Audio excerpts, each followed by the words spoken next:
Chapter 11. Shinri 1.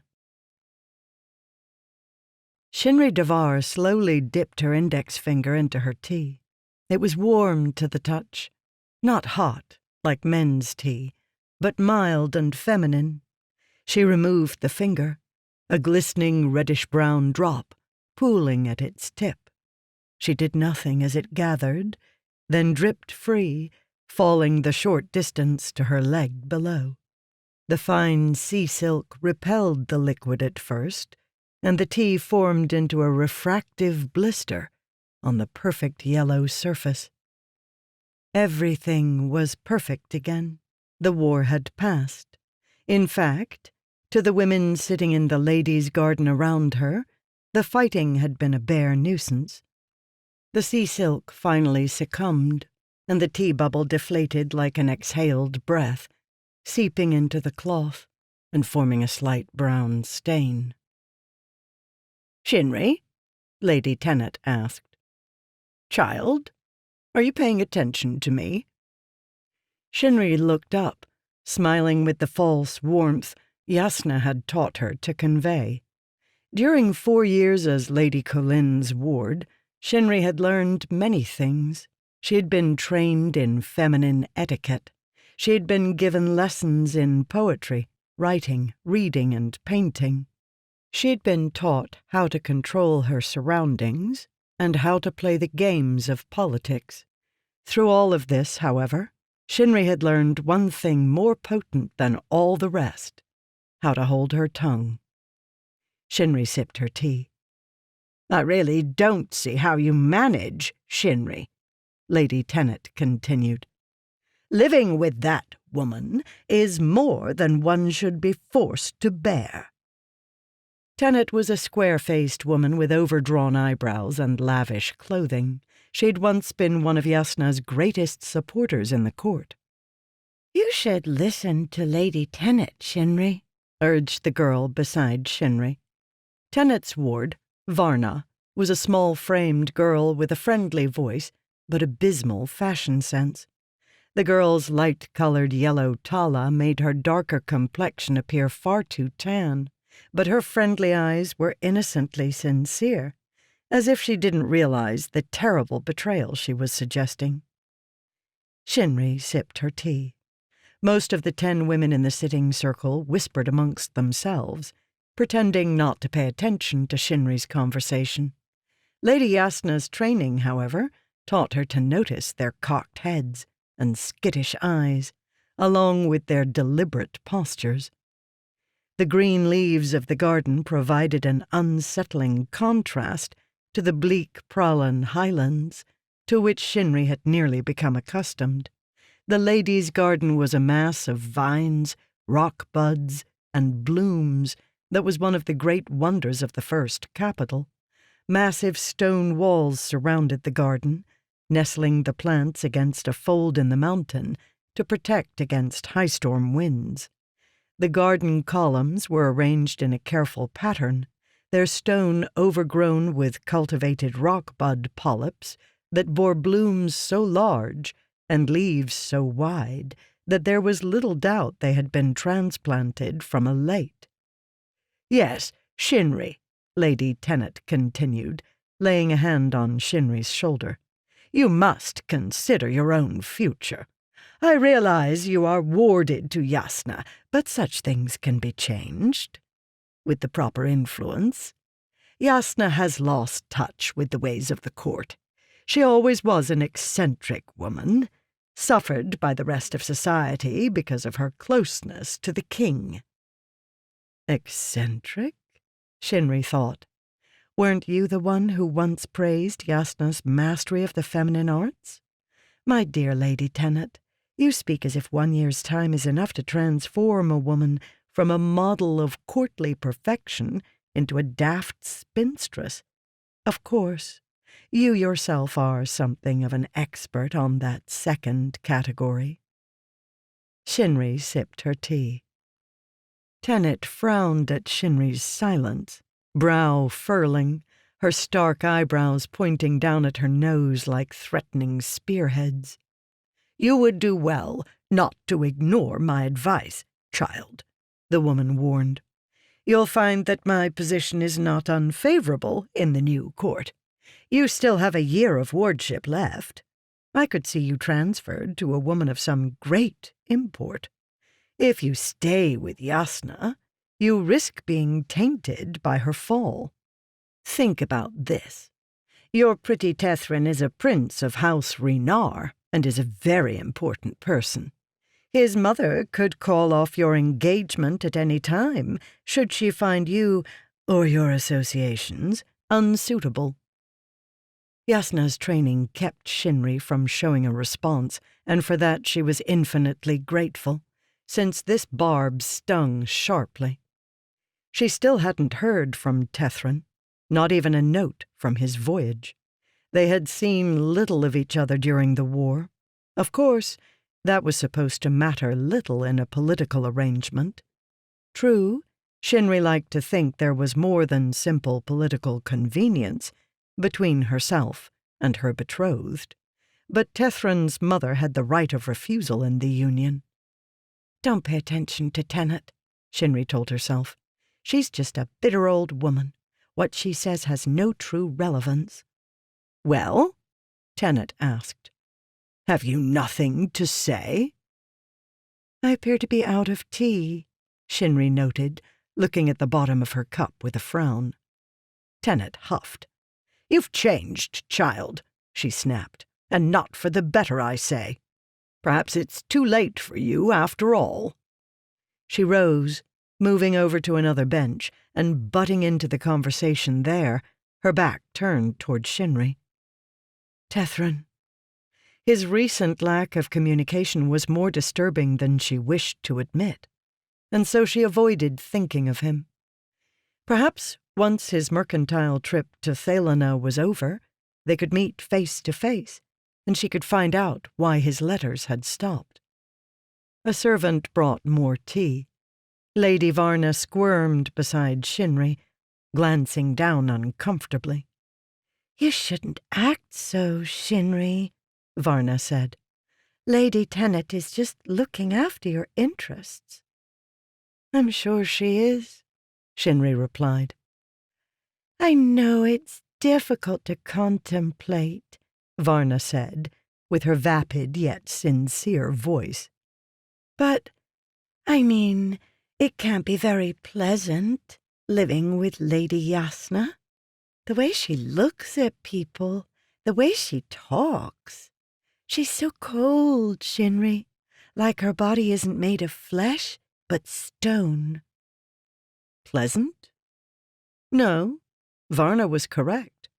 Being Yasna's ward was rarely what Shinri would term pleasant. The lessons we must learn to be ladies are rarely pleasant, Varna, Shinri said. They don't have to be unpleasant either, Varna replied. Yasna doesn't treat people like people. She treats them like tools. The woman has no heart. Shinri shook her head. She's not that bad. Well, maybe that's an exaggeration. She is very skilled at what she does, Varna. I've learned a lot from her. Varna sighed. Just think about Lady Tenet's suggestion. Promise you'll consider it, Shinri. Tenet's presumptuous demands could be brushed off, but Varna's guileless plea was far more difficult to dismiss. That was probably the point. All right, Shinri said with a sigh. I'll consider it. Varna smiled as if she actually believed Shinri's promise. As the afternoon progressed, Shinri went through 2 more cups of tea, holding her tongue, as the group began to converse more collectively.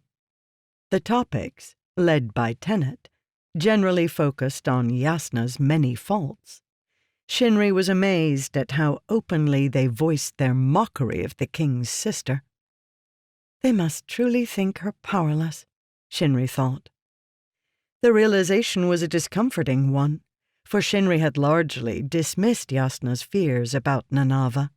Not that Shinri didn't trust her mistress's political instincts. Yasna simply had a tendency to overreact. There had been several occasions during the last few years when Yasna had been quick to suppress a political rival that Shinri had seen as somewhat less than threatening. Most people, even women, just didn't think like Yasna did. As if to prove that point, the tea circle's conversation soon wearied of the Lady Yasna, and the women moved on to more exciting topics. They discussed unmarried shard-bearers and young landowners, the fashionable colors and cuts for the oncoming summer months, and gossiped about several known couples. There was discussion of poetry and ballads, along with some rather unkind backbiting, but it was all generally fluff. This was the real court. The women cared about political position, true, but they didn't spend their every moment plotting. Perhaps that's why they weren't as successful as Yasna.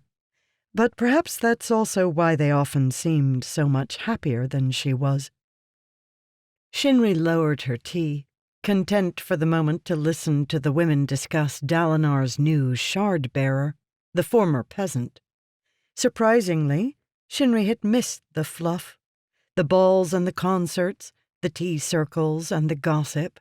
Who would have thought it possible? Yet when she had been taken from it, she had found that she longed for those simple days of pleasure with a fierce homesickness. During the war, Shinri hadn't been able to see the thrill in Yasna's maps and calculations. To Shinri, life in Prala had seemed a continuous exercise in discomfort. Barely protected from storms, sleeping practically in the open, without proper amenities, or enough water even for regular bathing. It had been miserable. Even worse, it had been boring. She had prayed to the Almighty for an end to it all so that she could return to the proper life of a courtly lady. Why then, now that she was back, did it all seem so hollow?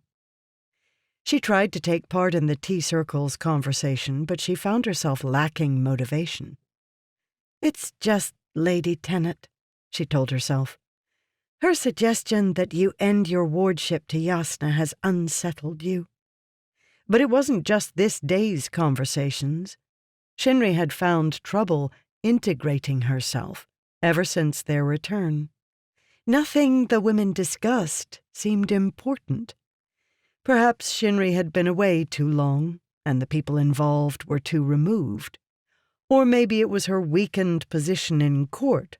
Now that Yasna was universally dismissed, Shinri was treated lightly by association.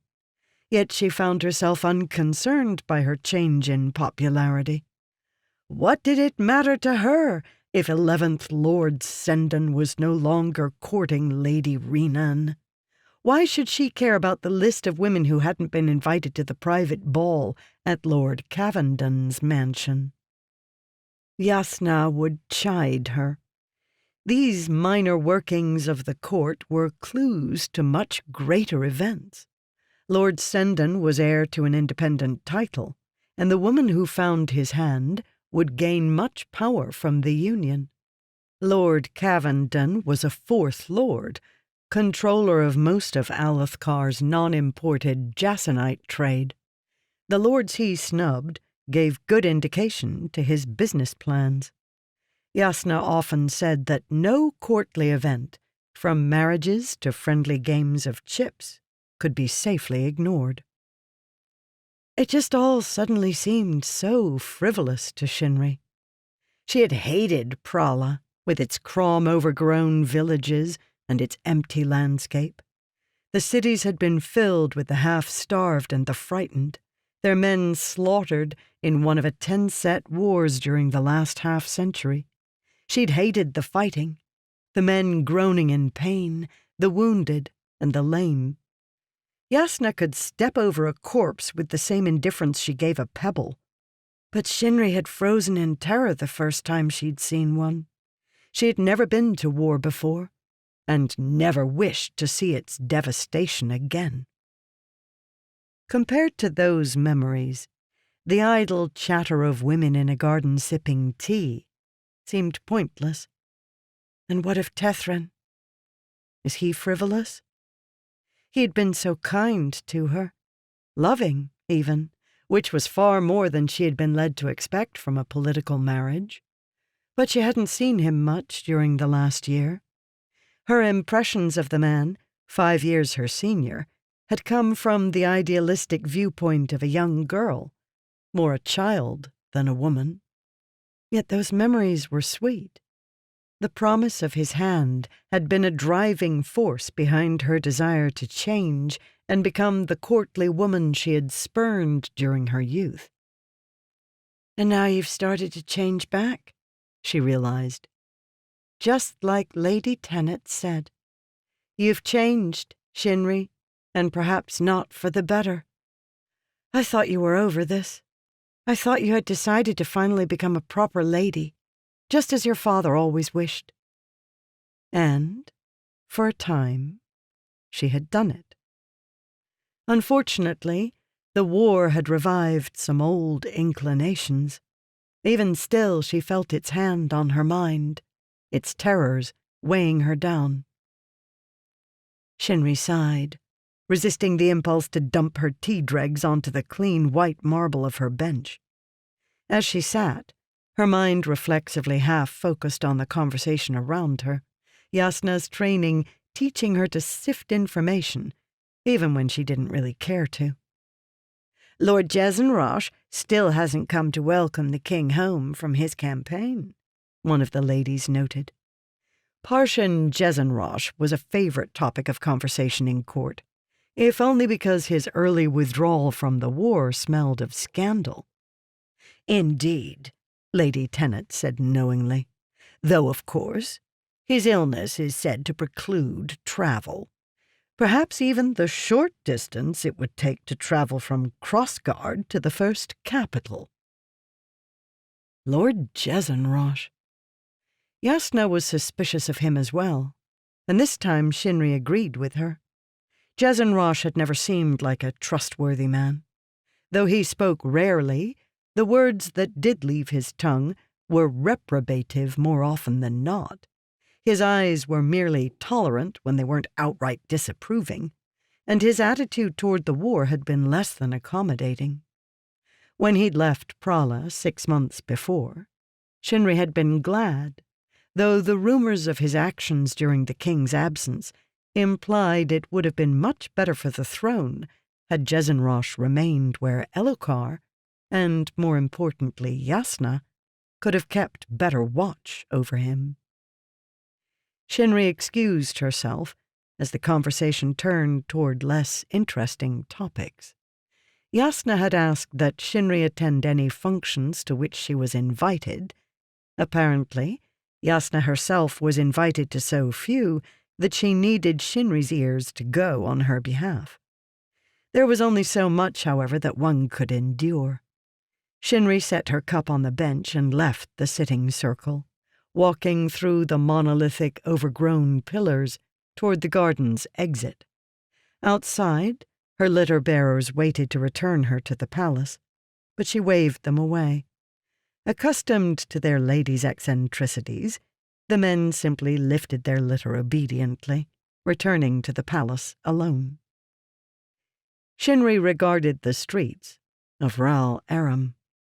During the war, streets had been made between tents and had been filled with soldiers.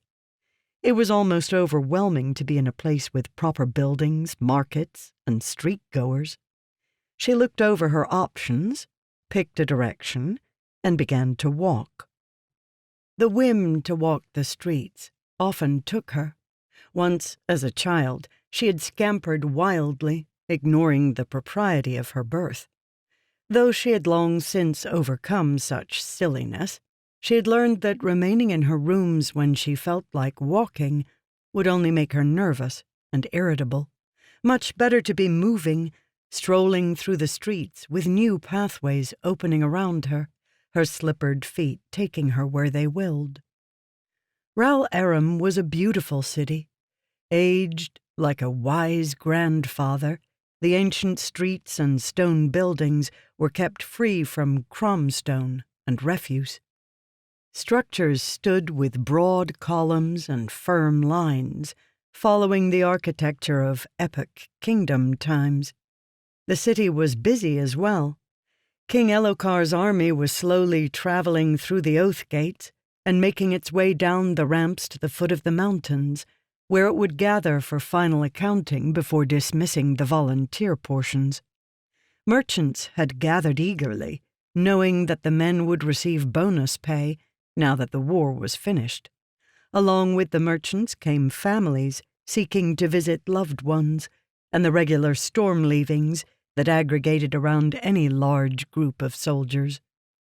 Shinri strolled through streets both crowded and ignored, paying little attention to the people, but enjoying the pathways they created. Did the changes in herself bother her? Innocence, in its own way, was contentment.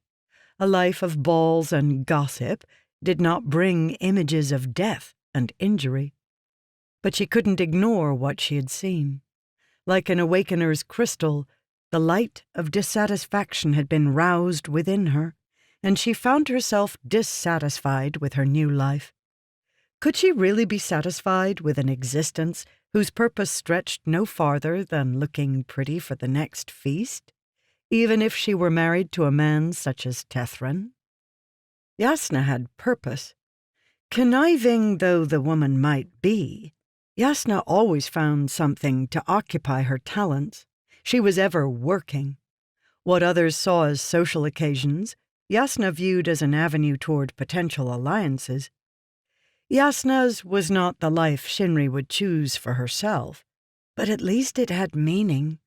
Yasna's battle plans had driven Alethkar's armies to victory, and her political abilities had solidified Elokar's place on the throne during the tempestuous years following their father's death.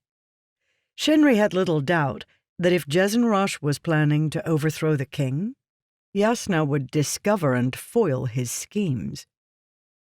What could Shinri find for herself that was similarly fulfilling?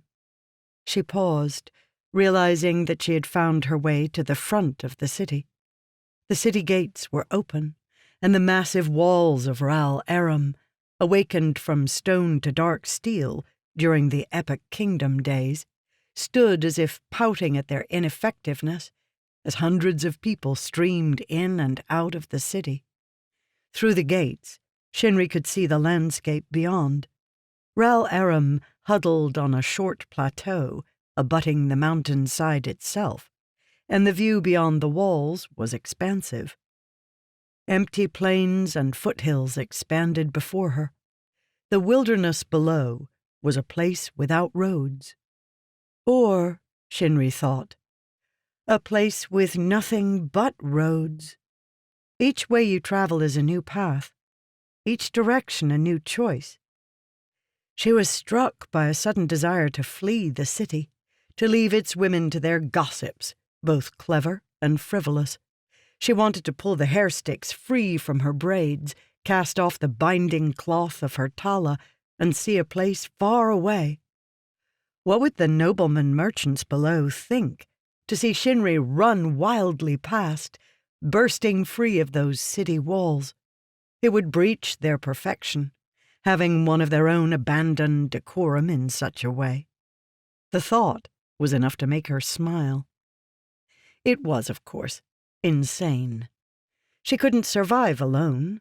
The hills outside Ral Aram were stormlands, and Shinri wouldn't even have the beginnings of an inkling how to gather food or care for herself.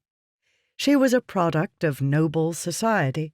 She knew how to consume resources and spit out intrigue as a byproduct.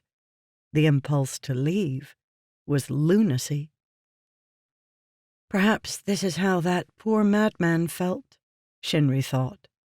On that day, whenever it was, when he finally gave himself up to insanity.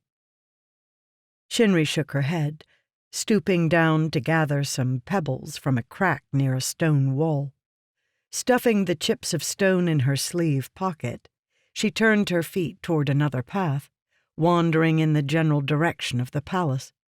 As she walked, she began to hum to herself. It had been a time since she sang the songs of her childhood, but, as always, the tunes came back without effort. However, as always, the words themselves were lost to her. She contented herself to the humming as she walked. Her emotions would recenter. She hadn't really been back for very long. She just had to give herself more time. The old inclinations would fade, and she would find pleasure in courtly life again. She could tell herself this with confidence, for the great stabilizing factor was returning. Tethrin.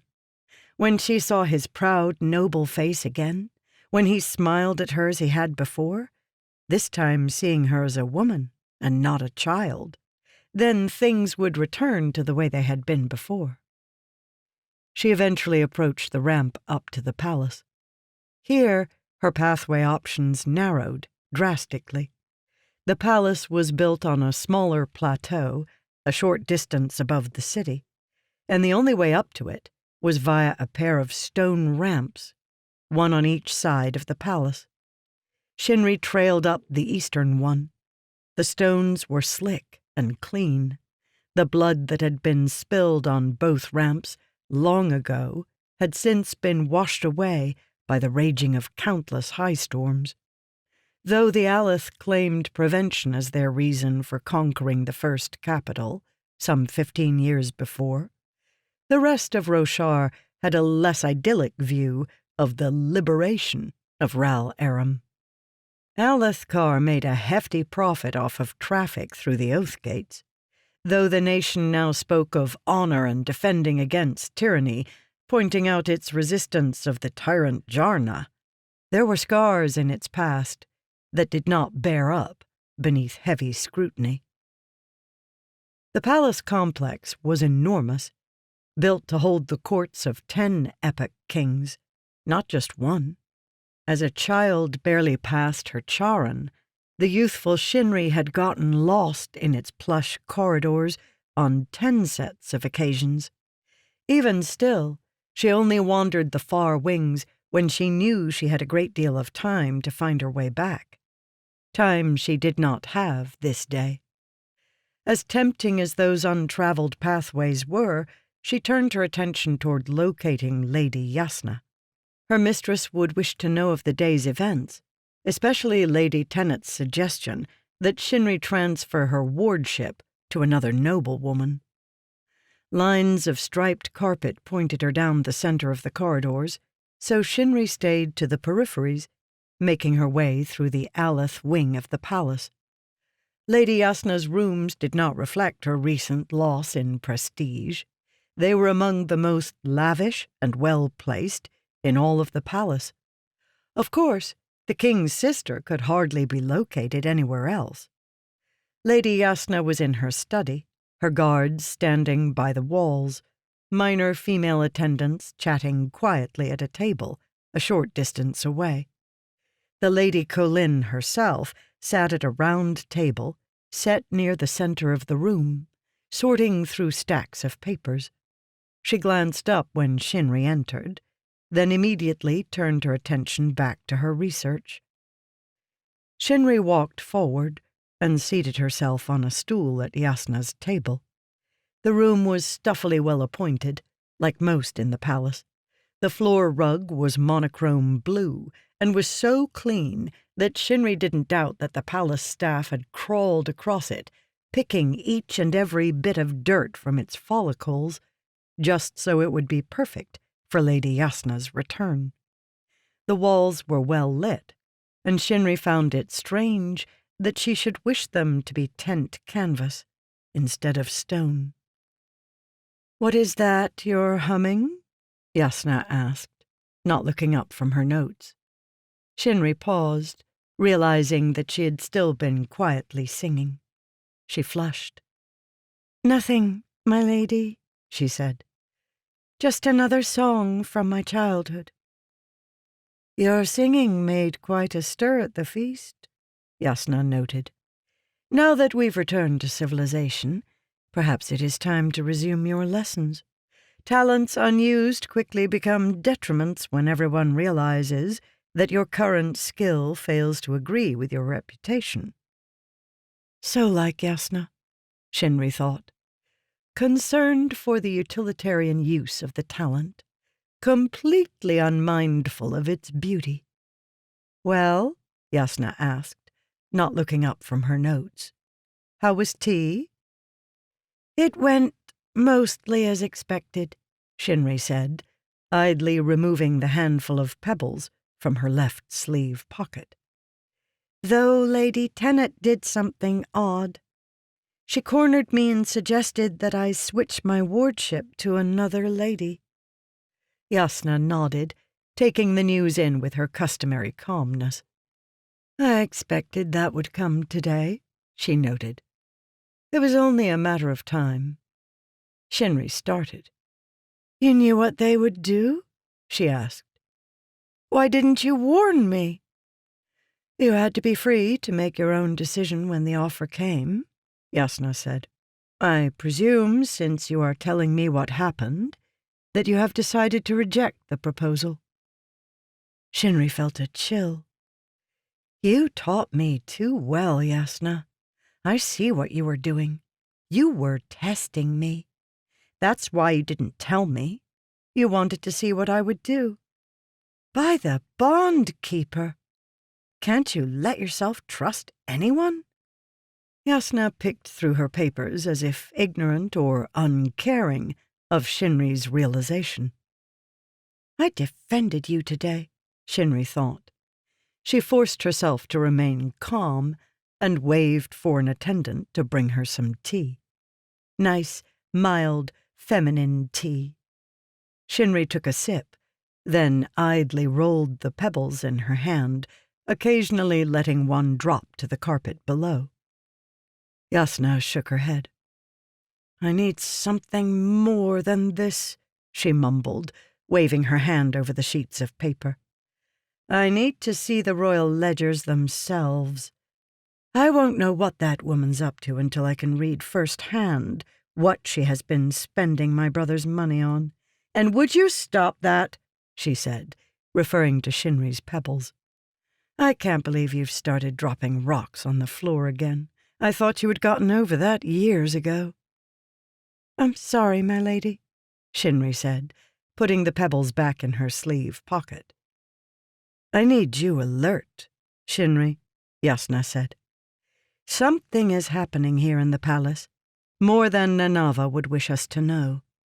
They went after you because you are the last ally I have. Stealing my ward from me would be a masterstroke, a final proof that I have been defeated. Lady Tennant is little more than the Queen's errand woman now. Nanava was behind the suggestion that you reassign your wardship, I promise you that. And, since the Queen saw fit to try turning you, it means she still feels threatened by me. That means she's hiding something. Yasna clenched her jaw in thought. I need to see those ledgers. Nanava is technically the first scribe, Shinri said. And it appears that the king has begun enforcing her position. You'd need her permission to access the royal ledgers. Yasna's mouth thinned. Perhaps, she said, thinking for a moment. Then she turned back to her papers. Here, she said, selecting a sealed letter from the stack. This came for you a short time ago. Shinri recognized the glyph on the front immediately, a stylized nen in the form of a flower, the symbol used by Tethran's sister. She was the one he usually used as a scribe. Shinri sighed in relief, accepting the letter from Yasna with an eager hand, the blatant emotion earning her a small frown of displeasure. For the moment, Shinri didn't care. Tethran had finally written her. Everything would be all right. Within his smile, she could rejoin the perfection of the court, perhaps banish the worries of her childhood. She broke the seal and read the letter. Then she read it again. She was too stunned to try for a third. "Everything well with Prince Tethran?" Yasna asked distractedly. "I told you it would be." "Everything is pleasant, my lady," Shinri said quietly. "Very pleasant." A few seconds later, the letter floated lazily to the floor. Then a handful of brown pebbles dropped on top of it, scattering brown crom dust across its surface.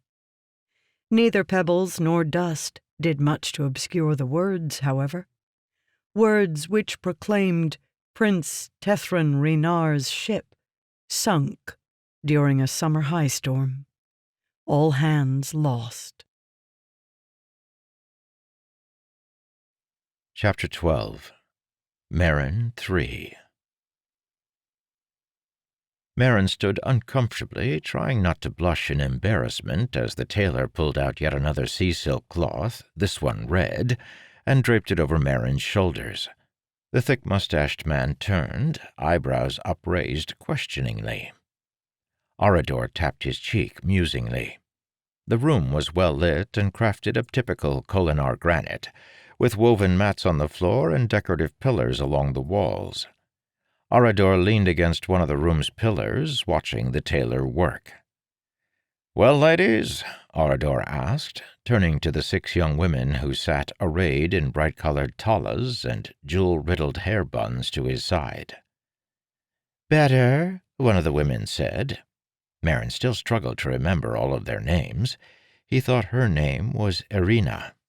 A creature with dark hair and a plump face, she was the daughter of one of Lord Dalinar's trusted shard-bearers. "I agree," said the one with light hair and a greenish dress. Ronel, he thought. "But he doesn't look good in colors that bright. Try something darker, Master Tailor." The other women agreed, nodding and chatting among themselves. Merrin flushed at the attention as the tailor removed the cloth and waved at his aides to bring him some other choices. It seemed ridiculous to Merrin that people could spend so much time worrying about clothing. Before the colors, Merrin had spent the better part of an hour trying on different cuts of shirts and trousers behind the changing screen, then presenting each new combination for Arador and the women to judge. Yet Arador and the ladies didn't seem to find the experience boring. As a matter of fact, they appeared to be enjoying themselves immeasurably.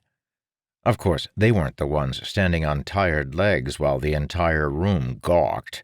If it hadn't been for his military training, Merrin was certain his legs would have given out long before. "Hang in there, Merrin," Arador said, reading Merrin's expression with a chuckle. "You'll be glad for the effort. These ladies are the finest judges of apparel in the court. When they're finished with you, your wardrobe will be the envy of the city." The women laughed demurely at the compliment. It seemed to Merrin that they were paying more attention to Arador than the clothing selections. That, however, was not a problem. Better Arador than Merrin. "It certainly is good to have you back in the court, Lord Arador," Irina said as the tailor draped another cloth across Merrin's shoulders, letting it fall around his body like a cloak. Irina seemed the leader of the women, though from what Merrin understood, she was one of the lesser-ranked of them. That was another thing he couldn't quite figure out, though. Noble ranks. "Oh," Arador said with a raised eyebrow.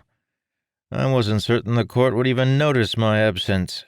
"Lord Arador," one of the other ladies said with indignance. "Why, the court wasn't the same without you." Arador chuckled, nodding toward Merrin. "Don't get distracted, ladies."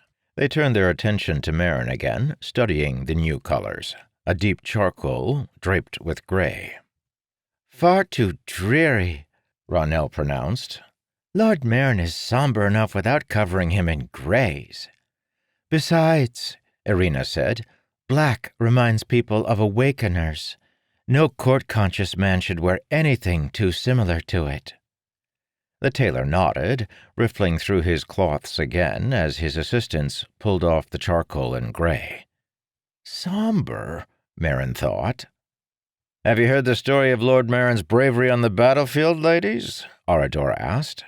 "You know, he saved the king's life." Marin flushed at the comment, but the women only grew more excited. "Oh, yes," said one of the quieter women. Marin had forgotten her name, though she had a thin frame and wide eyes. "We've heard of it," she sighed wistfully. Marin's flush deepened. Of course she'd heard of it. Everyone had. In fact, most of the people he met couldn't stop talking about his heroic rise to nobility. To them, his exploit was as something out of the ballads. They didn't know how hasty and uncoordinated it had been.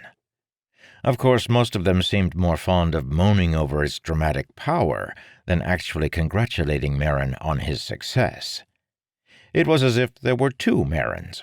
One the romanticized lord, the other the awkward peasant-made nobleman.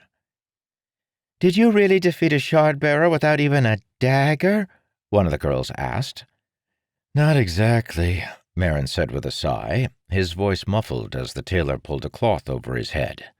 This one had a hole in its center, so it fell evenly around his body.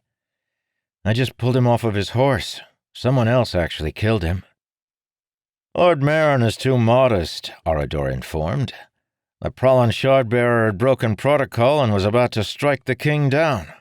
Everyone else scattered, and we were sure His Majesty was doomed. Only one man was brave enough to come to his king's rescue." The women turned properly amazed expressions toward Marin, mouths forming O's of wonder. The tailor stepped back, regarding Marin critically. "No brown or tans, Master Tailor," Irina said, frowning. "Lord Marin has only recently become a shard-bearer. Brown is too mundane a color. There is no reason to give a reminder of what he once was now, is there?" The tailor nodded, moving to remove the cloth. Marin sighed to himself. "Arador," he said as the tailor worked, "isn't there something more important I should be doing?" "A man has to look good," Arador replied. "Half of being a lord is looking the part." "That's the thing," Marin said. "I'm still not sure what it means to be a lord. What is it I'm supposed to do? Surely there's more to it than dressing well." Arador chuckled. "You're always so concerned about what you should be doing.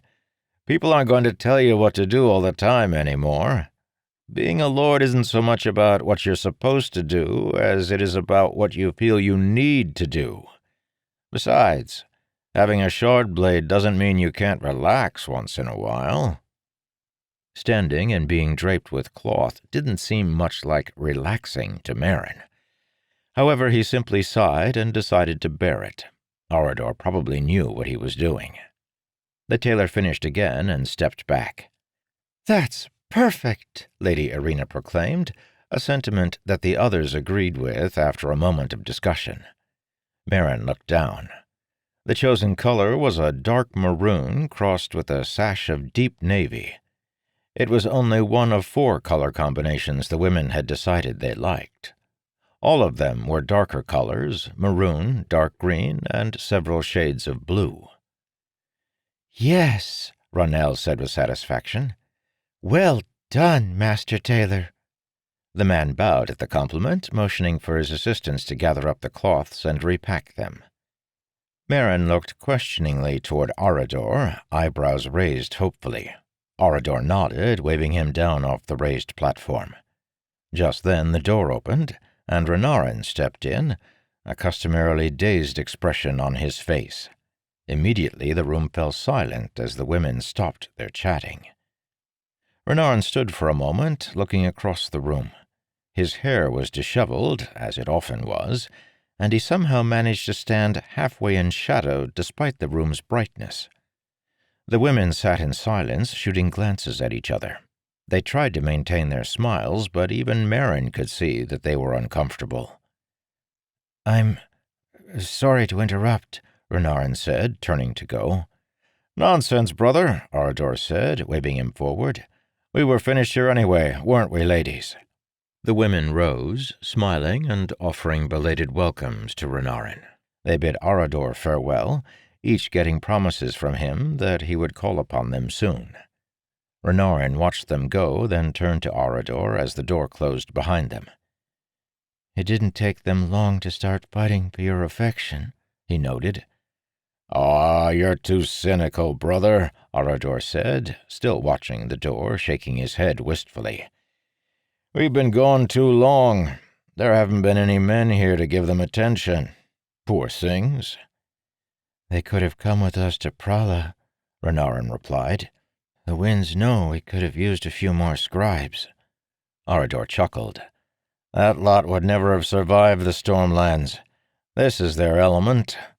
And now that we're back, our dear Merrin had better watch out."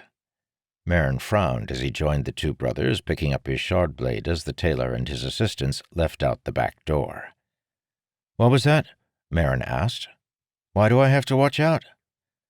"Unmarried shard-bearer?" Arador asked.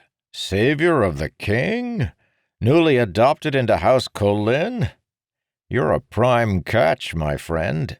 If you don't watch yourself, one of those ladies' mothers will have you wedded before you realize what happened." "And knowing my brother," Renarin added, "he's doing everything he can to help them out. You realize half the reason he held this little tailoring session was to introduce you to the local eligible women?" "A little socializing never hurt a man," Arador said. "You should try it sometime, Renarin." Merrin fastened on Dalinar's cloak, testing the new length.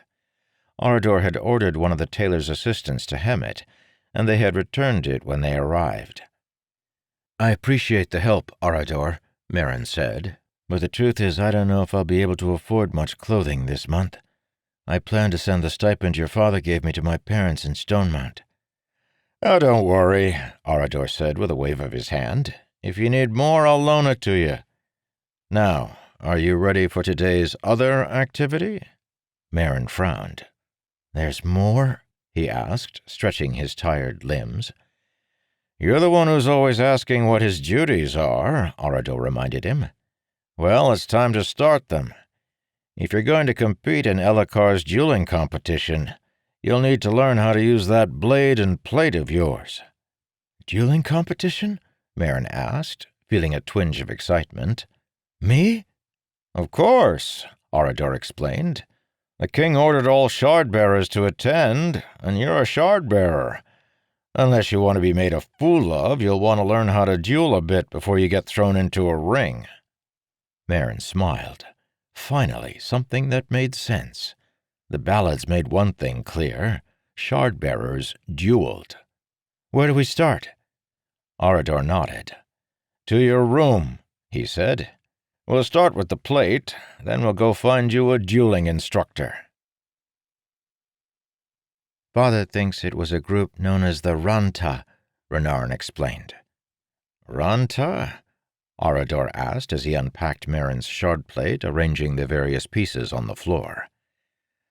"It means distant mountain," Renarin said.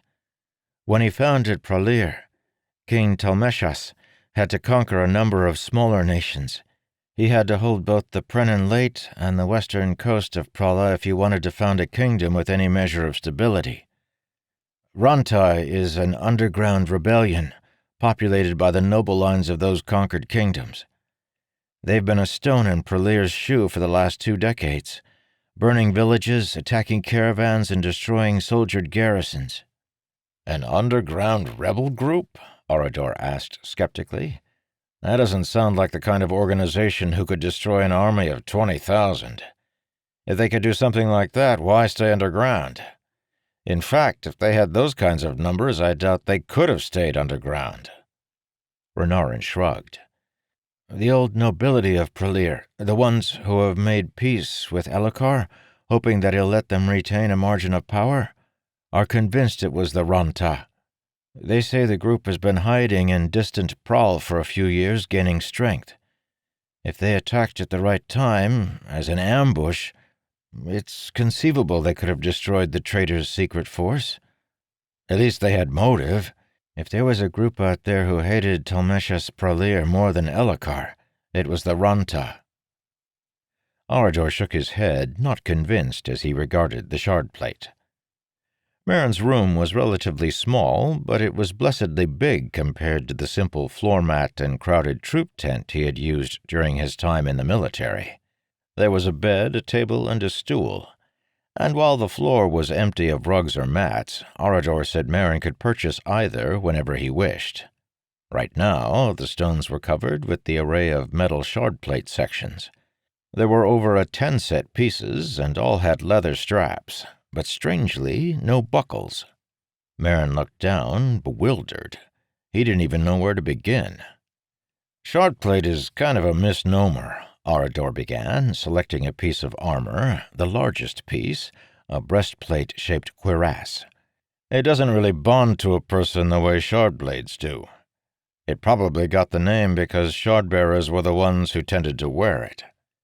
He motioned for Marin to hold his arms out, then fitted the breastplate across Marin's chest. The leather straps constricted quickly, and Marin cried out in surprise. The piece of armor felt like something living, clamping onto his chest like the jaws of an animal. It halted a moment later, however. Marin wiggled slightly, amazed at how freely he could breathe. The metal was heavy, but weighed far less than the metal breastplates he had occasionally trained with as a spearman. In fact, despite being a single sheet of metal, it felt less constrictive than even his layered wooden spearman's armor. "Shardplate fits to its owner," Arador explained, reaching for the shoulder guards. "However, it doesn't bond to you. If you take it off, it will fit to the next person just as quickly as it did you." Arador placed the shoulder guards, and they too immediately locked into place, their straps clamping on and fitting to Marin's body. "You can put the armor on by yourself, but it's a bit awkward," Arador explained, moving on to the left arm. "If you want to take it off, you can touch the clasp underneath each piece and it will unlock. The armor will stop pretty much any weapon, as long as it doesn't manage to slide into a chink between two pieces. Shard blades are the exception.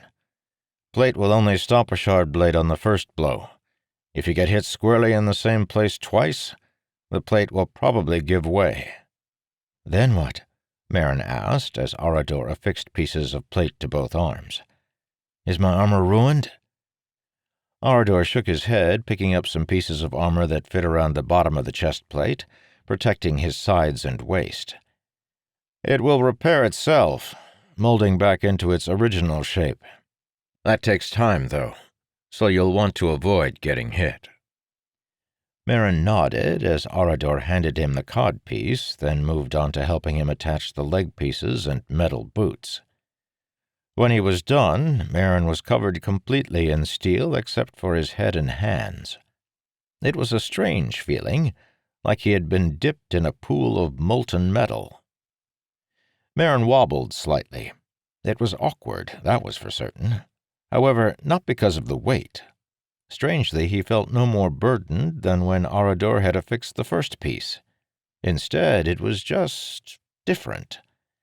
There were tugs on his body in irregular places, and his balance felt slightly irregular.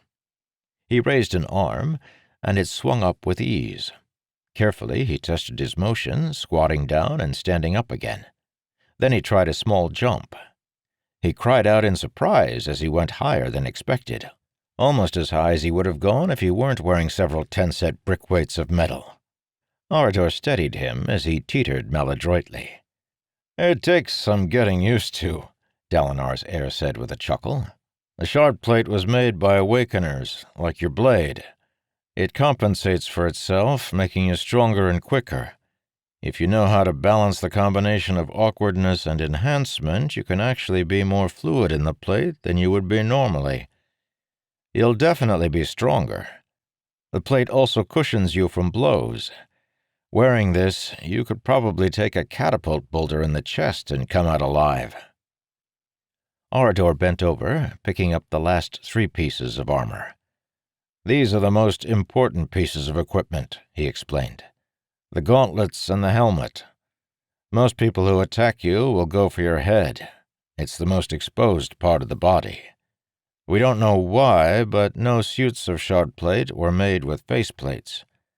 Some people try affixing regular steel faceplates to them, but many prefer visibility instead. No shard-bearer following protocol will swing for your face, though they may attack the side of your head. Spearmen and other citizens, however, will always go for the face. That's practically the only place they can hurt you." Merrin nodded, accepting the helmet and placing it on his head. Like the other pieces, it immediately sized to fit him, and rested more snugly than his spearman's cap ever had. "The gauntlets are designed to give you flexibility," Ardor explained, holding out the left gauntlet for Merrin to slide his hand into. The gauntlet was crafted from what appeared to be a heavy leather glove fitted with intricate plates of steel running along the back. However, flexing his hand, he realized he could feel through the leather as if it were extraordinarily thin. "It's amazing," Merrin whispered. Ardor smiled, holding out the other gauntlet, and Merrin slid his hand into it as well. Immediately, the room pitched around him. Merrin stumbled, disoriented at the strange sensation. The air seemed thick, somehow, liquid. It rippled and shifted like— It stopped. Merrin shook his head uncertainly, lifting a gauntleted hand. "Is that supposed to happen?" he asked. "What?" Ardor asked with concern. I'm not sure," Merrin said. "The room suddenly felt different. I can't explain it." Ardor looked toward Renarin. The younger brother shrugged. "It's probably just the initial surge," Ardor explained. "Every time I put the last piece of plate on, I just feel a slight burst of strength as the plate completes itself." "Maybe that was it," Merrin said slowly. "Well," Ardor said, standing, "that's your armor. Now that you know how to put it on, take it off. We've got to get to the monastery while there's still some light left for training." Kholinar was beautiful. Merrin couldn't remember a day when it had been the capital of Alethkar, but it had an oath gate, which meant it dated back to the days of the Epic Kingdoms. Before his ascension to nobility, Merrin had never visited a lake. He had known that there were valleys where rivers ran down the center. The idea of a constantly running river itself was amazing enough. Back in Stonemount, water had only flowed right after a high storm. Rain had to be collected carefully so that there would be water to drink between storms. Merrin had imagined the river to be like the waterways back home, small and swift-running, flowing through cracks with the quick energy of a storm. He had never imagined such a broad, rushing mass of water. It passed by a short distance from Kholinar, far enough away that floods following high storms wouldn't be a problem. There was so much water that, when he had first seen it the week before, Merrin had stood stunned for at least 10 heartbeats before Ardor was able to get his attention. The lake itself was a valley, one with relatively stiff sides. They were smooth, worn by countless high storms, but the incline was steep enough for Merrin to finally understand just why lakes were so perfect for cities. In Prala, his squad had been taught to avoid narrow canyons for fear of being in one when a high storm caused a flash flood. The lake valley, however, was wide enough not to be dangerous, but still steep enough that it weakened storms greatly. Indeed, the high storms that had come since Merrin's arrival in Kholinar had been almost laughably docile. The result was fertility. Rock buds lined the sides of the valley, so many of them, in fact, that he could barely see the rock underneath. All of them were in bloom, despite the fact that the last high storm had been several days before. The landscape was green instead of stonish tan. It had been unsettling at first, all of that color, but he was quickly growing to appreciate it. Ardor said that the rock buds only withdrew into their shells during the very height of summer, when the air grew too dry even for the humid valley, or the dead of winter when the rains fell so steadily that many plants had to withdraw lest the moisture rot them. The roads of the city were kept free of rock buds, and the ground was so smooth that Merrin had begun copying Ardor, wearing only a pair of comfortable slippers. Back in his village, most buildings had been allowed to give in to the elements. Rock buds were not removed, and continual buildup of cromstone from winter storms formed stalactites on overhangs, making the buildings look almost like natural formations of stone. In Kholinar, however, everything was sculpted with neat lines. Triangular shapes predominated, with peaked arches and doorways, and many buildings were constructed on grand scales with massive columns and large open foyers, something only possible in a place where the high storms lacked fury. Arador led Merrin toward the edge of town, where they would find Shieldholm Monastery. As they traveled the smooth streets, Merrin shook his head in wonder. 2 years earlier, he had traveled to a monastery to learn to wield a spear. What would he have thought had he known he would be returning several years later to take up dueling as a nobleman and a shard-bearer? Such thoughts were banished, however, as Merrin idly caught sight of a passing building. He froze immediately, staring with awe and more than a little apprehension. The large black structure was crafted in a bulbous shape that seemed to defy regular architectural conventions. It almost looked like an enormous pyre, a massive burst of flame that had somehow been captured and transformed into rock. Arador and Renarin paused beside him. "It's the Kholinar Cablin," Arador said. "Hall of the Awakeners. A little eerie, isn't it?" Merrin nodded. He'd heard of Cablins before, of course, but they didn't have one in Stonemount, or in any of the nearby villages. In the rare instance an Awakener was discovered in a rural area, they were always sent to a larger city, and the village was paid a percentage of the profits that came through the awakenings the creature performed. A group of servants was driving a line of carts toward the Cablin, each one bearing a large block of stone. A couple of figures stood at the base of the marble building, and they wore black. Merrin shivered as one of the figures turned toward him. Merrin couldn't see what it looked like because of the distance, but he knew the stories. Awakeners weren't quite human. Not anymore. Their arts changed them. "I've always wondered what the inside looked like," Renarin noted, looking at the Cablin. Arador shivered visibly. "I have absolutely no idea and no desire to find out. In fact, if I never had to see an Awakener except on the day of the Charin, it would be fine with me." "They are the fuel of our economy," Renarin said in his unassuming voice. "Without them, gemstones would be useless and we would be paupers, my brother." "Well, that's fine," Arador said. "Let them fuel the economy, as long as they do it from within their building." Merrin nodded. "I agree," he mumbled. The figure was still looking at him. He had only seen an Awakener once, during his Charin. It had been a young man, one who hadn't been an Awakener very long. Only the unlearned were wasted on the Charin. That Awakener hadn't looked any different from a regular person, but he would change. Apparently they all did, eventually. Merrin could still remember the glowing bit of quartz hovering above the Awakener's hand. He could remember his fear as the quartz floated forward, still glowing, to touch Merrin's skin. It had shattered, sending a strange sensation through his body. A sudden vibration, a feeling like each of his bones had been scraped against rough stone at once.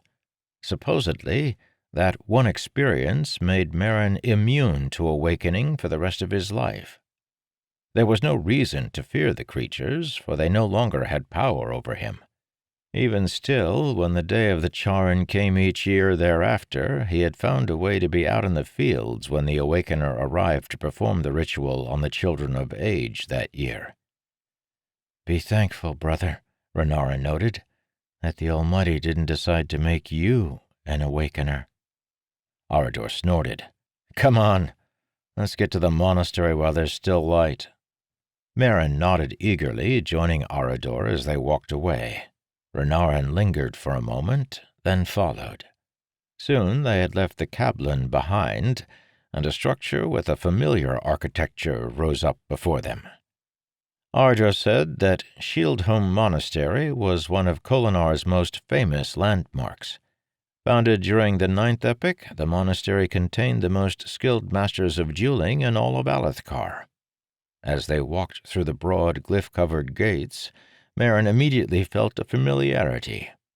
2 years earlier, when he had first joined the military, he had been taken to a Strikeholm monastery in Norkadav for initial training. While the city had been much less grand than Kolinar, the monasteries had been nearly the same. The ground was covered with sand for training, and the monastery was made up of 4 walled courtyards with quarters for the monks lining the outer perimeter. Ardor kicked off his slippers, motioning for Merrin to do the same. "I need to go speak with the monks," Ardor explained, "and have them gather their masters to see if any are willing to train you. Go over and watch the men spar if you like. It will give you a feel for the training." Merrin nodded as Ardor wandered off. There were several groups practicing in the courtyard, including one to his left, which was composed of men in colorful clothing, obviously lords. Merrin wandered their direction, curious.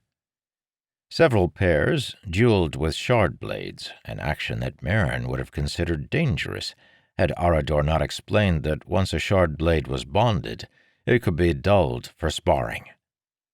The majority of the men, however, dueled with regular swords. As Merrin approached, he realized with a sinking feeling that he recognized several of these men. "Well," Meridas said, holding up a hand to stop his duel. "Greetings to you, peasant shard-bearer." Merrin frowned, wishing he'd recognized the man earlier. What was he doing in Kolinar? Meridas was attendant to the king. He should have remained in Rel Aram. "Come to learn how to duel, little citizen?" Meridas asked, sword held casually at his side as a few other noblemen gathered around him with interested expressions. "You'll have to be careful. Wouldn't want to get hurt by accident. Then someone else would have to be given that pretty blade of yours." Merrin sighed, turning away from Meridas and the others. He felt their laughter on his neck as he walked away. Every time that he felt like he was growing to be accepted in Dalinar's court, someone reminded him that he didn't really belong. Ardor and Renarin could only do so much. They had their own lives and their own duties. They couldn't watch out for Merrin forever. Eventually, he would have to find his own way. "You won't be able to make everyone like you, but you might be able to make them respect you." Dalinar's words from before returned to him. Merrin looked down at his blade. Perhaps dueling was the way to earn that respect. He wandered across the courtyard looking for other duels to watch. Most of the noblemen were near Meridas, so Merrin instead found himself watching a group of older monks. Like many monks who followed the Order of Konra, they wore long tan skirts and loose shirts instead of traditional robes. They fought with swords, though they weren't necessarily noblemen.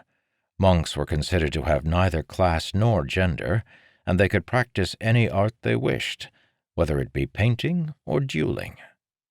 The monks were very good. They fought with wooden practice swords, and their motions were fluid, rhythmic. Watching their smooth, controlled motions seemed to calm a bit of the chaos in Merrin's recent life. After a few moments, one of the monks noticed him watching. The man paused, regarding Merrin with the eyes of a warrior. "Shouldn't you be practicing with the other lords, traveler?" Merrin shrugged. "I don't really fit in with them, Holy One." "Your clothing says that you should," the monk said, nodding to Merrin's fine sea-silk outfit. Merrin grimaced. The monk raised an eyebrow questioningly. He was an older man, perhaps the same age as Merrin's father, and had a strong build beneath his monk's clothing. He was almost completely bald, save for a bit of hair on the sides of his head, and even that was beginning to gray. "It's nothing, Holy One," Merrin said. "I'm just a little bit tired of hearing about clothing." "Maybe this will take your mind off of it," the monk said, tossing him a practice sword. "And don't call me Holy One." Merrin caught the sword, looking down at it blankly. Then he yelped in surprise, dropping his shard blade and raising the practice sword awkwardly as the monk stepped forward in a dueling stance. Merrin wasn't certain how to respond. All of his training in the army had focused on working within his squad, using his shield to protect his companions and his spear to harry the opponent. He'd rarely been forced to fight solitarily. The monk came in with a few testing swings, and Merrin tried his best to mimic the man's stance. He knew enough not to engage the first few blows. They were meant to throw Merrin off balance and leave him open for a strike. He retreated across the cool sand, shuffling backward and trying not to fall for the monk's feints. Even still, the man's first serious strike took Merrin completely by surprise. The blow took Merrin on the shoulder. It was delivered lightly, but it stung anyway. "Your instincts are good," the monk said, returning to his stance, "but your swordsmanship is atrocious." "That's kind of why I'm here," Merrin said, trying another stance. This time he managed to dodge the first blow, though the backhand caught him on the thigh. He grunted in pain. "Your blade is unbonded," the monk said, "and you resist moving to the sides as if you expect there to be someone standing beside you. You were a spearman?" "Yes," Merrin said. The monk stepped back, lowering his blade and resting the tip in the sand. "You must have done something incredibly brave to earn yourself a blade, little spearman." "Either that or I was just lucky," Merrin replied. The monk smiled, then nodded toward the center of the courtyard. "Your friend is looking for you." Merrin turned to see Arador waving for him. Merrin nodded thankfully to the monk and returned the practice sword, then picked up his shard blade and jogged across the sands toward Arador. Standing with Dalinar's son was a group of elderly, important-looking monks. "Merrin," Arador began, "these are the monastery masters. Each of them is an expert at several dueling forms, and they'll be able to train you in the one that fits you best. Masters Bendaka and Lonin are currently accepting new students. You can train with either one of them, though you'll need to pay the standard 100-ish mark tribute to the monastery out of your monthly stipend." Merrin regarded the two monks Arador had indicated. Both looked very distinguished, almost uncomfortably so. They regarded Merrin with the lofty expressions of men who had spent their entire lives practicing their art, and who had risen to the highest of their talents. They stood like kings in their monasteries, not condescending, but daunting nonetheless. Merrin glanced to the side, a sudden impression taking him. "Holy Ones, I am honored by your offer, but I feel a little overwhelmed. Could you tell me, is the monk I just sparred with accepting students at the moment?" The masters frowned. "You mean Vashar?" one of them asked. "Why do you wish to train with him?" I'm not certain," Merrin confessed. One of the masters waved for a younger monk and sent him running off toward Bashar's group. As he did so, Arador pulled Merrin aside with a concerned face. "What are you doing?" Arador asked quietly. "Those masters make me uncomfortable, Arador," Merrin said. Arador rolled his eyes. "You're going to have to get over that, Merrin. You're a lord now." "I'm trying," Merrin replied, "but—" "The man you sent for isn't even a proper monk," Arador said. "He's oath-given, not birth-given. He joined the monastery by choice rather than being given by his parents before the age of his charin. He won't be a dueling master. He probably just came here by happenstance." "Arador," Merrin said frankly, "I came here by happenstance." Arador just sighed as the young monk approached, the man Merrin had sparred with, Bashar, following behind. "What is this about, masters?" Bashar asked in a calm voice. "This child wishes you to be his master," the senior master said, waving toward Merrin. "He wishes to know if you are taking any students." Bashar snorted. "You really don't know what you're doing, do you, little spearman?" Merrin just shrugged. "Very well," Bashar said. "If he is willing to do what I say, I'll train him." Arador groaned quietly, but the masters just nodded and began walking away. Vasher turned back toward the corner of the monastery where the monks he had been sparring with still practiced. Uncertain what else to do, Merrin tagged along behind. Once they had reached the place he had dueled before, Merrin set aside his shard blade and reached for a practice sword. Vasher reached out a foot and placed it on the sword just as Merrin began to lift it. "No," he said.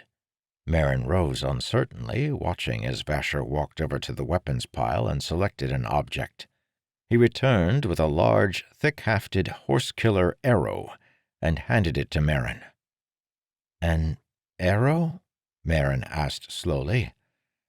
"A little spear," Vasher said, "for a little spearman. I don't want you thinking you are a duelist. You haven't earned a practice sword yet." "You let me fight with one before, Master," Merrin protested. "That was before you were my student," Vasher informed. "And don't call me Master. My name is Vasher. From this moment on and until I declare your training complete, you are not to duel with anyone unless I give you permission. You may not swing a sword, even that shard blade of yours, unless it is under my direction. Do you understand?" "Yes, sir," Merrin snapped, spearman training returning. "And don't call me sir either," Vasher said with a bitter scowl. "You're a lord, not a footman. Follow my rules if you wish. Learn from me as you wish, and leave as you wish. I care not." "Okay," Merrin said, eyeing the arrow with skepticism. "Good. Now watch." Vasher turned, falling into a stance and raising his sword. He stood there for a moment, then turned expectant eyes on Merrin. Merrin quickly mimicked Vasher's stance. The monk walked over to him, nudging Merrin's foot forward a few inches, correcting his posture and showing him how to grip the arrow. "Good," Vasher said. "How high can you count?" I don't know," Merrin confessed, holding still in the stance. "As high as I want, I suppose." "Good," Vasher said, turning and walking back toward his dueling partner. "Hold that stance for 1,000 heartbeats.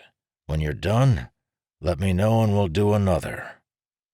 Merrin frowned, but the monk said nothing further. A bead of sweat rolled down Merrin's cheek in the sunlight. "What have I gotten myself into?" he wondered, sighing internally. Chapter 13. Taln 3. Taln awoke from a dream of agony and screams. Two things occurred to him immediately. First, as an Elin, he should not need to sleep. Second, as an Elin, he definitely shouldn't dream. He frowned, sitting up. The last few days were a blur in his mind. He had come to Rel Aram. He remembered his arrival and his bursting in on some sort of feast or party. Beyond that, the sign hadn't worked. Taln hissed in surprise, thrusting forward his hand, trying to manifest the Nile bond within him. Nothing happened. What of his other powers? He analyzed his surroundings with a quick glance. He was in a long, rectangular chamber set with beds along both walls. The room was set with stone pillars, and the windows were shaped with triangular peaks. In fact, the architecture held a great number of angles and lines. He was probably in the Aleth section of the city. Many of the beds were occupied with the lame and the sick, and the men tending them wore undyed tan robes sewn with the glyph Elah, the mark of the priesthood. There were 2 doors leading out of the room, and the windows provided an alternative exit. They looked wide enough to be broken with relative ease. A table would probably do it. There was a small chest beside his bed, a chest with amber knobs. He reached out, blessing his fortune. He had the source stone of stone warding. He touched the amber, seeking to draw upon its power. Again, nothing happened. Taln withdrew his fingers, frowning. Something was very, very wrong. "Why won't my stone warding work?" he thought with frustration. And the sign. I need information. He looked up, scanning the room again. His mind was far less fuzzy than it had been. Images, places, and thoughts were all becoming more clear. There were only 2 monasteries in the Aleth section of Rel Aram, unless new ones had been constructed, Lightholm and Mercyholm, of which Lightholm was a female monastery. One of the attendants noticed that Taln was awake, and the man waved over an older monk. The elderly man regarded Taln with a displeased expression, whispering to his companion in a voice most men probably wouldn't have been able to hear. Taln was not most men. "Where is Brother Lon?" the elder monk hissed. "He should be here." "I'll fetch him, Talila," the younger monk promised, bowing his head in deference, then rushing off. The older man cleared his face of displeasure, smiling reassuringly toward Taln. He had a large nose and grizzled features, and his hands were calloused. "I see you finally awoke from your slumber, traveler."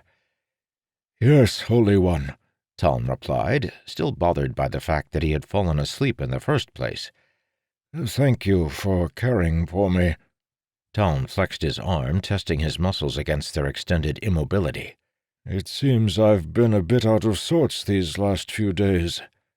How long was I, asleep?" 4 days, off and on, the senior monk explained. "You were awake for much of the time, but you seemed unable to focus." 4 days? Taln shook his head. Yet he could feel the weakness of his mind, the whispers at the edge of his sanity. It was getting worse each return. Perhaps that was the reason for his apparent slumber. "I must say, traveler," the kindly monk said, "you seem far more lucid now than when they first brought you." "I feel far more lucid, Holy One," Taln said with a smile. He raised his sheet slightly, noticing that he was still naked. Hopefully the monks would loan him some clothing, though he doubted anyone was going to give him a weapon any time soon. "Tell me, traveler," the senior monk said uncertainly, "what do you remember of yourself?" Taln raised an eyebrow. "Are you asking if I still think that I'm a herald?" "In not so many words," the monk replied. "My problems of the last few days were not related to my identity, Holy One," Taln said. "I am an Elin. I will not lie to you. That would do us both a disservice." "I see," the monk said, his disappointment apparent. "However," Taln continued, "I don't expect you to believe me. The sign did, after all, fail. I'll have to solve that problem before I can move on to other items. For now, let it suffice to say that I was a traveler in need of your assistance, and you provided it. The Almighty bless you for that." The monk smiled, glancing to the side as another brown-robed form, looking a bit disheveled, entered from the north hallway. "You are welcome to stay with us as long as you need, friend," the elderly monk said, gesturing toward the newcomer. "Brother Lon has been assigned to care for you. He will travel with you and make certain you are acquainted with the city." In other words, he'll make certain I don't get into trouble, Taln thought, smiling and nodding his head as the elder monk backed away to care for other patients. Taln was pleased to note that Brother Lon was carrying a folded pile of clothing with him. Lon was a younger man, probably in his early 20s, a bit on the pudgy side, with an unconcerned oval of a face. Lon blinked tiredly as he approached, and his left cheek was still imprinted with the lines of whatever he had been lying on when they woke him. Lon yawned as he pulled a stool up beside Taln's bed, resting the clothing on the floor beside him. "Greetings, traveler. Welcome to the glorious Mercyholm Monastery." "Thank you," Taln said, reaching immediately for the clothing. I assume these are for me? Lon nodded, yawning again. I'm sorry they woke you, Taln noted, picking through the clothing. Lon shrugged. It's my own fault. I've really got to find a better place to hide. Taln raised an eyebrow at the comment as he examined the clothing. The cut was unfamiliar to him, though fashion changes between returns were normal. The trousers were very loose through the legs and ended in wide triangular cuffs about halfway down the calf. The shirt was equally loose, probably intended to be worn tucked into the pants, then tied with a sash. There were undergarments as well. The most important article, however, was the thick brown cloak, a piece of Rosharan fashion that would never change. Cloaks were necessary even in the summer to ward off high storm rains. All of the clothing had been crafted from shenna, a plant whose bark was stringy and fluffy enough to be spun. It made for rough fabric. Fortunately, all but the cloak had been treated in such a way to make them softer to the touch. Taln nodded in satisfaction. He would have preferred sea silk, of course. The material was lighter, stronger, and more comfortable. These, however, were a citizen's clothing. He could have hoped for nothing more. Brother Lon, Taln said, please run and fetch me some thread and a needle. Excuse me? The monk asked. You and I are in a forced relationship, Taln said. Your superiors obviously expect you to keep me from causing any serious trouble. If you want my cooperation in this, you are going to need to make yourself useful. Lon raised an eyebrow. How very, economical of you. Taln sighed, regarding the man. I'm not trying to be difficult, Lon. I'm just trying to save the world. A needle and some thread would be very helpful. Lon rolled his eyes, rising from his stool. All right. Oh, and bring me 4 medium-sized rocks, Taln added, rising and beginning to dress. About half the size of your fist. Rocks? Lon asked skeptically. Yes, rocks, Taln replied. This is Roshar. The last time I checked, which admittedly was several centuries ago, they were fairly prevalent here. Rocks, Lon mumbled again as he walked off. Taln was dressed by the time Lon returned. Taln accepted the thread, needle, and rocks from the monk, then proceeded to begin sewing a flap into the hem of his cloak. The monk sat down, regarding Taln with curiosity. The second thing I'm going to need from you, Brother Lon, is information, Taln said, pulling the thread tight. Ask away. What year is it? 10E 980, Lon replied. Taln paused, needle held halfway through a stitch. 980? He asked. Indeed, the monk replied. Not that I've seen daylight for the last 10 years or so, but at least they tell me that's what the year is. 980. Nearly 1,000 years since the 9th epoch, since the last return. Such a long time. Something must have happened to the Hothen. They had never waited that long between returns before. What happened to the epic kingdoms? Taln asked, turning back to his sewing. Lon didn't respond immediately. You're kidding, right? He eventually asked. Pretend I'm not, Taln said without looking up. They fell, the monk explained, right after the beginning of the 10th epoch. Taln closed his eyes, sighing to himself. He'd hoped it wasn't true, but... What about Alethkar? He said, opening his eyes. It obviously still exists. Well, a lot of the epic kingdoms exist in name, Lon explained. It's always a good idea to use one of the old names when you found a kingdom. It makes you seem more legitimate. Which ones still stand, then? Taln asked. Even if only in name. Alethkar, of course, the monk said. Though, as the king told you, we've expanded a bit over the last few years. Thalenar still stands. It's by itself on that island over there, so its borders stay pretty stable. Vadenar is now called Yakaved, though it's ruled by 3 Vaden houses, with a figurehead as their leader. Taln frowned. That's it? Well, Shinovar is still there, Lon said. No one ever really pays much attention to the clansmen. The land that used to be Lochenron is ruled by Yakaved, as it has been off and on for the last few centuries. Prala's a mixture of 10 set different kingdoms. Our king just captured the largest one, as you've probably heard. Rimac, Bethrom, Inava? Gone, the monk said. Kingdoms sometimes try to claim them, but mostly they're uninhabited, except Rimac. There are enough bandits over there to form their own kingdom.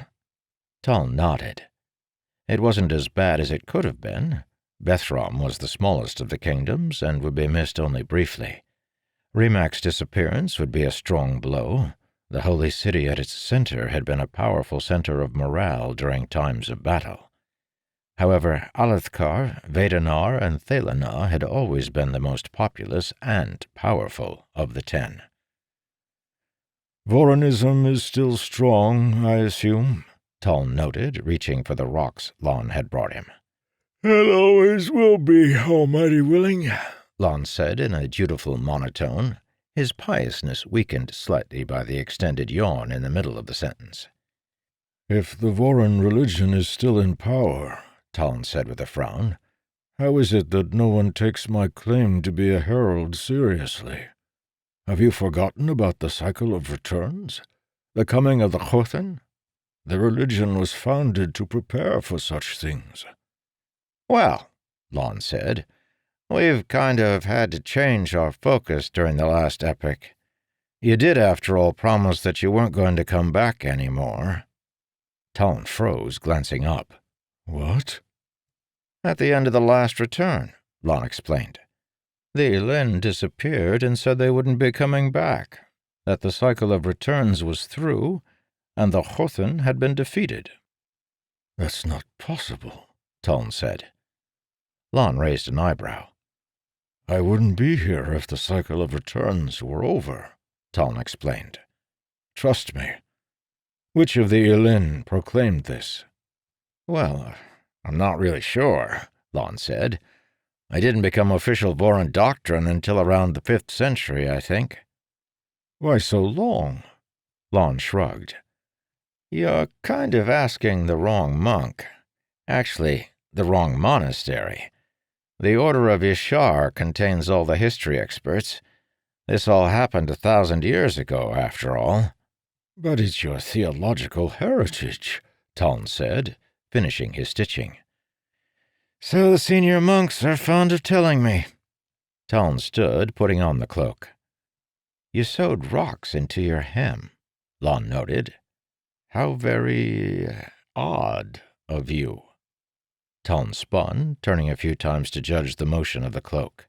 Then he turned to the side in a quick motion, pulling the garment off with a smooth gesture. He nodded to himself, putting it back on. For weight, Taln explained. A weighted cloak is easier to position in a battle, and easier to remove quickly. He could also use it as a surprise weapon, though he didn't offer that bit of explanation. Oh, Lon said.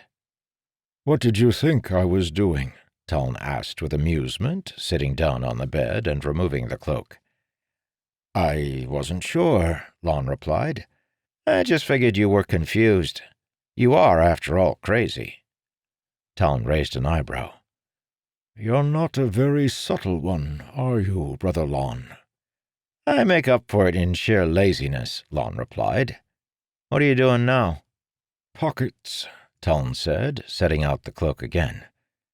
Do you mind if I cut up this blanket? Lon shrugged. That's the kind of thing we expect crazy people to do anyway. You'll have to tear it, though. I'm certainly not going to give you a knife. Taln frowned, but did as requested. You seem surprisingly flippant with regard to my supposed lunacy. Aren't you afraid I'll become violent?" "You're not a violent one," Lon said. "I've seen a lot of your type come through the monastery. I also know you can't be talked out of who you think you are. My job is simply to make certain you don't accidentally hurt yourself or anyone else, especially not myself." "You have experience with my type, then?" Taln asked, sewing a large pocket into the cloak's inner right side. "I tend to get all of the more, undesirable assignments." "I wonder why," Taln mumbled. He fell silent as he worked, turning his thoughts to a topic he had been avoiding. What was he going to do?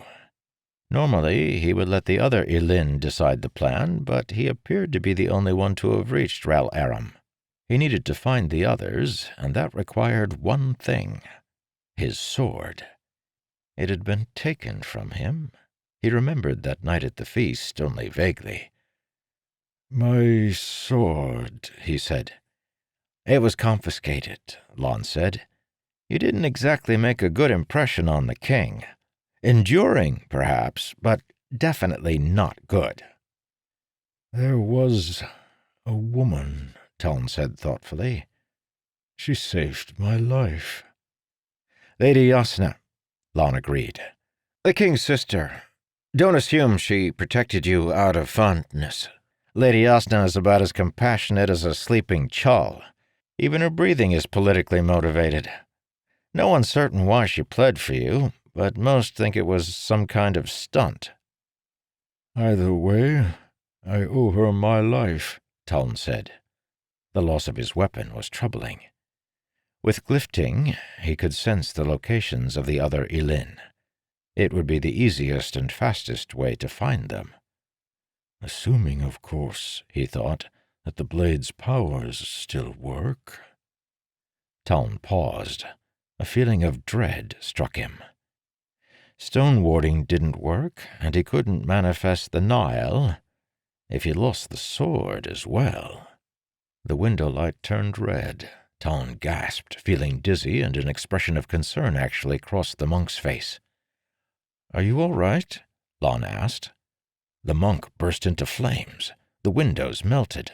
Blood-red fire ripped up the sides of the building, pooling at the top and bearing down on Taln with its heat. Smoke rose from suddenly ignited beds, curling ominously, bringing with it screams.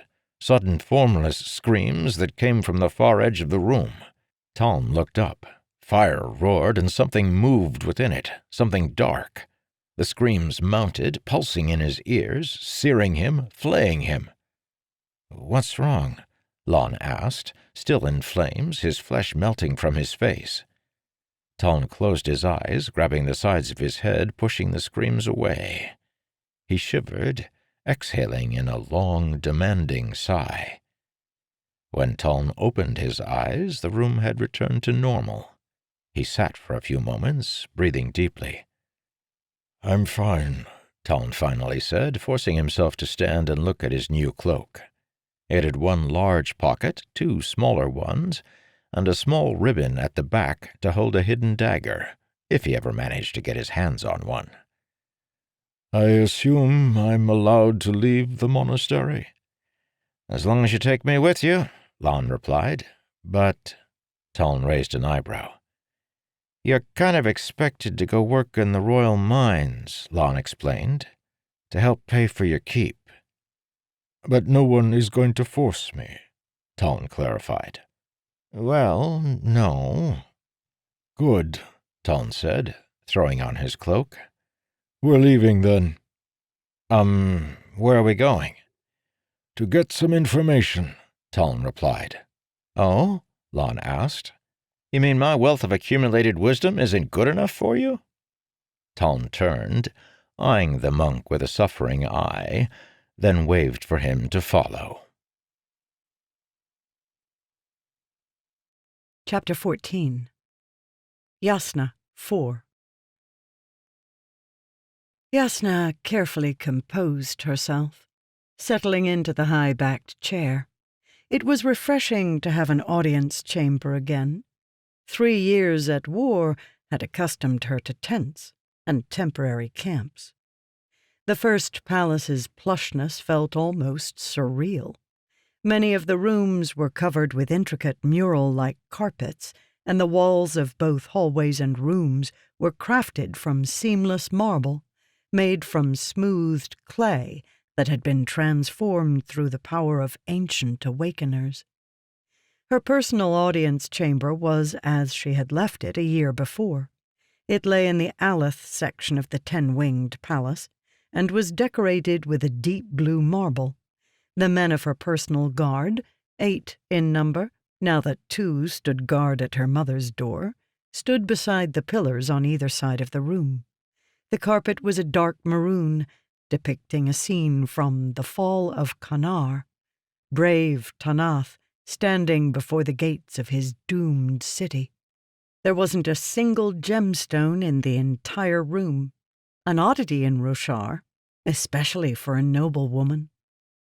The storm shutters were open, filling the room with sunlight.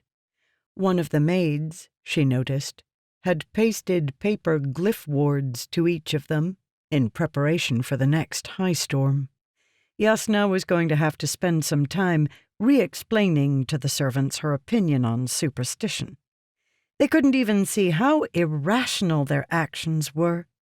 Most, if not all of them, were Vorin, and the religion taught that the storms and winds were the voice of the Almighty. Yet they still held to traditions centuries old, traditions that attributed ill fortune and mystical danger to the storms. Despite the annoying glyph wards, the room was relaxing. Sitting in her audience chair again, the world finally seemed as if it were regaining some of the order that had been scattered and confused these last 3 years. "Show her in," Yasna requested. Nelshendon nodded, pulling open the doors and revealing the person who waited outside. Yasna did not recognize the middle-aged woman, though her cloak bore the familiar glyph Pren, the mark of a scribe. Her tala was white with little ornamentation, and she only wore one gemstone, a clear diamond ring.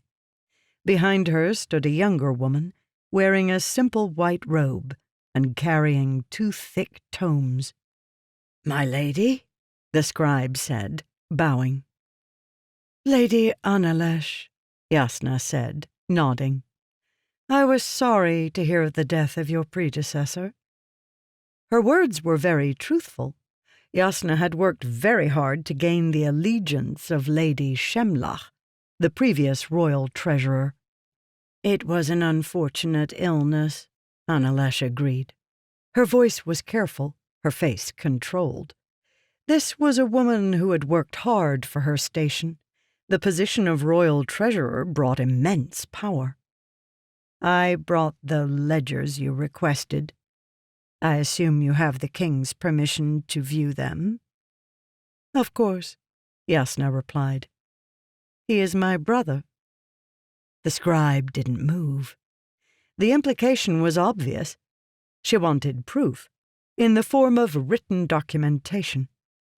Unfortunately, Elokar was being stubborn. He claimed that now they were back in Ral Aram, it was time he began following tradition by using his wife as scribe instead of his sister. Yasna may or may not have been able to get Nanava to give her permission to see the records. Regardless, bowing to the woman's authority was not a precedent she wanted to make. "Come now," Yasna said smoothly. "Everyone knows the trust my brother bears me. Before the war, I ran all of his affairs." "With respect, my lady," the scribe replied. "That was before he was married. Lady Nanava is now the first scribe. I am the one he trusted to take with him into Prala," Yasna pointed out. "That was the king's prerogative to decide," the scribe replied. "However, I cannot release these records without proof of his consent." This time, Yasna frowned openly, allowing the full brunt of her displeasure to shine on the woman. Analesh looked unfazed. "Very well," Yasna said. Kemnar, kindly go and fetch my brother. This finally got a reaction, if only a slight one. Even if Elokar hadn't been away at war the last few years, Analesh would have had little personal experience with the king. Her job was to keep the records. Nanava would be the one who actually interpreted them for Elokar. My lady, Kemnar objected, just as he had been instructed. The king is busy in conference with his generals. He won't take kindly to interruption. I see little other alternative, Yasna said. Very well, my lady, Kemnar said, bowing, then leaving. Analesh's eyes flickered toward the door as it closed. Yasna let the silence hang for a moment before speaking. Lady Analesh, might I borrow your pen and some paper for a moment? Analesh paused, then waved her aide forward. The younger woman deposited a brush pen and some paper on the writing board beside Yasna's chair. Yasna began writing with a nonchalant air, paying no attention to the woman waiting before her. However, out of the corner of her eye, she could see Analesh inching forward, straining to catch a glimpse of what Yasna was scribing. Analesh breathed in sharply as she saw what the paper contained, a formal order for Analesh to be discharged from her position. All Yasna would have to do was read it out loud in front of Elokar and get his agreement before 3 trustworthy witnesses. Lady Analesh stood quietly, watching Yasna's brushstrokes with increasing nervousness. That's right, Yasna thought as she wrote. Think carefully. You're relatively new to this position. You might know Nanava well, but you barely know the king. He's been gone too long. He's an enigma to you. You've heard stories of how important I used to be and how powerful Elokar's temper can become. You remember what I did the other week with the madman? Nanava might have appointed you while I was gone, but can she protect you now that I've returned? My lady, Analesh said.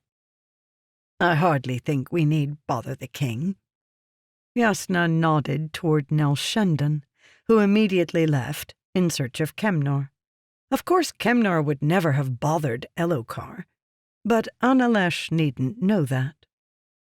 The aide stepped forward at Analesh's order, depositing her tomes on Yasna's writing board. A wise decision, Yasna said, picking up the order of discharge and folding it carefully, then setting it aside. I will remember that you are a woman who can be trusted for her prudence. Analesh bowed her head deferentially as Yasna reached over to open the first of the books. Yasna paused, looking up at the treasurer. You may wait outside until I am finished. Analesh opened her mouth as if to object. Then her eyes fell on the order of discharge. Not destroyed, just tucked away. Finally, she bowed her head slightly and retreated from the room, her aide following. The books contained the records of acquisitions and expenditures during the last 3 years. Yasna could decipher them easily. She had been in charge of finances during the first few years of Elokar's reign, before the escalation of the Pralan War. Yasna scanned the lists.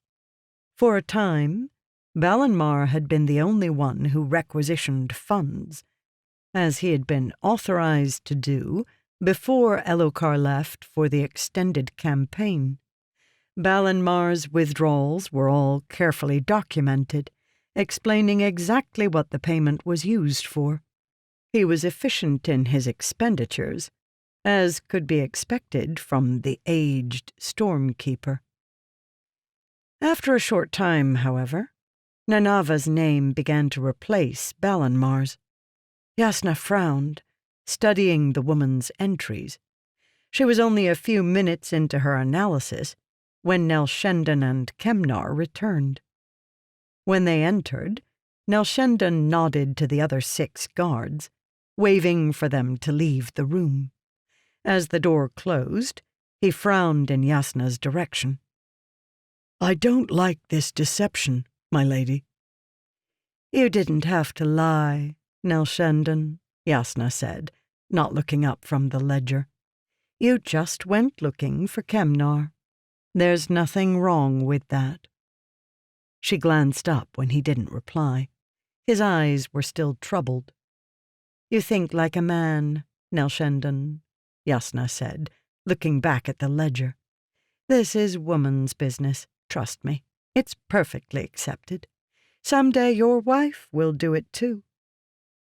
Kemnar obviously didn't have any trouble with his part in the deception. He walked forward, regarding the ledger with curiosity. He would be able to read the numbers. They were based on the 25 Palin glyphs, which everyone could read. He might even recognize some of the glyphs in the requisition descriptions.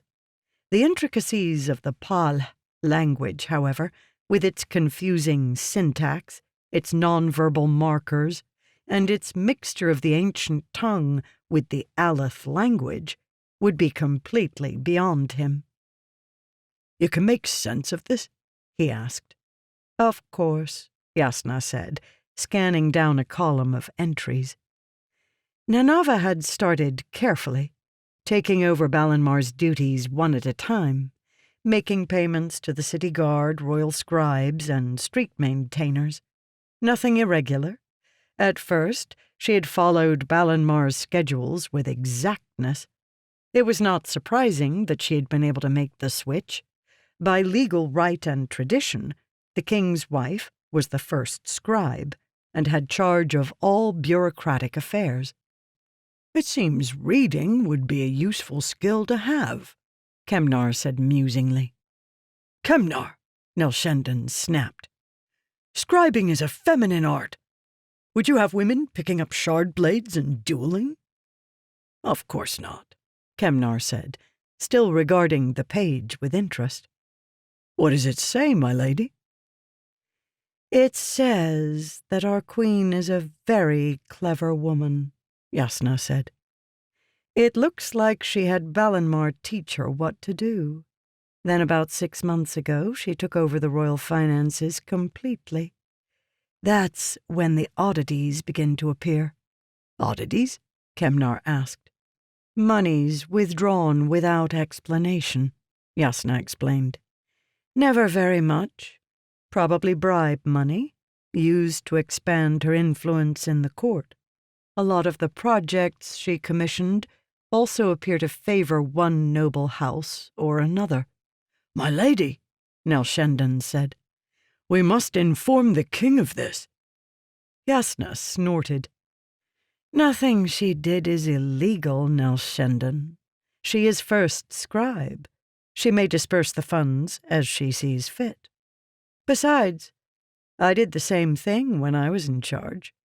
Nelshendon paled visibly. "I may have to shatter a few more pedestals today, Nelshendon," Yasna said. "If you wish, you may wait outside." "No, my lady," he replied. "I will be fine."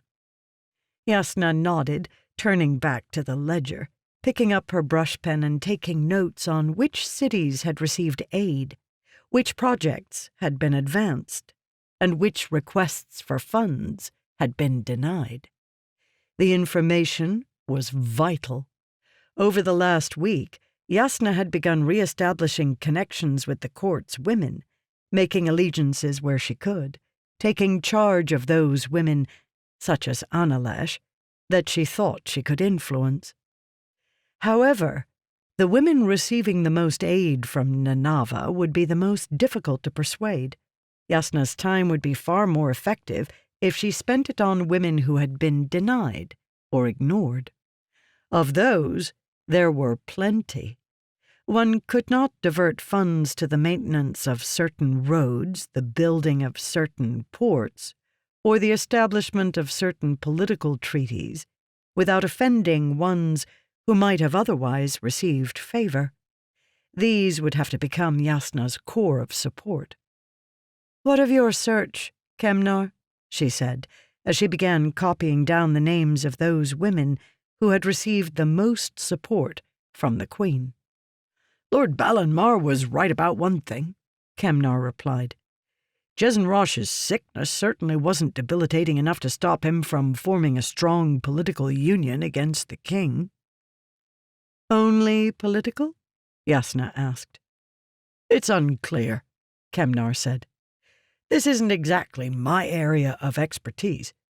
My contacts can tell you exactly how to find an underground awakener, but they don't pay much attention to high-level allegiances.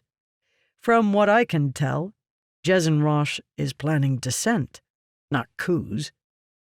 Jasnah frowned, shuffling through the ledger and locating lists of women who had made petitions in court and been refused.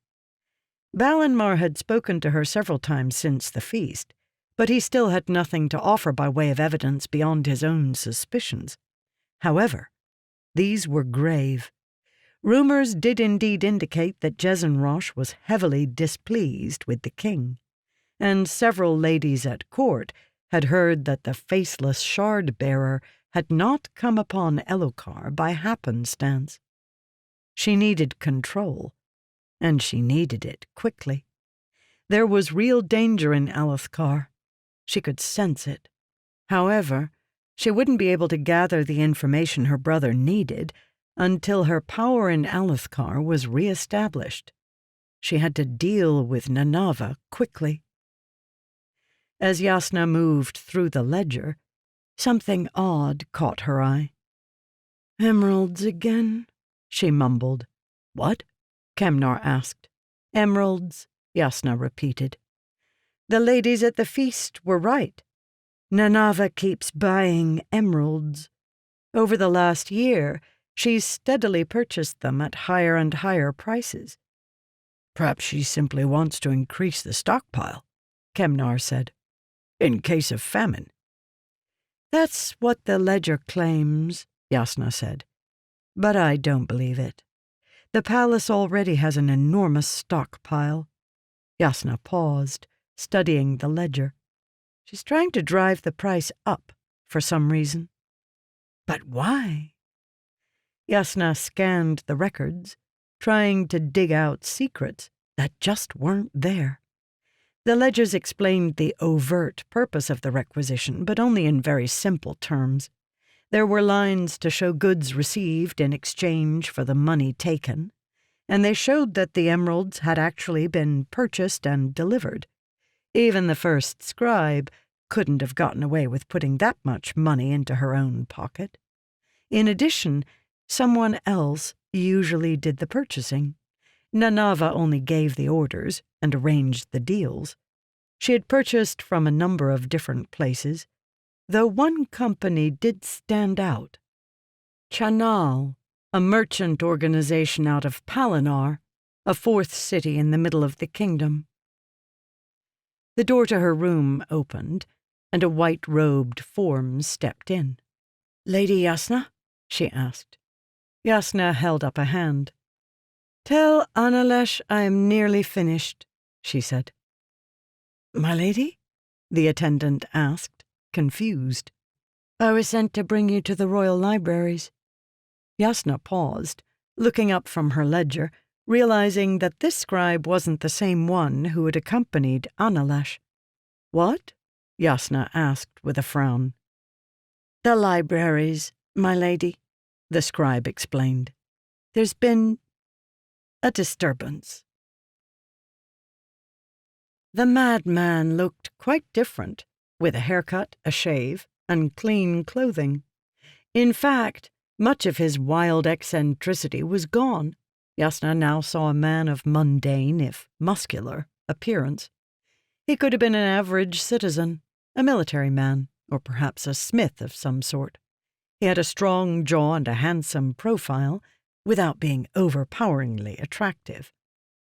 The monks had given him a shirt of woven shenna and a pair of loose trousers, along with a sturdy, thick cloak to protect against high storms. His light hair and rectangular face made it unlikely that he was an Aleth. If his accent was to be believed, He was probably from somewhere to the west. The area where the epic kingdom of Rimac had once stood was now a refuge for bandits, tyrants, and mercenaries. Except for his great height, the man wouldn't have earned a second look had she passed him on the street. Unfortunately, he was rather hard to ignore, sitting as he was in the middle of the royal library, a stack of books on the table in front of him.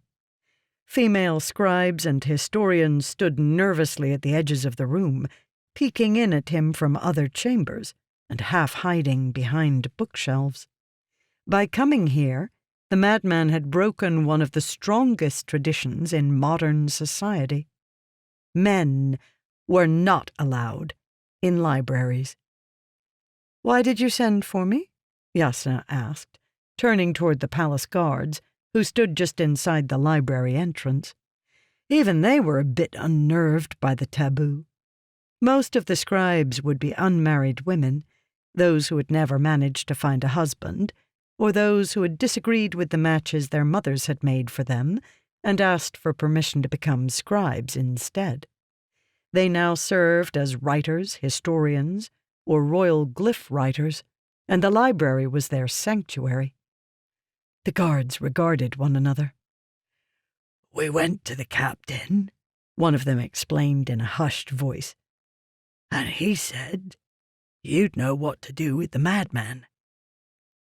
"You did take responsibility for him, my lady," Nelshendon reminded her. Yasna frowned, glancing at the sheepish brown-robed monk who stood beside the guards. He was from Mercyhome. She recognized the glyph. The monks of Mercyhome appear to have grown more lax in their duties since I left for the war. "Let me assure you, my lady," the monk replied, "the monastery is anything but lax. Most of the monks are quite diligent. I just happen to be a particularly bad one." Yasna snorted, turning back toward the room. It was dim, each table lit by a small reading lantern. The white-cloaked women at the edges of the room were like ghosts, frightened yet fascinated by this man who pretended to be able to read. Apparently cleaning up his body had not helped his mind. "Do you want us to drag him out?" the guard asked. "Let me speak to him first," Yasna decided, walking into the library. Kemnar and Nelshendon followed closely, their eyes focused carefully on the madman. No taboo would keep them from protecting her. Yasna rounded the madman's table, studying his face. He seemed intent on the book in front of him. The Ezorpan of Balin, Shard-Bearer of Vadenar. An interesting book, less famous for the man's life it chronicled, but far more so for the justification, the commentary Balin's wife had added at the bottom of each page. The madman's face seemed far more stable than it had before. There was no fervor in his eyes, no imbalance to his movements. He flipped a page as he noticed her, then looked back at his book. Cautious, she seated herself across from him, laying her long-sleeved left arm across her lap and her right arm on the tabletop. "The 10 epic kingdoms have fallen," the madman said in his thick Rimac accent. "Yes," Yasna replied. "About 1,000 years ago." The madman shook his head. 1,000 years, he whispered. "There have been long periods between returns, but 1,000 years? Even the first one was only 800. Most have only been 2 or 3 centuries, 4 at the most." Yasna wasn't certain how to respond. The epic kingdoms had been gone so long they were practically myths. Names of what had once been kingdoms were now used as general references to geography. The madman looked up at her, closing the book, his face pleasant. "You are Yasna Kholin," he said. "The king's sister." And you saved my life." "Yes," Yasna said carefully. "You think I'm insane," the madman noted. "I don't blame you. That is, after all, why we came up with the sign, so that we could dispel any doubts." "The sign didn't work," Yasna said. The madman nodded. "So I noticed. I'm still trying to figure that out." Despite his Rimac accent, or maybe because of it, he had a peaceful, quiet voice, very incongruous with the tempestuous way he had burst into the feast the week before. The madman glanced down at the book. "I still can't believe they're gone. The book says the Oath Pact was broken almost before the Crothen were defeated. The kings must have been waiting, saving strength to spring on each other. We should have guessed. I never trusted Vadran. And Ronad wasn't very far behind. I never found out what happened, of course. I died early last time." "For a man who's been gone for 1,000 years, Yasna said tentatively, "your accent sounds remarkably like that of a man from Rimac." The madman raised an eyebrow.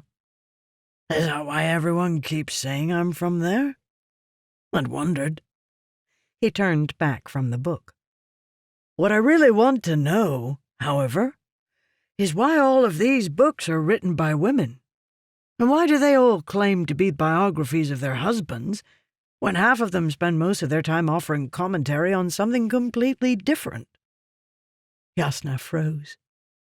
"What did you say?" she asked. The madman looked up, his eyes innocent. "Take this book, for instance. It claims to be a history of a man named Balin. There's only a tiny bit about him at the top of each page, however. The rest is a rather interesting discussion on what happened at the dawn of the 10th epoch." Yasna leaned forward, shooting a glance back at Kemnar and Nalshendan. The madman was speaking things that weren't for masculine ears. "Who told you that?" she demanded in a hushed tone. "Who read to you from the justification?" "No one needed to read to me," the man said with amusement. "I knew how to read before this world was founded. Though I'll admit that I didn't learn your version of it until the 6th epoch." "Really?" Yasna asked skeptically, leaning over and pushing his book down against the table. "Read that," she said, pointing at a paragraph. "No one knows what caused the silence," the man said, "or even if it occurred at all. Some scholars claim that the event never occurred, that awakening didn't suddenly disappear.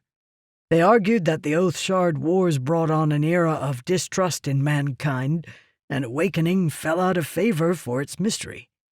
Others attribute the loss of awakening abilities to a mystical connection to the Oath Pact.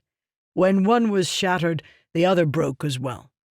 Regardless of the truth, it is obvious that some powers attributed to the legendary knights Epelian of the Epic Kingdom, Wind-Running, Stone-Warding, and the others, are no longer available to mankind, even if awakening itself eventually returned." Yasna sat back in her chair, stunned. "Who are you?" she whispered. "Talanel Elin," the man said frankly. "Some have called me Stone Sinew the Steadfast. Others simply call me the Soldier. Personally, I've always preferred to simply be called Talm." "Talm?" Yasna asked. The word was Pal, for rock. Talm shrugged. "It suits me. Usually during returns I spend my time hitting things. Ishar and Jezrien are far better at planning than I am, which is why I was hoping they would be here already." Yasna took a deep breath. He certainly wasn't the first man who had learned to read. Many Stormkeepers were thought to have taught themselves. However, he was the only one she'd seen admit it openly. "Look, Taln, she said, leaning forward. You have to understand, no matter what you think, no matter what your mind says, you aren't a herald. You're a man, from Rimac. Were you in a battle? Was your head wounded? The sign's failure is a problem, isn't it? He shook his head. I don't know. Maybe it has something to do with this silence the text mentions. You really don't have Knights Epelion anymore? This is Alethkar. You should have Windrunners. The power was tied to the royal family. Windrunners are a myth, Taln, Jasnah explained.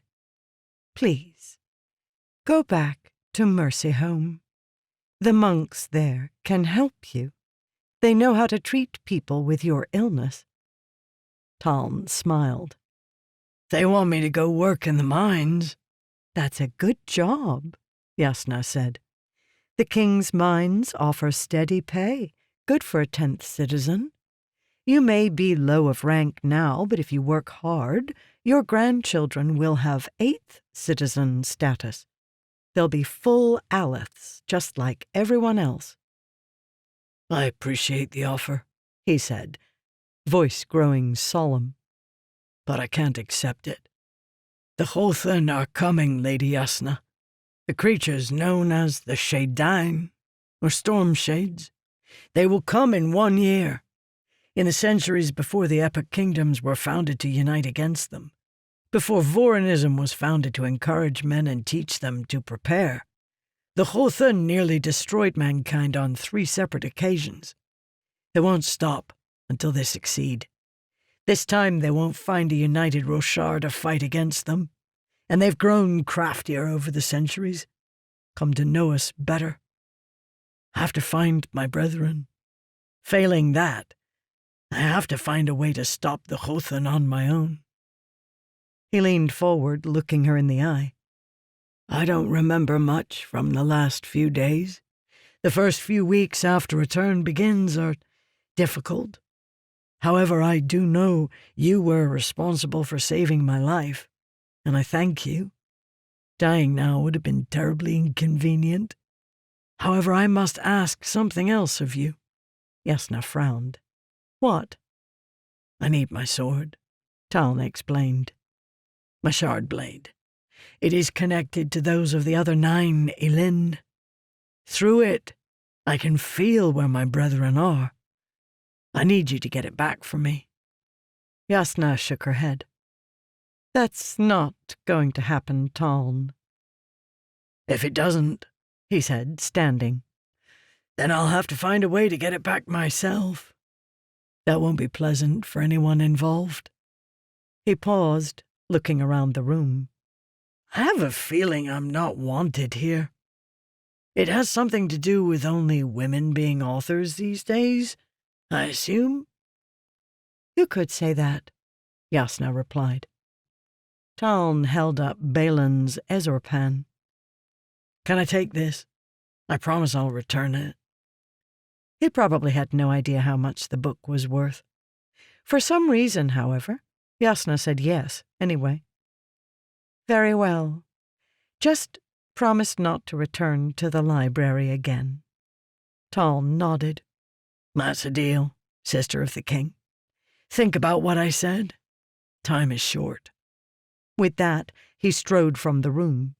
Jasnah sat back in her chair, sighing to herself. Chapter 15. Jack 3.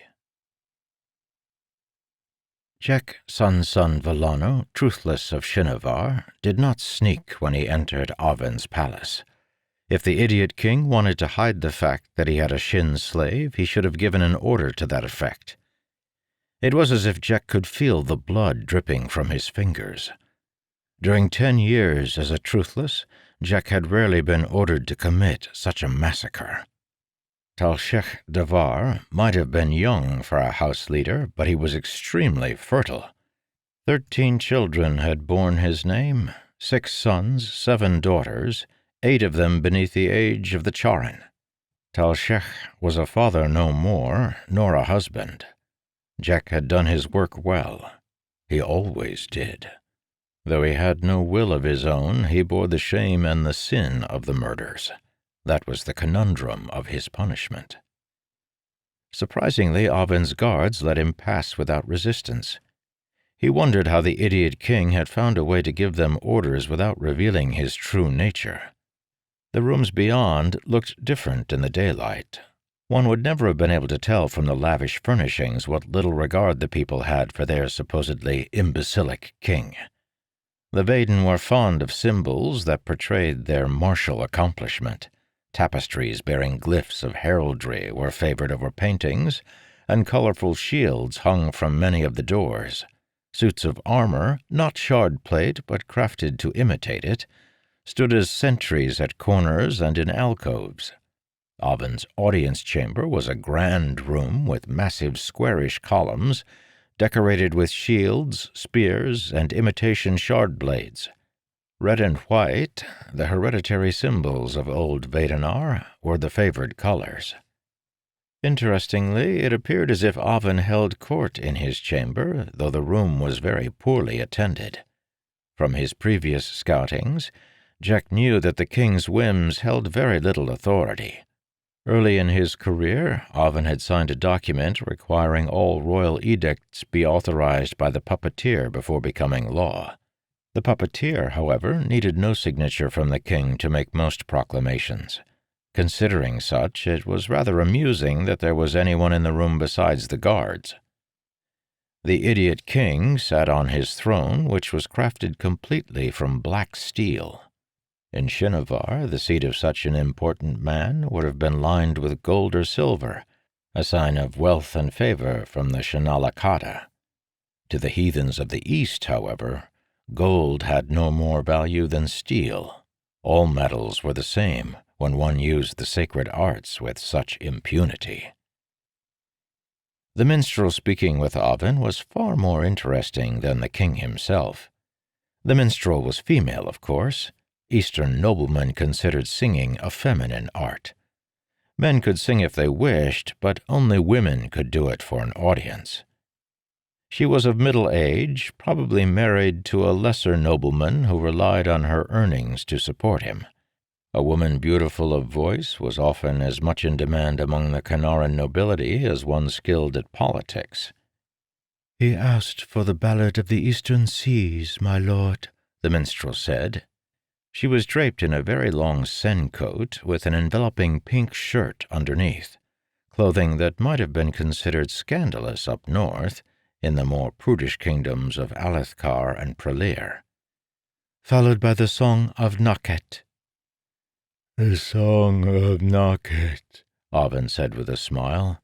"I like that one." "Yes, my lord," the minstrel said. "Lord Renat is fond of it as well." Jack frowned, standing in the shadows of a column, trying not to touch any more stone than he had to. What was Oven's game? He was deaf. What knowledge did he have of ballads or songs? Indeed, what need had he of minstrels? Perhaps it was simply part of his act as a fool.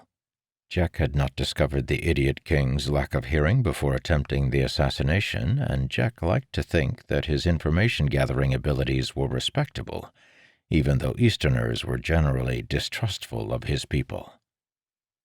Whatever the reason, the minstrel's report continued for a time longer. Once completed, Oven nodded for one of his servants to give her a couple of gemstones and usher her out. Jack watched with interest, trying to catch hints of Oven's true intelligence behind the mask. Though Jack had little respect for Eastern heathens in general, this king's mastery of his own image was impressive. Everything from his expressions to his slumped, not quite right posture gave an air of mental deficiency. Coupled with the slurred voice, even Jack was unable to sense the competence hidden behind those dull eyes. "What is next?" Oven asked his steward. "Your audiences are finished, my lord," the stumpy man replied. "They are?" Oven asked, looking sorrowful. "Yes, your majesty, Perhaps you should return to your rooms and rest. You have had a full day. Look, see, your Shin minstrel has arrived." "Yes," Oven said, nodding. "I am tired. I will return to my rooms." Jack raised an eyebrow, impressed again. Oven's reactions were simple without sounding inane. He played his part well. "This man is truthless," Jack reminded himself, rubbing his fingers together. "Truthless and heartless. Oven might be a fine actor, but beneath his mask he is a murderer like the rest, and a lazy one." How easy it was to order the slaughter of a family when one could sit comfortably in one's palace, listening to minstrels while children died. "You did as I asked?" The idiot king stood at the far side of his sitting room beside a large wooden cabinet. "You did not ask," Jack said simply. Oven smiled, watching the movement of Jack's lips. "No, I did not. Davar's family is dead, then?" "Yes," Jack said, his voice reserved, though tone would be lost on this man. Oven nodded, turning toward the cabinet. He pulled it open, revealing birds. Jack paused in amazement regarding the 3 metal cages. 2 were empty, but one contained a small flock of bright yellow Shin songbirds. They were beautiful, though their cheeps haunted him. They were reminders of a place that seemed more distant with each fresh assassination. Oven opened the rightmost cage, reached in and allowed one of the birds to hop onto his finger. Then he brought it out and shut the cage. The idiot king turned, the songbird resting on his finger and warbling with a light voice. "What was the reaction in Wind Hollow?" Oven asked, glancing toward Jack's face. Jack shook his head. "Talshech will come for you," he said. "The rumors say he believes that the puppeteer was behind the assassination. He is already gathering his forces." "Indeed," Oven said, glancing down at the bird. Oven frowned. There had been a time when House Vadenel had been the most powerful of the 3, a time when it had ruled the entire kingdom, its house leader more an emperor than a king. That time had passed long ago. Now House Vadenel was suffered more than obeyed. It was the weakest of the 3, and that weakness had grown even worse since the death of Oven's father. "House Vadenel has no army," Jack said, Oven's eyes flickering up at the movement of his lips. "You barely have what could be called a militia. House Davar is the most powerful of the 3. Talshech will gather a considerable force." "Indeed," Oven repeated. He looked back down at his songbird, reaching out and scratching its head. The small creature proffered its head eagerly, rubbing against his scratching finger. "Talshech Davar has wanted to take the throne for some time. Only fears for his family kept him back. His wife worried that war would open the children to assassination." "So you removed the source of his hesitance?" Oven nodded. "Even if he hadn't suspected my dear Chancellor of State, Talshech would have gathered his army. He wants my head nearly as much as your former master did, though for different reasons. He considers my deficiencies an embarrassment to the proud Vedan heritage." Jack's frown deepened. Not an idiot, but perhaps a madman. Oven continued to scratch the bird's head. "I cannot hear them, you know," he eventually said. "I've often wished to. My hearing went when I was a small child, I sometimes think that I can remember what it was like. The songs, the pure voice of my sister.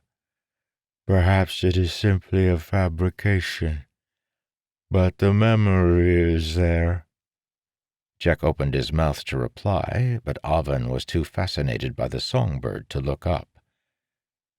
"It trusts me so implicitly," the king said, as the bird ruffled its feathers, then rubbed its head against his finger for more scratching. "I raised them all, you know. My keepers considered it a good waste of time for their dear child of a king." Oven continued to scratch, then reached over with his other hand and lightly snapped the bird's neck. Jack blinked in surprise as Oven set the corpse aside, resting it on a nearby table. "Come," the idiot king said. "I have other tasks for you to perform." Jack remained where he was as the king walked away, looking down at the dead creature. "So that is it," he thought to himself. "Oven is not a man who kills for revenge, or even to advance himself. He kills because he wishes to prove how powerful he is. Not a madman or an idiot. Just a simple thug." Jack shook his head, turning to do as he had been ordered. Chapter 16. Shinri 2.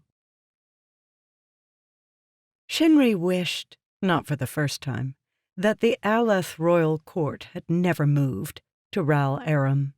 She was much fonder of Kholinar. It felt real, and not just because of the late plants. A city reflected the soul of its lord, and few men were as real as Dalinar Kholin.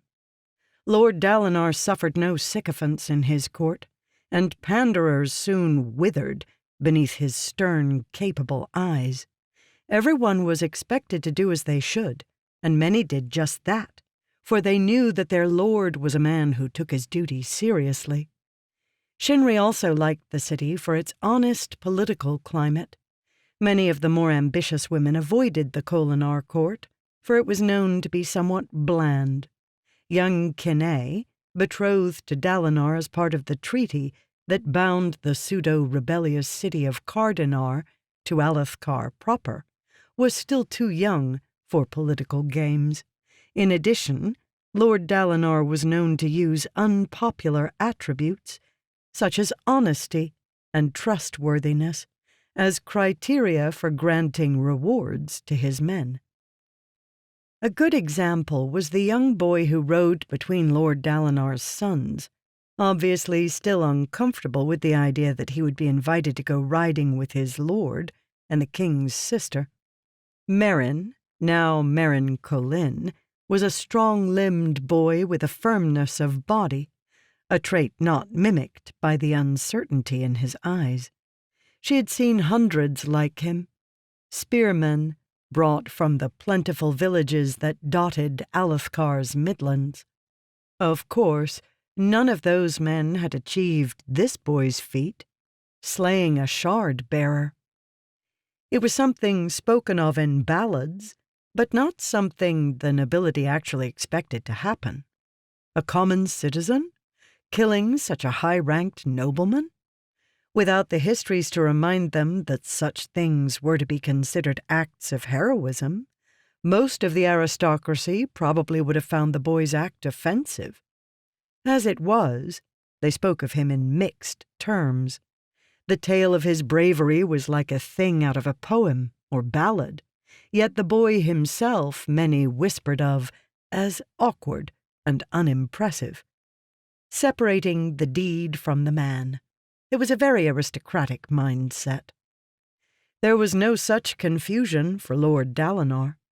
Though Dalinar sat upon his horse, attired as any other nobleman, dressed in sea silks, his hair finely kept, his saddle rich, his noble eyes and honorable actions proved him something far above the average. He was a handsome man, too, Square-faced with peppered hair, his body firm like that of a man far younger. It was hard for her to imagine a more perfect lord. Perhaps Tethran would have turned out like Dalinar, her mind thought, unbidden, always eager to ruin a perfect moment. As the days passed, her hopes for her fiancé's return had slowly given way before brutal reality. Independent reports confirmed both Tethran's trip to Thelana and his ship's misfortune. Some scattered wreckage had been turned up by other ships in the convoy, but the high storm had been fierce, and no survivors had been discovered. "Tethran is gone," she told herself. "You have to move on to more pressing matters. Like Jasnah said, you need to be alert. There is danger in court." Though their ride was ostensibly a leisurely one, Shinri doubted Jasnah was capable of simple leisure. The lady had come to discuss her concerns about the Aleth court with one of the few people she actually trusted. Shinri, however, tried not to let her mistress's agenda spoil the ride. The late hillside was gorgeous. The horses could barely move without stepping on leaves or vines of some sort. The late rock buds, with their underdeveloped shells and overdeveloped blossoms, grew so thickly that it was often hard to see through their leaves to the ground below. Massive flowers hung from the center of the thick rock bud stalks, their weight causing them to dangle and bob in the slight breeze. Unlike a garden, there was no coordination of colors.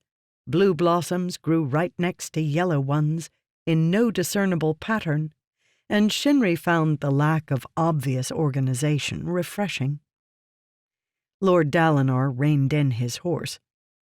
"This looks like a good spot," he noted, nodding toward a more level bump on the late hillside. "It is suitable," Jasnah said. Though her voice was controlled, Shinri knew her mistress well enough to tell that Jasnah would have been just as pleased with stark stone walls as she was with the beautiful hillside.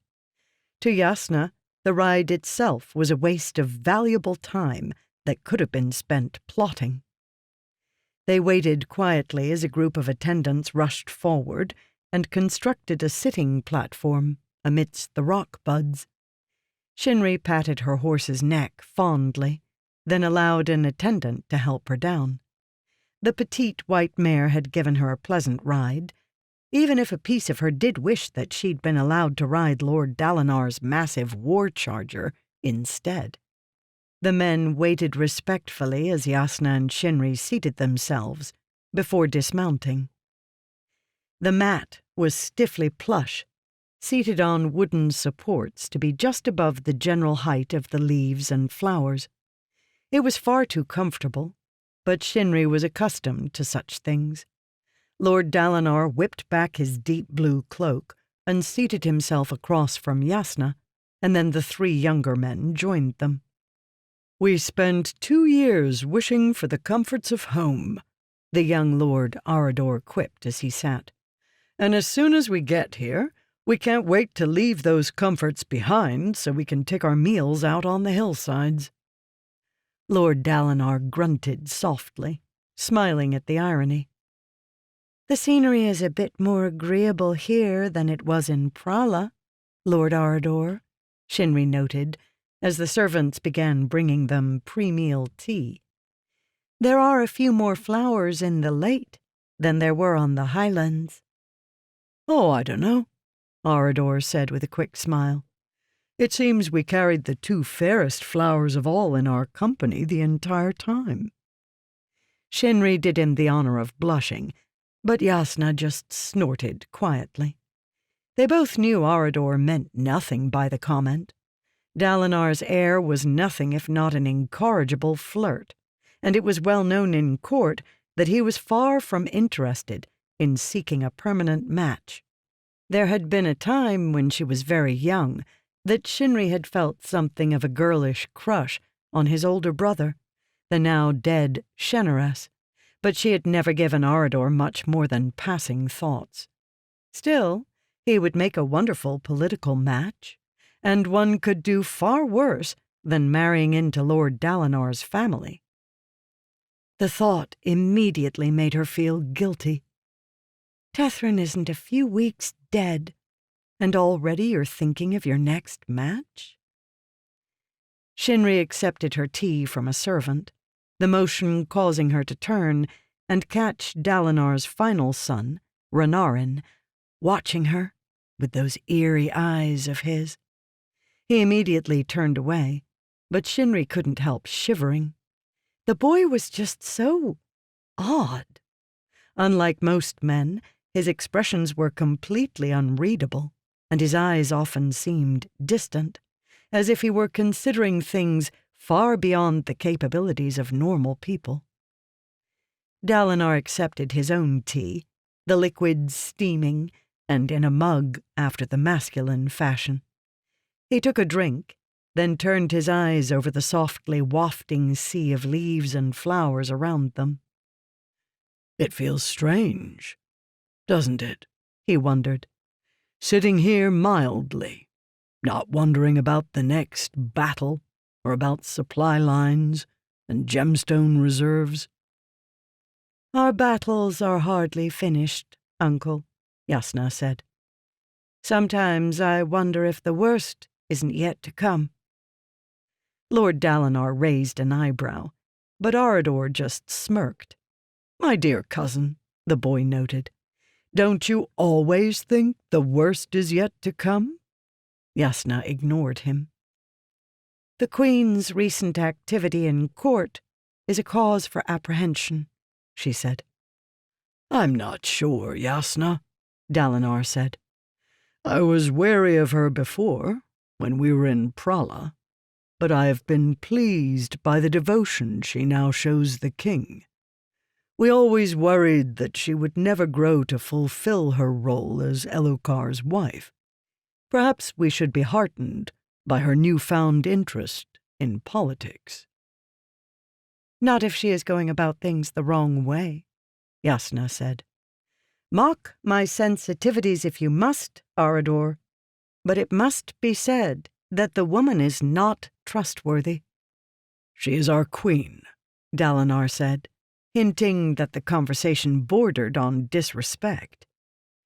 Yasna waved her hand dismissively. "I care nothing for pleasantries of courtly language right now, Uncle," she said. "I care about keeping my brother's throne secure. If this woman cannot do that, then someone else needs to look after him." Dalinar sat quietly for a moment, holding his bronze mug. "You need to let him go sometime, Yasna," he said quietly.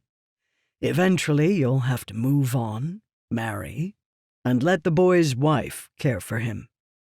As I said, she does seem to have genuine affection for Elokar, and she seems to take her duties seriously now. She might see you as a threat to her power, but then she probably has good reason to do so." Yasna bristled slightly, but then she relaxed. "I know, Uncle," she finally agreed. "But I can't let him go yet. Things are too dangerous. Prala was long and tiring, but there was never any real worry that we would lose the campaign. What looms over us now could destroy Alethkar." The conversation fell still, the only sounds those of servants preparing their meal in the background. "You mean civil war?" the young boy Merrin offered. "You're worried about the other Parshan, Jezenrosh." Shinri eyed the boy. She had assumed he would be too intimidated to offer anything during the conversation, but apparently he was a bit more brazen than she thought. "He pulled a shard-bearer off of his horse," she reminded herself. "He rescued the king when all of the other soldiers were running. Those are not the actions of a coward." Still, he probably shouldn't have spoken. Despite his shard blade, Merrin was still a youth. This conversation was between Dalinar and Yasna, with Arador's counsel being suffered because he was a full adult. Merrin might be brave, but he obviously still had little understanding of courtly etiquette. "I doubt it will be anything that dramatic," Jasnah said. "But it doesn't take a war to destroy the soul of a kingdom. Jezin Rosh is poisoning the nobility against my brother, and without my connections in court, I cannot determine his level of success. I worry he will divide the people against their king." "You can't think that he wants the throne for himself," Arador said. "I don't know," Jasnah said. For a moment, Shinri thought she might reveal what Balinmar had said about the faceless shard-bearer, but Jasnah kept these speculations to herself. "The man is far too solitary. No one knows what he wants." "I got to know him a little bit during the war," Arador said. "I don't know, Jasnah. He likes to complain, but I don't think he'd try and overthrow the king." "Do you know what happened?" Jasnah asked. "That night before Jezin Rosh left the war? Do you know what he and my brother argued about?" Arador paused, then shook his head. "No." Dalinar shook his head as well. "I asked Elokar, but he didn't wish to speak of it. And you know that boy's temper." He sighed, shaking his head. "You're right, Jasnah. The Queen could have picked a better time to begin asserting herself, eh?" "Definitely," Jasnah replied. "She's locked me out of nearly every source of courtly information. To be honest, Uncle, I don't share your confidence that she has my brother's interests in her heart. I've been studying the kingdom's expense ledgers recently." Dalinar raised an eyebrow. "How did you talk her into letting you see them?" Jasnah just smiled. "Anyway, the Queen has made some very strange expenditures during our absence. She's unduly interested in the emerald trade, for one thing. In addition, I'm convinced she's been intentionally aggravating Jezin Rosh and his allies. She's learned to manipulate the royal funds, tariffs, and work projects far too well.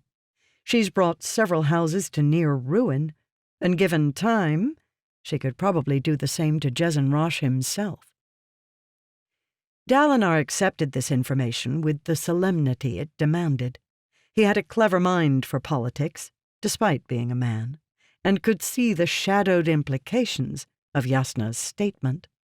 Unfortunately, shadows were all they had. If the Queen really were provoking Jezin Rosh, what did it mean? Was she foolishly snapping at the man she saw as her husband's enemy? That would be the act of an inexperienced woman who thought herself doing what her station demanded, and it seemed to fit. Yet the Queen's recent political insight made one wonder if she had more subtle motivations. Shinri picked at the intricate sitting cloth as she sat, pulling a string free and marring its pattern, destroying its arrogant perfection. What was the Queen's pattern? This one question had monopolized Jasnah's worries over the last few weeks, and therefore had done the same to Shinri. She and her mistress had discussed the question at length. It wasn't Shinri's place to speak now, while Jasnah conferred with Dalinar, but she had given her opinions before. The Queen was not to be trusted, perhaps, but Shinri saw her as Dalinar did. Not vengeful or evil, but simply as a woman trying to secure her power against the domineering threat of the great Lady Jasnah. It was inconvenient that her flexing should come now, when Jezin Rosh threatened, but she was hardly worth the concern Jasnah gave her. Eyes were on Shinri. She didn't look up, but she knew that Renarin was watching her again. "What is wrong with that boy?" she thought uncomfortably. "But," Jasnah suddenly declared, "I bore you with female politics. Tell me of your progress, Lord Dalinar. What have you discovered about the attack in Prala?" "Blessed little," Dalinar replied. "That kingdom would have collapsed soon with or without our help. The southern and eastern borders are still chaos, not helped by the king's insistence on withdrawing the greater portion of our troops. I agree that the men need rest. Many of them are rural volunteers who need to get back to their crops. But he should leave a larger portion of the regulars in Prala to secure the border. Dalinar trailed off as a messenger bearing Elokar's sunburst coal glyph approached. The Parshan waved him forward, but the messenger didn't approach Dalinar, instead giving Yasna a whispered message. Shinri was close enough to catch a few words, one of which sounded a lot like "madman." "What is it?" Dalinar asked, as Yasna waved the messenger away. "A very large annoyance," Yasna said, with a displeased frown. "One my brother is amused to let me keep oath regarding." Dalinar raised an eyebrow. "The madman who interrupted our return feast," Yasna explained. "He has an undeniable talent for creating disturbances, and for pulling me away from important conferences. There is still much to discuss." She paused, turning an eye toward Shinri. The look was obvious. Kemnar was out searching his sources for information about Jezenrosh, and Nel Shendan was guarding Yasna's mother. Assuming that Yasna wished to remain in Kholinar, that only left one person to go in her place. "You want me to take care of it, my lady?" Shinri asked. "Apparently he's taken to preaching in the market square," Yasna said. "Take some of my guards and see if you can't make him go back to his monastery peacefully. If you have any problems, send me a messenger." Shinri nodded, rising and waving a servant to bring her horse. "Arador, Merrin, accompany her," Dalinar ordered. "See that the Lady Shinri comes to no harm." Shinri flushed. "That's hardly necessary, my lord." "I insist," Dalinar asserted, and there was nothing left to say. One did not argue with Dalinar Kholin. "So it's just one man?" the boy, Merrin, asked. "The king sent a messenger all the way to Kholinar expecting Lady Yasna to return to the capital and deal with a single crazy man? Isn't that a little frivolous?" Shinri glanced through the curtains to where Merrin and Arador walked beside her litter. The young shard-bearer spoke bluntly, displaying his obvious lack of understanding. While Dalinar and Yasna might be able to question the king's motives, it was not for a simple boy like Merrin to do likewise. Arador, unfortunately, was little better. He didn't chastise Merrin, or even pull the boy aside to explain his error. Dalinar's second son had never needed to pay much attention to what should and shouldn't be said. Indeed, the affable man probably wouldn't have cared anyway. Regardless, his station as Dalinar's heir made him put him above most court-goers. "The king is a busy man," Shinri said simply. "Yes, but surely he could have sent some soldiers to deal with the disturbance," Merrin said with a frown. "I mean, sending for Yasna took just as much effort, right? And now the problem continues while we travel through the Oath Gate and down into the city." Shinri sighed quietly. She couldn't, of course, explain that the move had been done to intentionally annoy Yasna, though the king probably didn't understand most of the implications of Yasna's move during the feast. He was smart enough to understand that he had been manipulated. He had wanted to execute the madman, and Yasna had diverted him. Though Elokar could always pass off his forbearance by claiming he was simply suffering his sister, King Elokar could be a spiteful man. He had said that the madman was Yasna's responsibility. He would make certain to remind her of the foolishness of her decision. When Shinri didn't respond, Merrin looked to Arador for an explanation, but Dalinar's heir simply shrugged. Merrin frowned. He was a brooding, serious-eyed boy, not at all what she would have expected from a rural citizen. He carried his shard blade with a reverence that bespoke an awareness of his high calling, even if he didn't yet understand all of its implications. He held the blade up, resting it on his shoulder as he walked, the blade itself, and any budding designs it held, masked by his metal practice sheath. "That cloak doesn't fit you," Shinri noted curiously. Merrin looked up, then flushed slightly. He wore blue and white nobleman's sea silks, modest in coloring and embroidery. The only striking article in the ensemble was the rich blue cloak, deep in color and emblazoned with Dalinar's glyph, a sharp-lined coal set in the shape of a shield. The cloak, however, was too broad for Merrin. The length had been hemmed, and while it didn't fit poorly, it obviously hadn't been originally tailored for him. Arador laughed at her comment. "I told you it was noticeable," the older boy said. "I keep telling him he should have another one tailored." "Lord Dalinar gave this one to me," Merrin said simply. "In a symbolic gesture, Merrin," Arador explained. "You don't actually have to wear the cloak, especially not everywhere you go. Besides, it's a cold-weather cloak, meant to be worn in the Highlands. It's far too thick to be comfortable here in the Late." Merrin shrugged. "It feels fine to me." Shinri smiled.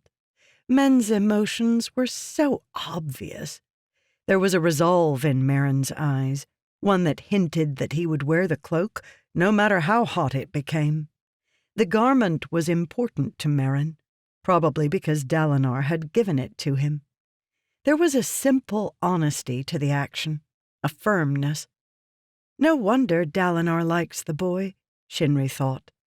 The two are remarkably similar, considering their backgrounds.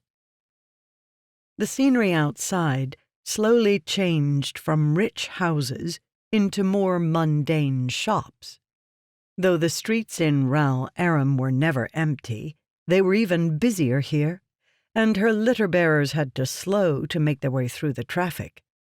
People gave both litter and shard-bearers moderate space, however, so the movement wasn't difficult. Shinri picked idly at the threads in her litter curtains. She had quite nearly removed the golden embroidery from one entire section before they arrived at the specified location. And there he was. He stood on one of the sculpted square boulders that marked the corner of the intersection. Shinri's litter-bearers stopped, but she didn't knock for them to put her down, instead enjoying her vantage as she looked over the crowd toward the madman. Not that she really needed the view. His voice was audible, even over the mumblings of the market-goers.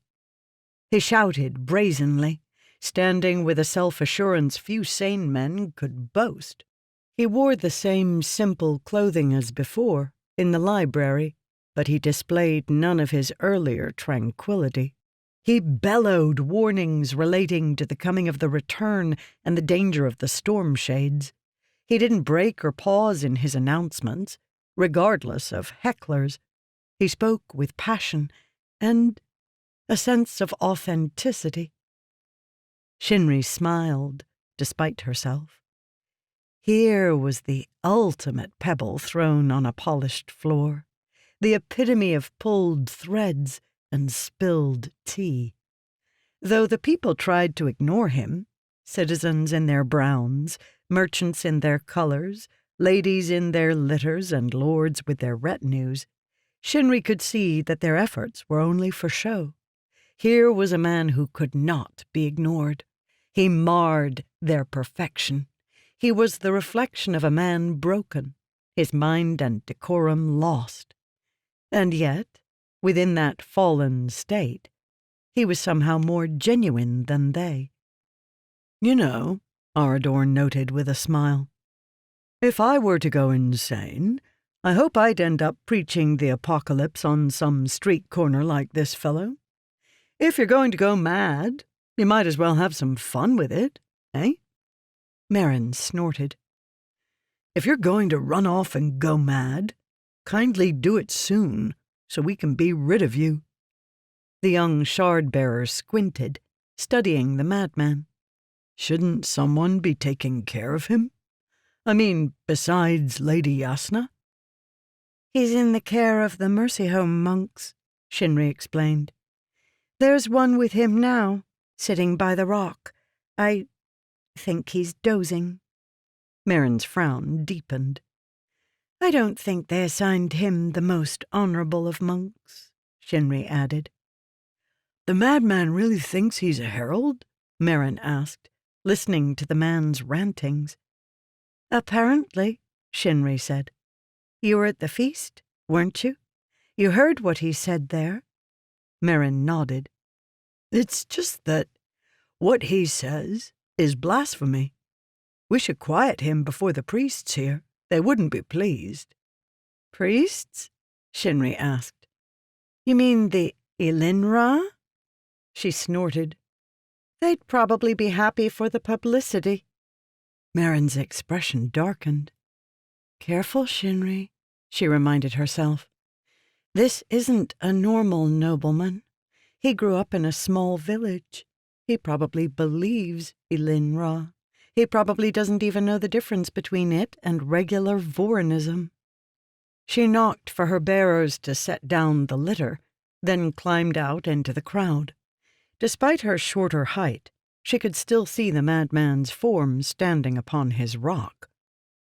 "Come on," Shinri said, stepping forward. Yasna's 4 guards moved in around her, making a path through the crowd. She approached the madman's rock apprehensively, and she had to admit that having 2 shard-bearers with her was a nice comfort. The madman noticed her approach, but did not stop his yelling. Shinri paused a short distance from his rock. Merrin and Arador were tense. They likely remembered how this man had acted at the feast, when his eyes and actions had been so wild, yet he had seemed so peaceful when she had seen him in the library. "But that's what madness is, isn't it? Unpredictability." Arador nodded to the soldiers. Despite his leisurely attitude, he was well known for his dueling ability, and Yasna had spoken of his effectiveness on the battlefield. He turned toward Shinri, speaking in a low voice. "I can take care of this if you wish, Shinri." "No," Shinri said. "I want to speak to him first. Please, stay here." She took a few hesitant steps forward, stopping just before the rock. Merrin moved to accompany her, but Arador laid a hand on his shoulder, allowing Shinri the space she wished to accomplish her task. "Assuming I can get his attention." It turned out that she didn't need to. Once the madman finished his latest round of apocalyptic warnings, he turned toward her, smiled, and seated himself. Shocked at the sudden change in his demeanor, Shinri stood quietly for a moment. "I recognize you," the madman said, reaching for a water pouch and wiping the sweat from his brow. "You were with the Lady Yasna Kholin the other day in the library." "I'm her ward," Shinri explained. "Ah," the madman said with a nod. "Who are the swords behind you?" Shinri glanced backward to where Arador and Merrin watched uncertainly. "Lords Arador and Merrin Kholin," Shinri explained. "Kholin," he noted. "Brothers to the king?" "No," Shinri said. "Cousins, or at least, Arador is. Merrin was granted his surname by title." The madman nodded. He was so well exercised for a lunatic. His body was muscled and brawny enough to make both Dalinar and Merrin look inferior by comparison. Had he been a soldier before madness took him, perhaps? "They look as if they're certain I'll attack you at any moment," the madman said with amusement.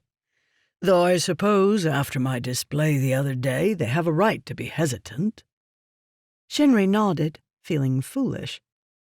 How did one speak to a man who now acted so normally, yet who had been ranting insanely just moments ago? It seems that what? That you're still insane? It seems that you have decided to try a different tactic.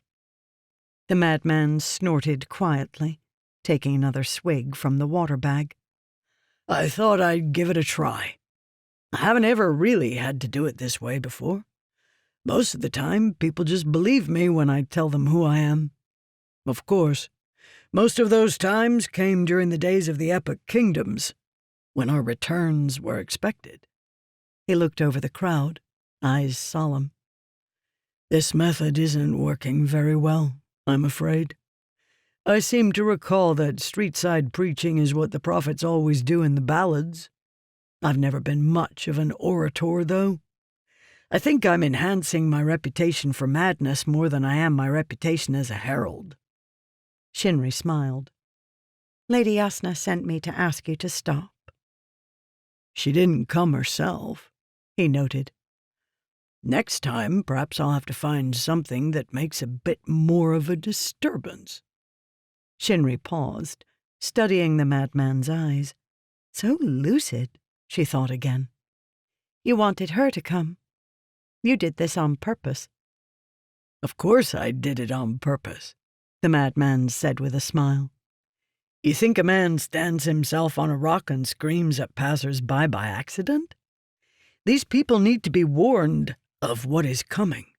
The probability of your Lady Yasna visiting sometime during my speech was a side benefit. But why? Because I am led to understand that I am under her care, the madman explained. And that means she is my strongest connection to the nobility. Unfortunately, the palace guards are watching for me now, since I slipped by and got into your library, and won't let me in to seek her out. That means I need to coax her out to see me. You don't know if she's managed to get my sword back for me, do you? I doubt she's given it a passing thought. I don't know. I'm sorry. The madman nodded. Why don't you give her a message for me? I'll promise to stop my preaching here in the market if she'll tell the guards to let me pass. I doubt she'll do that, Shinri said immediately. But if you wish to visit her, we might be able to arrange an escort to bring you to her audience chamber. Stop making a disturbance. You said it wasn't very effective anyway, and I'll send a messenger to you once I get specifics from Lady Yasna. The madman smiled. She's trained you well, he noted. You're very young to understand how to make a promise without giving anything up. Yasna would have been disappointed to see Shinri blush so openly. You have an accent, the madman noted. Not from Alethkar, I assume. I come from Yakeved, she said. The same as the king's wife, the madman said. A relative of yours? No, Shinri said. We're of different houses, but we came here as part of the same treaty. The madman nodded. You're what, 15? 17, Shinri snapped. Forgive me. It's been a very, very long time. What do you think of your mistress? I've heard much said of her, but nothing from one that actually knows her. She is a brilliant politician and a skillful teacher, Shinri said simply, withdrawing slightly. She had already answered far too many of his questions. Ah, and now you look more like her, he said cryptically. She is a strange woman, this Lady Yasna. Everyone agrees on that fact. As you've noted, my understanding of people's ages has been thrown off a bit by the millennia. However, isn't it thought odd that she remains unmarried at her age? Unmarried. The word brought back unconscious thoughts of Tethran. She dismissed them immediately, but not quickly enough, for she found the madman regarding her with discerning eyes. What? He asked. You have someone of your own? Young Vaden ward of the Lady Yasna? Someone who brings you pain?" "It is unimportant," Shinri said coldly. "I see," the madman responded. "He left you? Or is it something worse?" "Why should I discuss such things with you?" she said. "You probably shouldn't," he admitted. "Madmen are terrible at keeping secrets." He winked at her, drinking the rest of his water with a deep swig. Shinri paused. "You're not what I expected," she finally admitted. The madman smiled. "You know, people tend to tell me that a lot, no matter what epoch it happens to be. But discussing my history would have little point, since you will probably take it all to be the ramblings of a madman. What of you? Who is Shinri of the House Davar?" Instantly suspicious, Shinri studied his honest eyes, trying to delve his intent. "Shinri Davar is a woman of little consequence," she said. "A simple messenger."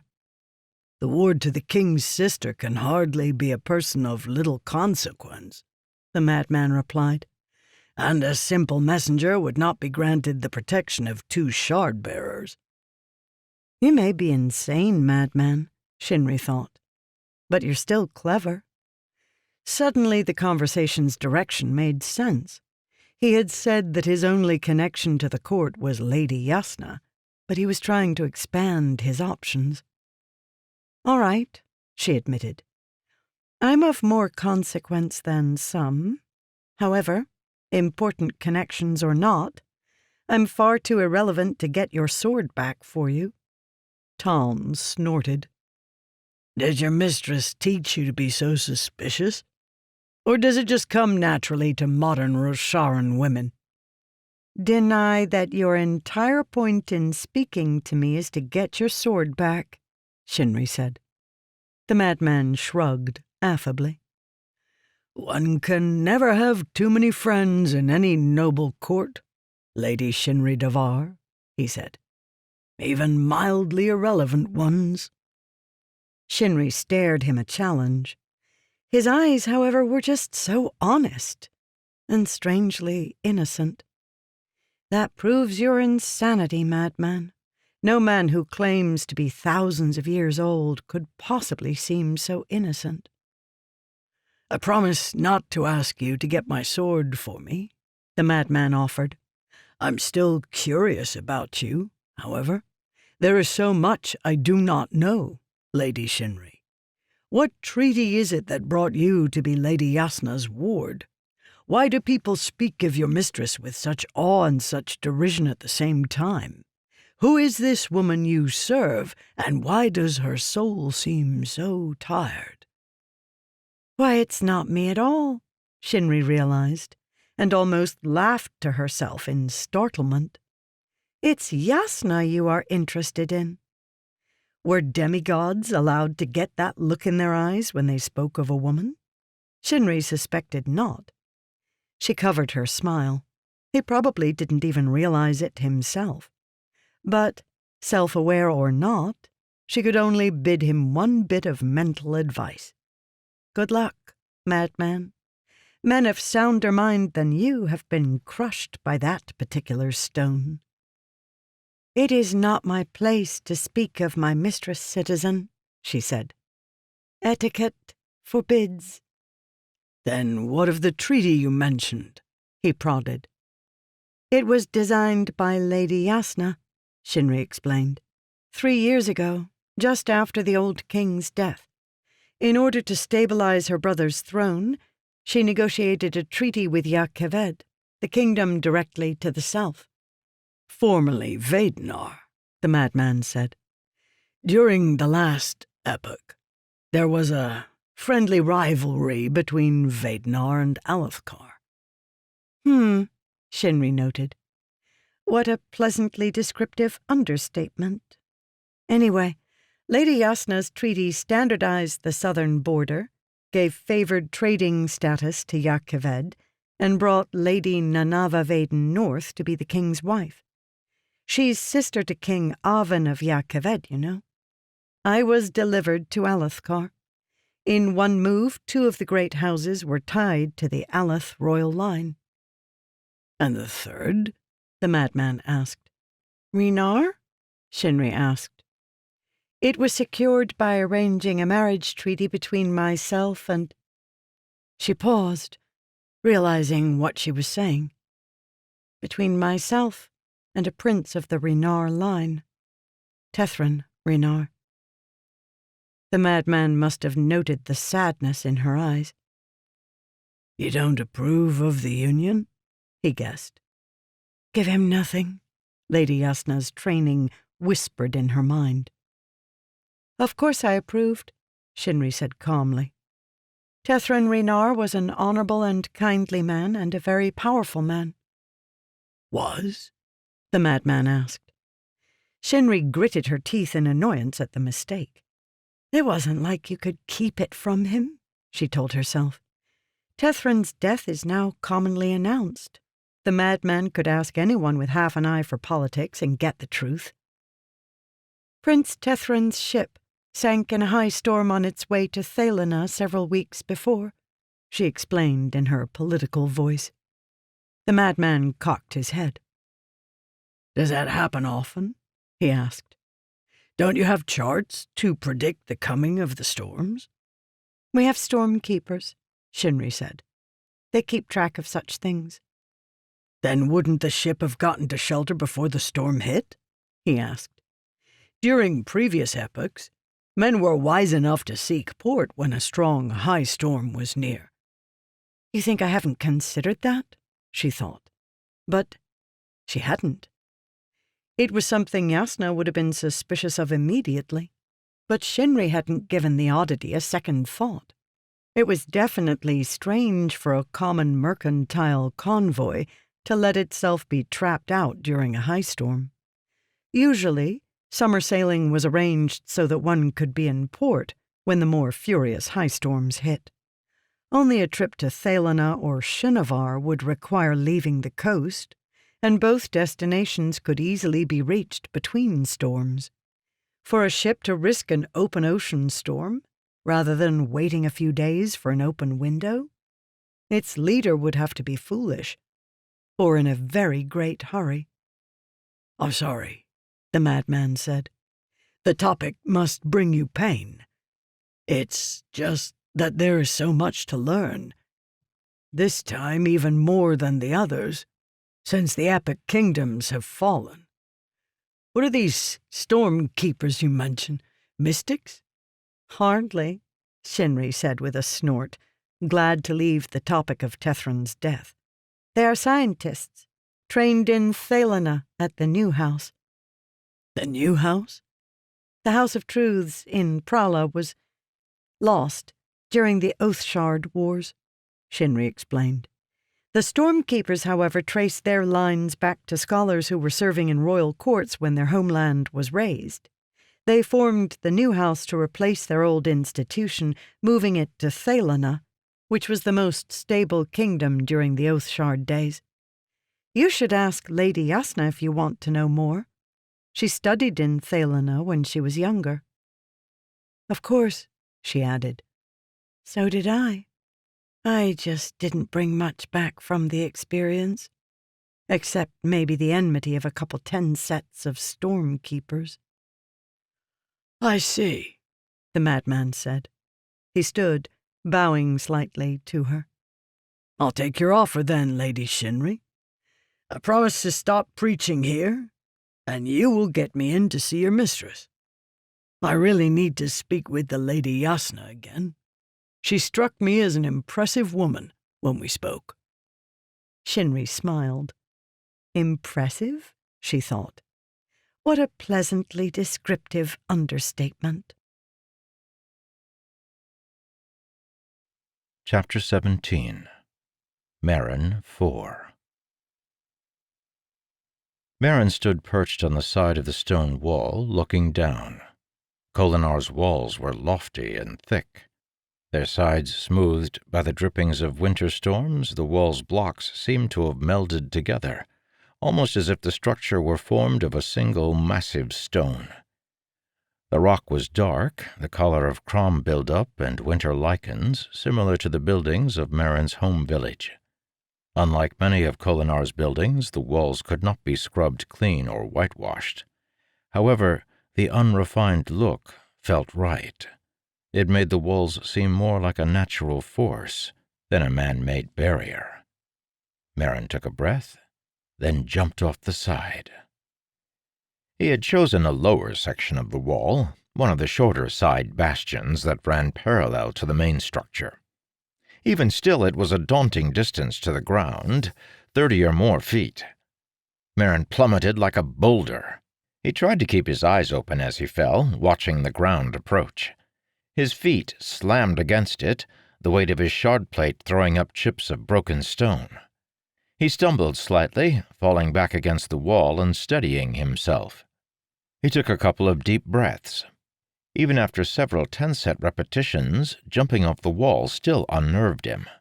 Experience had proven that the fall would not hurt. Though the impact shook a little, it was manageable. Still, there was something unsettling about falling from such a height. Merrin sighed, heaving himself away from the wall's support to begin jogging back up the wall's steps. Only 60 more to go. When he reached the top again, he was surprised to see Arador waiting for him. Dalinar's heir wore his customary well-tailored outfit and stood leisurely with his back resting against the battlement. "My older brother once visited Shinovar," he noted. "He said that there were animals there that could fly. Strange, colorful creatures, some as large as a pig. I do not think, however, that they gained the ability through sheer force of repetition." Merrin snorted, walking over to his jump point, looking over the edge. A cool breeze was blowing, though the day was hot. Summer had almost reached the searing, the 40-day stretch at its center when rain was scarce. The searing was broken by only a single high storm at its center, the Almighty's bellow, the most furious storm of the year. Merrin turned back to Arador, removing his helmet and wiping his brow. "Vasha told me to jump off the wall 100 times, he explained. Arador raised an amused eyebrow. "Ordering you to eat in your armor for a week wasn't enough for him, eh?" "Apparently not," Merrin replied, shivering slightly at the memory of wearing his shard plate to evening meals at Dalinar's palace. Visiting lords had given him some very odd looks, but had received no end of mirth from the experience once Arador filled them in. 100 times, eh?" Arador said. "What number are you on?" 41, Merrin said. Arador grimaced. "You've been at it for several hours already." "It takes time to get up those steps," Merrin said. Arador just shook his head. Merrin could see the amusement in his eyes, however. "I know," Merrin grumbled. "I should have chosen one of the masters you picked for me." "Oh, I would never gloat over a friend's misfortune," Arador said. "I'm sure." "I'm certain Brother Vasher knows what he's doing," Arador said. "Why, if you keep at it, he might actually let you fight with a sword." Merrin snorted and threw himself off the top of the wall again. The uncoordinated jump, however, flung him off balance, and he dropped on his side, crashing to the ground in an unceremonious clang. With the hard landing, it happened again, just like the first time he had put on the armor and several times after. The air around Merrin changed, becoming viscous to his sight, patterns forming and flowing. The air was still transparent, yet keenly discernible to him, like the waves of heat rising above flames. Merrin sat, stunned for a moment. The shard plate had cushioned his fall, leaving him a little dazed, but that was not why he remained motionless. He still had no explanation for why the armor changed his sight. Arador seemed befuddled, and Renarin said he'd rarely worn shard plate. However, every time it happened, it lasted briefly. Any motion disturbed the experience, ending the surreal moment. He did not want it to end. There was something transfixing about the motions in the air. The patterns were not random, they moved with the air. In fact, it was almost as if he could see the wind itself flowing around him, pushed by people who passed, falling in currents beside the wall's shadow, only to rise again when it reached sunlight. The air seemed to whisper to him, drawing him to it, embracing him.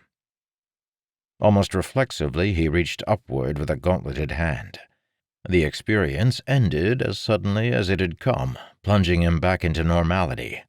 He lay, dazed, on the stones below the wall. Above, he could barely make out Arador's concerned face looking down at him.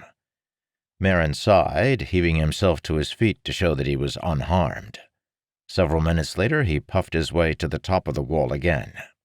The armor might increase his strength, but it was still difficult to make the climb over and over again. "That was quite a jump," Arador noted. "Are you here for a reason?" Merrin asked, "or did you just come to mock me?" "Oh, mocking mostly," Arador said with a yawn. "You know, you look like you could use a break. Why don't you leave the rest of your, training for tomorrow?" Merrin glanced over the side of the wall. He had a dueling session with Vasher in another hour or so. It probably wouldn't be a good idea to arrive fatigued from the jumping.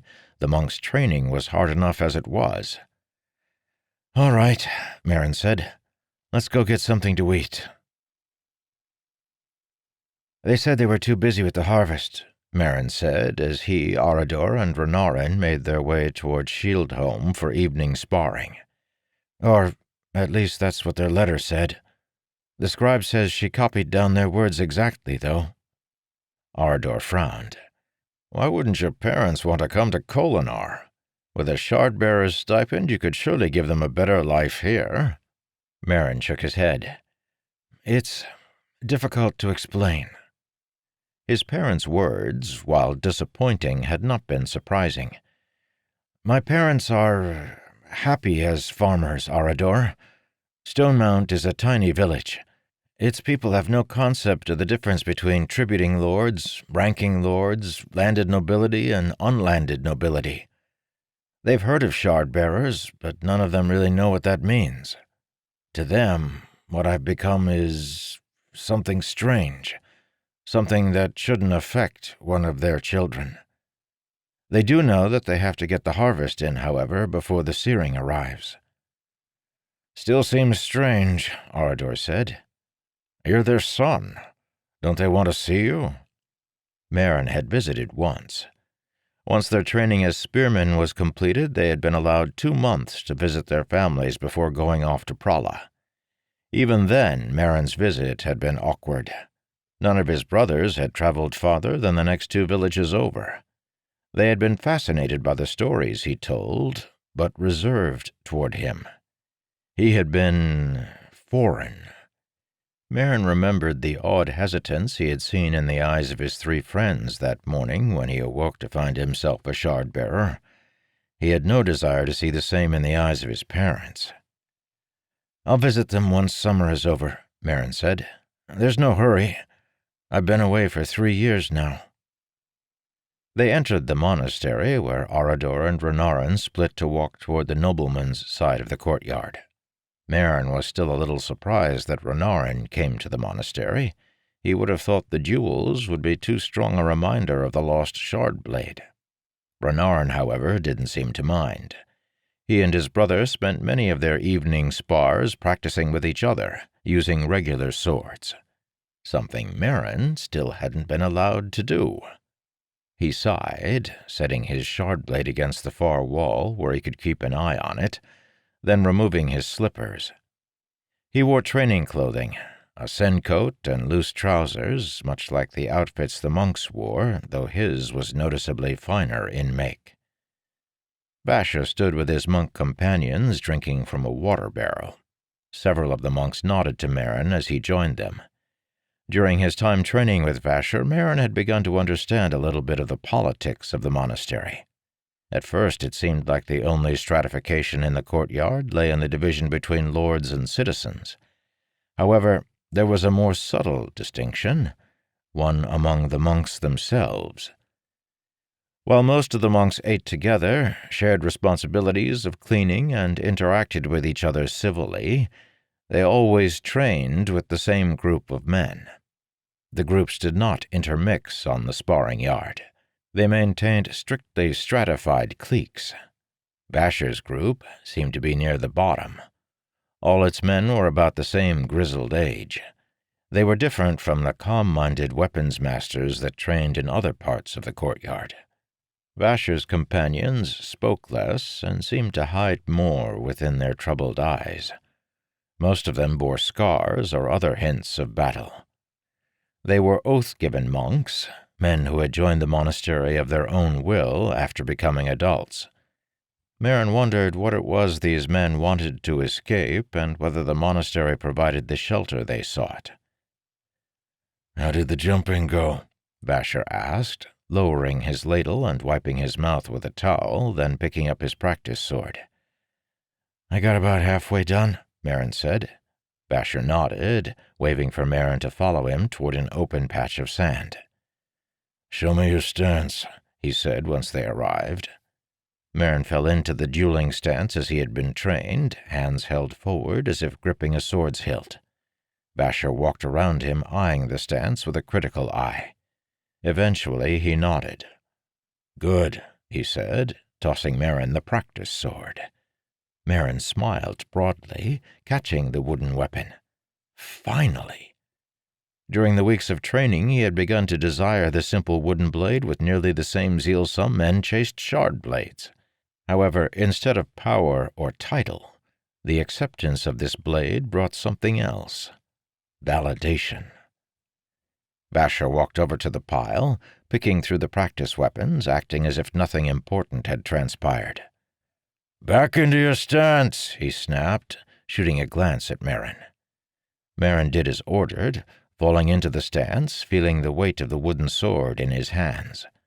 Regardless of its material, it was a fine weapon, well-weighted and sturdy, bearing the nicks and bruises of countless matches. It felt good. Basher approached, bearing, Merrin noticed with interest, a long, hook-ended polearm instead of a sword. Rather than falling into a stance when he arrived, Basher simply reached out with the weapon, hooked the back of Merrin's leg, and flipped him off of his feet. Merrin toppled to the sand with a surprised grunt. "Up," Basher said. "Quickly, into the stance." Merrin scrambled up, sand trickling from his sencoat as he reassumed the stance. "Not quickly enough," Basher said. "Again." He hooked Merrin's leg with a quick gesture, throwing him to the sand again.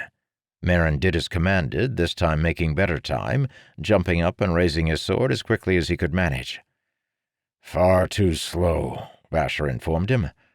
"I want you to fall down and get up 100 times. Merrin groaned, lowering the practice sword. "I thought that since I had a sword now you'd actually let me spar," he complained. Basher snorted.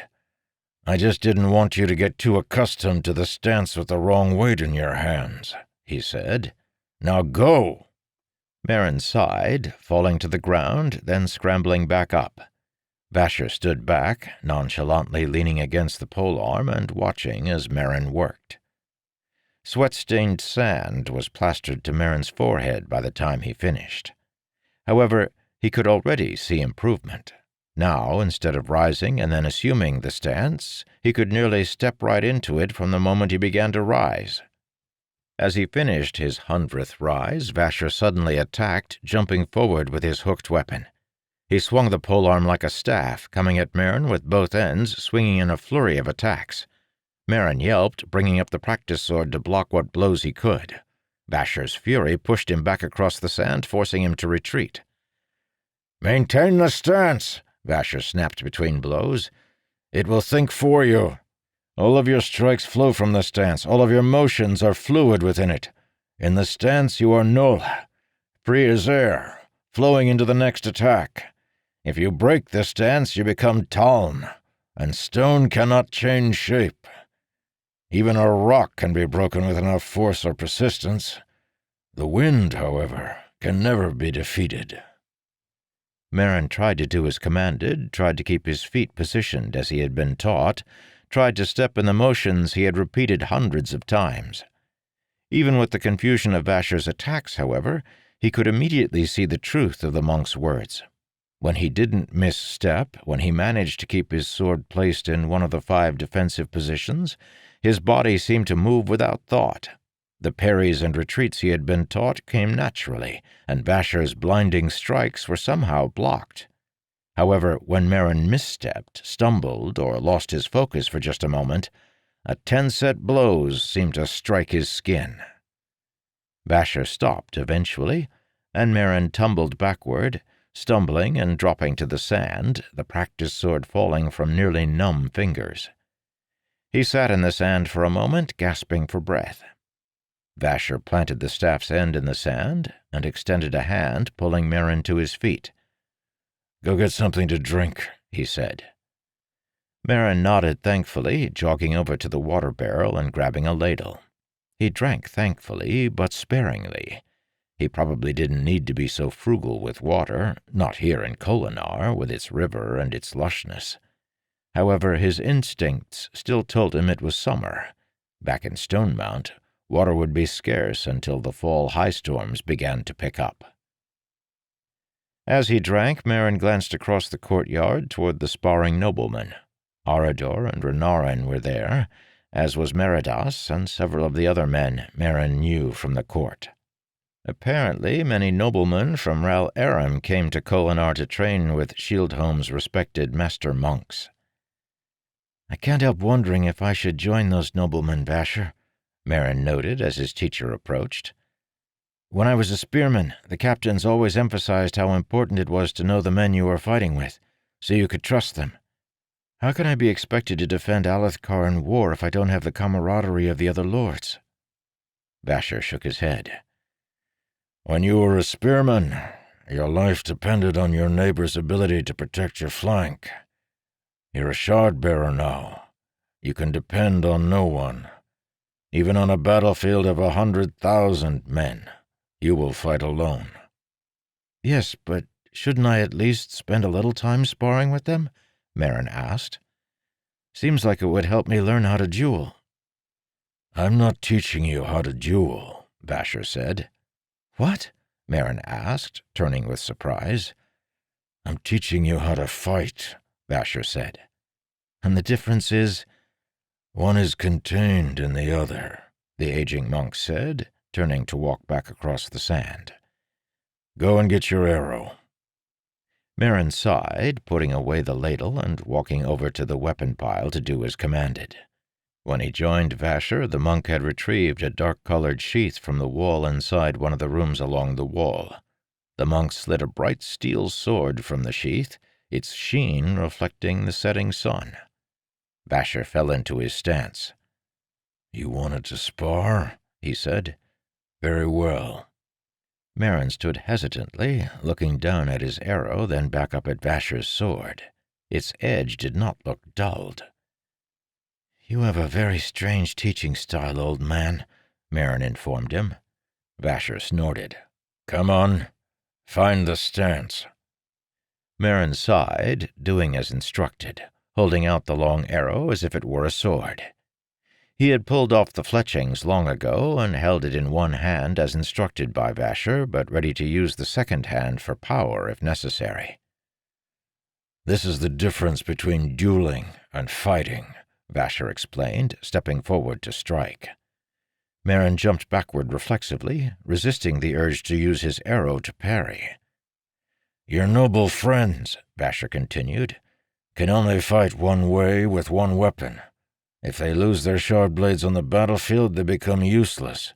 Disarm them and you've won. A real warrior, however, depends on himself, not on his weapon." He struck again. Merrin dodged backward, beginning to sweat. The sword stroke had passed far too close. Did Vasher realize how dangerous his training was becoming? "You will study with the sword," Vasher said, "and you will use a shard blade. It will become part of you, like a limb of your own flesh. Sometimes, however, limbs must be lost to save the life. If you get too accustomed to the blade's lightness and power, it will become a crutch." He swung again. Merrin dodged. "Come on," Vasher chastised. "Fight me." "If I try to parry, you'll just cut my weapon in half," Merrin complained. "Then find another way," Vasher challenged. Merrin continued to dodge, gritting his teeth. Each swipe was more frustrating, and Vasher's comments began to sound like taunts. How did the man expect him to fight? This wasn't a spar. It was a ridiculous farce. Finally, Merrin could stand it no longer. Vasher swung, and Merrin struck, desperately lunging forward, driving the point of his arrow toward the man's chest. The monk easily flipped his sword around, shearing the front off the arrow. Then he kicked, sweeping Merrin's feet out from under him and throwing him to the sand yet again. When his vision cleared, Vasher stood above him, sword placed against Merrin's neck. "I want you to remember this," Vasher said. "This is how every shardless opponent will feel when he must face you. After a time, you will begin to think you're invincible. But remember this feeling, the feeling that drove you to attack an expert swordsman with nothing but an arrow. That frustration, that hopelessness, drives men to recklessness and heroism. Perhaps if the man you killed had remembered that, you would be dead, and Alethkar would be part of Pralir, rather than the other way around." Vasher extended a hand, helping Merrin to his feet. He nodded toward Arador and the other noblemen. "They like to pretend that their duels are fair. They contrive ways to make them balanced. But no fight is ever balanced, Merrin. One man is always better trained or better equipped. Some day you will have to defend your life with a sick stomach, or with a dire thirst, or even after some woman has spurned you. It will never be fair. Honor and protocol are fine ideals, but at the end of the fight, the one who is still alive usually gets to decide who was the more honorable. When you fight, you need to use every advantage you have. Understand?" Merrin nodded, reaching down to pick the arrowhead up off the ground so that no one would step on it. "Good," Vasher said. "Now go jump off the wall some more." Chapter 18. Taln 4. "You're going to get me into trouble again, aren't you?" Lon said flatly. Taln ignored the monk, instead studying the approaching monastery. At first he'd been shocked at the changes he'd found in Roshar since the last return, but he was slowly beginning to realize that the similarities were even more striking. Over the centuries, his sense of the passage of time had dulled somewhat, but even for him 1,000 years was a weighty period. Yet Spearholm Monastery, and most of Ral Aram's other structures, stood as they had during the times of the Epic Kingdoms. True, they were a little worn, the constant battering of high storms, even within the protection of the city walls, had weathered stone and forced some replacements to be made. Cromstone formed through the drippings of uncountable winter drizzles, had formed crusts and stalactites down the sides of less cared-for walls, giving the city a more organic look. Still, it was amazing in its consistency with his memory. "I've never gotten you into trouble," Taln finally told Lon as the two walked down the street toward the monastery. "Oh?" Lon asked. "Sneaking into the palace libraries? Getting Lady Yasna angry with me? That doesn't count as getting me into trouble?" "If I wasn't supposed to go in there," Taln said, "then you should have stopped me." "You didn't tell me you were intent on the royal libraries," Lon said. "Do you have any idea how much trouble you made? And that stunt on the street corner. Honestly, did you really think that would accomplish anything?" Taln smiled lightly. "I can't be expected to understand the ways of your culture. I've been gone for 1,000 years. Besides, I'm crazy." Lon raised an eyebrow. He did not, however, make any move to stop Taln from approaching the monastery. During the past few weeks, Taln had grown increasingly curious about his strange babysitter. The monks appeared to have selected the most apathetic member in their ranks to guard Taln. Lon certainly enjoyed complaining, but he didn't really seem to mind getting into trouble. In fact, Taln got the sense that Lon enjoyed it. Each time Taln did something that walked against the wind, such as his visit to the library or his continuing refusal to go work in the mines, Lon got a subtle revenge on the monastery leaders. Revenge for what, Taln had yet to determine. He was still somewhat confused at how a servant of the Almighty could grow so bitter. Spearholm Monastery was run by the Order of Khonra, the Path of War. Taln could remember a time before the rise of the four monastic orders. However, even then, some monasteries had specialized more than others, and many of those had turned their attention toward the arts of warfare. Vornism had been devised by Ishar, the spiritual leader of the heralds, not just as a way for men to worship the Almighty. Its most solemn duty had been to prepare men for the coming of the Hothen. As such, a system for the training of common men in warfare had been vital. Taln was pleased to find the monastery system still in effect, even if Vornism had abandoned its hereditary duty of preparing for the returns. Khonra monasteries felt very different from their cousins, and Spearholm was a prime example. Instead of the customary cluster of instruction buildings constructed around one grand hall, Spearholm was little more than a connection of 4 large courtyards. There were storage rooms and quarters for the monks ringing the walls, but the open training yards were obviously the focus of the complex. "Now what?" Lon asked as Taln paused just inside the monastery gates. A pair of massive wooden structures carved with 10 sets of intricate glyphs, most of them incarnations of Taln or Hof. Taln scanned the courtyard. It was lined with sand to cushion falls, and one side seemed dedicated to training swordsmen while the other half focused on the spear. Taln's mouth downturned again as he noticed the spears. Even worse, he could see through one of the entry gates to another courtyard where a group of men were practicing with the bow, another useless weapon against the Hothen. "Do you have a plan, or are you simply going to stand there and look menacing?" Lon asked. "The storm shades will be here in under a year," Taln explained. "I need to judge the martial capability of your people so I know what resources are at my brethren's command. You say that Alethkar is the most powerful of the existing kingdoms?" Lon shrugged. "Probably about equal with Yakaved." Taln nodded. "I remember seeing shard blades at the feast. I presume, then, that shaping is somehow still available to mankind, even if Epelian sourcing has for some reason diminished." "Shaping?" "The power by which shard blades are crafted," Taln explained. "Oh, we can't make them anymore," Lon said.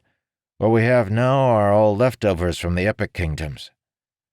"How many blades would you say the kingdoms have?" Lon shrugged. "Most important landowners, 6th lords or better, have one, and there are a fair number of unlanded shard-bearers as well. Maybe 100 here in Alethkar, though we stole a good number of those from Prolir." "That's a fair number, all things considered." "Well, when you happen to have an indestructible magical sword that can cut through almost anything," Lon noted, "you tend to keep track of where you put it." "Didn't help me keep a hold of mine," Taln mumbled. "All right. I need to go spar with your warriors, see how good their training is, coax them into telling me what percentage of the civilian population is trained, find out how big the local military force is, discover what martial advancements in tactics and technology have been discovered during the last 1,000 years, and befriend both monks and soldiers to gain their trust, so they accept my leadership when the time comes." He paused. "You might want to sit down. This could take a while." I'd avoid hurting any noblemen if I were you, Lon said, sitting and leaning back in the shade to rest against the wall. You are, by their standards, just a citizen. Getting executed by a petulant lord with a broken arm would be a quick way to end your quest to save the world. I'll take that into advisement, Taln said, as he strolled toward the sparring swordsmen. Their dueling forms were unfamiliar to him. The stances and styles had apparently changed during his absence. However, he could still see the soul of the old Epic Kingdom methods in their combat. He and the other Elin had encouraged the rise of dueling as a formalized art. Through the tradition, the kingdoms have been able to relieve tension in a relatively harmless way, while at the same time honing their skills in preparation for the next return. Several of the groups stopped practicing as he approached, holding their weapons uncertainly as he kicked a wooden practice sword up off the pile and caught it with a deft motion. He fell into a stance, feeling the weight of the weapon in his palm and smiling at the familiar sensation. "Who's first?" he asked. A few of the noblemen raised their weapons. Another, however, frowned. "Don't I recognize you?" he asked, eyeing Taln. "What rank are you?" "Unimportant," Taln replied. "Let's spar." "He's the man from the feast!" one of the others cried. "See? He's shaven, but I recognize that face!" Taln cursed quietly as one of the younger men backed away, then dashed off to fetch the attention of the monastery masters. Taln had to move quickly. He selected a younger man in a fine sea-silk training outfit who looked like he knew how to hold his sword. "You," Taln said, facing the man. "Let's see how you do." The man didn't respond. Taln stood for a second, then attacked. His feet kicked up sand as he spun forward, swinging his weapon. The man flinched, raising his arm and backing away, but did not raise his weapon. Taln stopped just short of hitting him. "I think you are in the wrong place," one of the older men said, his face dark. Taln glanced to the side, noting the group of armed monks running his direction. "I came to spar," Taln said. "Is this not the place?" The man snorted. "You hold that sword like you think you're a lord." Taln glanced down at the wooden sword. Dueling had always been dominated by the aristocracy. They could afford the finest blades and spend the time it took to practice. However, the sport was open to all classes, or at least it had been. "I see," Taln said, tossing aside the sword. "All right, then." He walked over to the weapon pile, selecting a spear. It was blunted, the end was severely battered, and the weighting was poor. It was probably just used to train the swordsman how to attack a spearman. He picked the weapon up anyway. "All right," Taln said, falling into a fighting stance, the spear thrust forward. It had been a while since he'd used a polearm. He should probably take it easy at first. "I'll take 5 of you at once." None of the men moved to challenge him. In fact, to a man, they walked away, leaving him in his stance. Taln's frown deepened, and he stood upright as the monks finally reached him. He held up a hand to forestall any comments. "Let me guess," he said. "It's against their sense of honor to duel with a common citizen." One of the monks nodded, and Taln sighed. They were all fighting men. The Order of Khunra obviously still took its duty of training both citizen and lord very seriously, and its members would all be expert warriors. "Very well," Taln said. "I'll spar with one of you, then. I assume that will be allowed?" "Certainly, traveler," the lead monk said. His sword was still sheathed, but his hand rested carefully on its hilt. "Just register with the monastery and give proof of 8th citizen status, and we will be pleased to train you." 8th citizen status? Taln raised an eyebrow. "Excuse me for a moment, holy brothers," Taln said, turning and stalking across the sand toward the entrance to the monastery. Lon looked up with an innocuous smile as he approached. "What are these citizenship levels they keep mentioning?" Taln asked. "I was wondering if you were ever going to get around to asking that," Lon replied. "And?" Taln prompted, planting the butt of the spear in the sand and standing expectantly. "And you should know what they are," Lon said. "Didn't you tell me you knew King Badgerton personally? Don't tell me you never read The Way of Kings." "The Way of Kings was written after the return was over," Taln informed. "However, I did read it during the next return, long after Badgerton's death. It speaks of levels for lords and cities, but says nothing of citizens." Lon paused. "It doesn't?" he asked. Taln shook his head. "I'm quite certain." "Oh. Actually, I've never read it myself. I just always assumed. Well, anyway, citizenship ranks are the same as noble ranks. They don't matter much, except that most people are sixth citizens, and you have to be at least a first citizen if you want to marry into a noble house." Taln frowned. "And I assume you have to be an eighth citizen to train at the monastery?" "You have to be one to train, or to join the military, or even hold a weapon, technically." Lon smiled, nodding toward Taln's spear, then toward the group of increasingly hostile monks that stood a short distance behind him. "You also aren't supposed to leave the city," Lon added. "And you don't count in the census. That's to keep a lord from hiring a batch of mercenaries and moving them into town just before the census to inflate his numbers." "I see," Taln said, turning slowly. There were 7 monks, all armed, most with spears, but 2 with swords, none with practice weapons. Taln dug his toes in the sand, getting a proper footing. 7 men, well-trained, and him with a poorly weighted practice weapon. Perhaps they'd listen to him if he proved himself.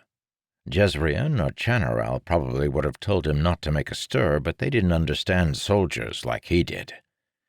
Social mores aside, the best warrior always commanded respect. He lowered the weapon, preparing to attack. "What's going on here?" a sharp feminine voice demanded from a short distance away. Taln glanced quickly to the side, immediately suspicious of a diversionary tactic. That glance was enough to tell him the battle was over. "Lady Colin," Taln said, standing upright and setting the spear aside. "That was quick." Yasna Colin sat in a luxurious litter suspended from the shoulders of 4 approaching bearers. The litter was draped with colorful sea silks, embroidered blue and red, the side toward him open and held back by 2 tie strings. The inside of the litter was piled with plush cushions, but none of the softness seemed to have affected the lady's eyes.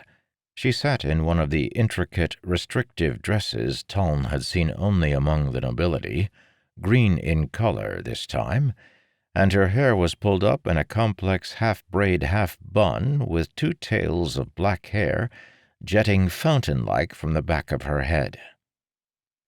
"You are becoming a very taxing problem, madman," Lady Yasna informed as the bearers halted beside Taln.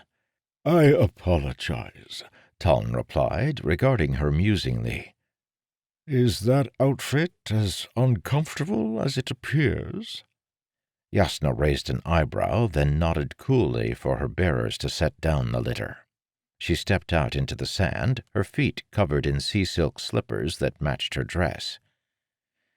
"Walk a little ways with me, madman," she commanded, gliding out into the now empty courtyard. Taln did as requested, and the lady's guards followed them, standing just out of earshot. Yasna stopped once they were a short distance from the monks and her bearers. "What do you want?"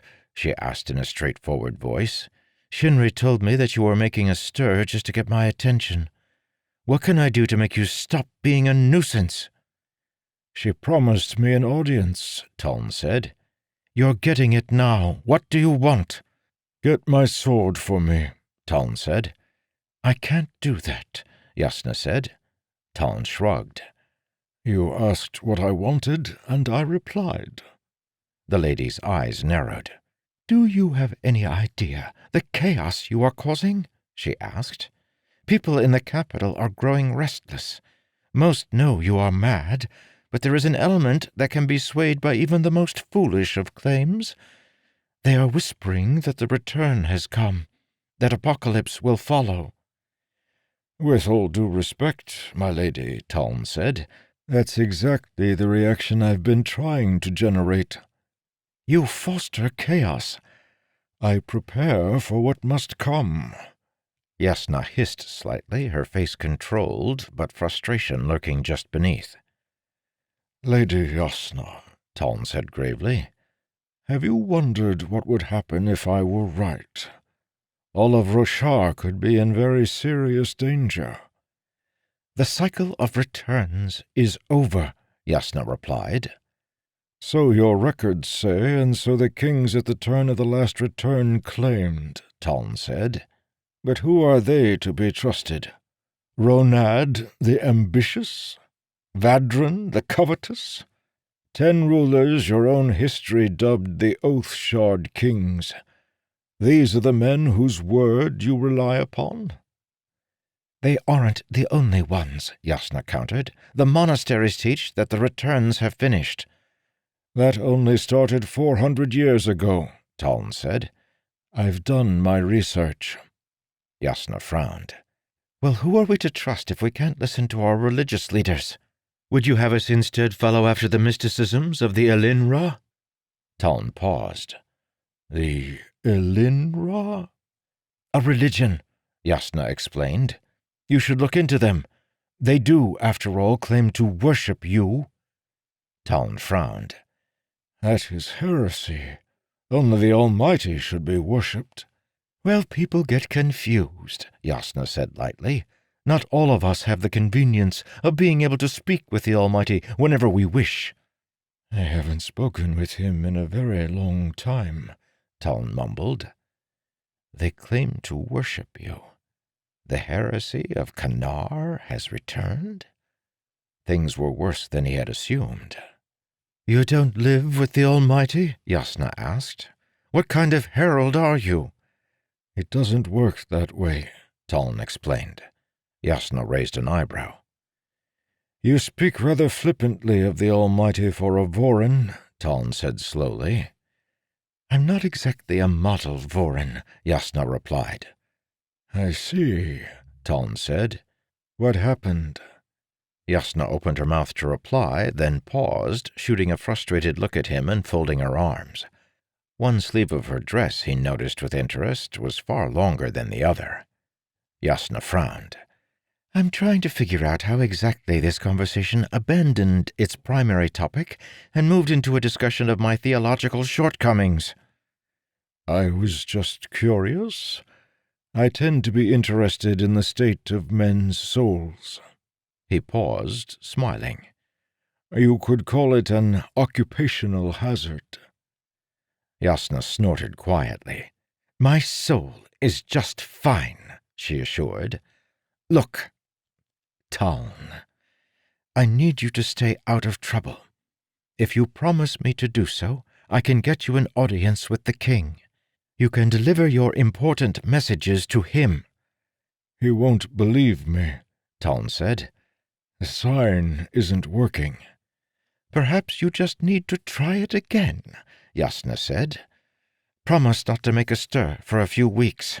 No more going where you aren't supposed to, no more yelling condemnations on the street corners." "I only did that once," Taln interjected. "Regardless," Yasna said, her voice becoming smooth and reassuring. "That's not the way. You need to speak with King Elokar. Promise to do as I say, and I will get you in to see him." Taln smiled lightly, but on the inside he was heavily skeptical. "Playing off of my supposed delusions, sister of the king? Lon was right. You are a calculating one." She was trying too hard. There was something he was missing. "You make a persuasive argument, Lady Yasna," Taln said with a bow of the head. "I'll see what I can do." "Very good," Yasna said with a curt nod. "Visit my Chancellor of Appointments in, say, half a month. If you've stayed quiet and made no disturbances, then I will try to get you an audience with my brother." Taln nodded, and Yasna turned, walking toward her litter. He watched her go, frowning to himself. She was playing with him. Somehow he doubted his audience would be as promising as she implied.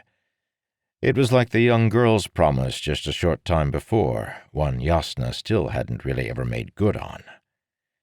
Yet Yasna seemed desperate to get him to stay quiet. Something was going on.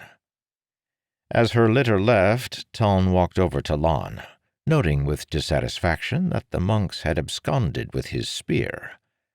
Lon had settled himself on the sand, eyes closed as he lay back on the shaded sand. "Did you have an enjoyable conference?" the monk asked as he heard Taln approach. "Thrilling," Taln replied. "I'm still trying to figure out how she knew I was here. She arrived far too quickly to have been informed by one of the monks." "Oh," Lon said, yawning as he opened his eyes.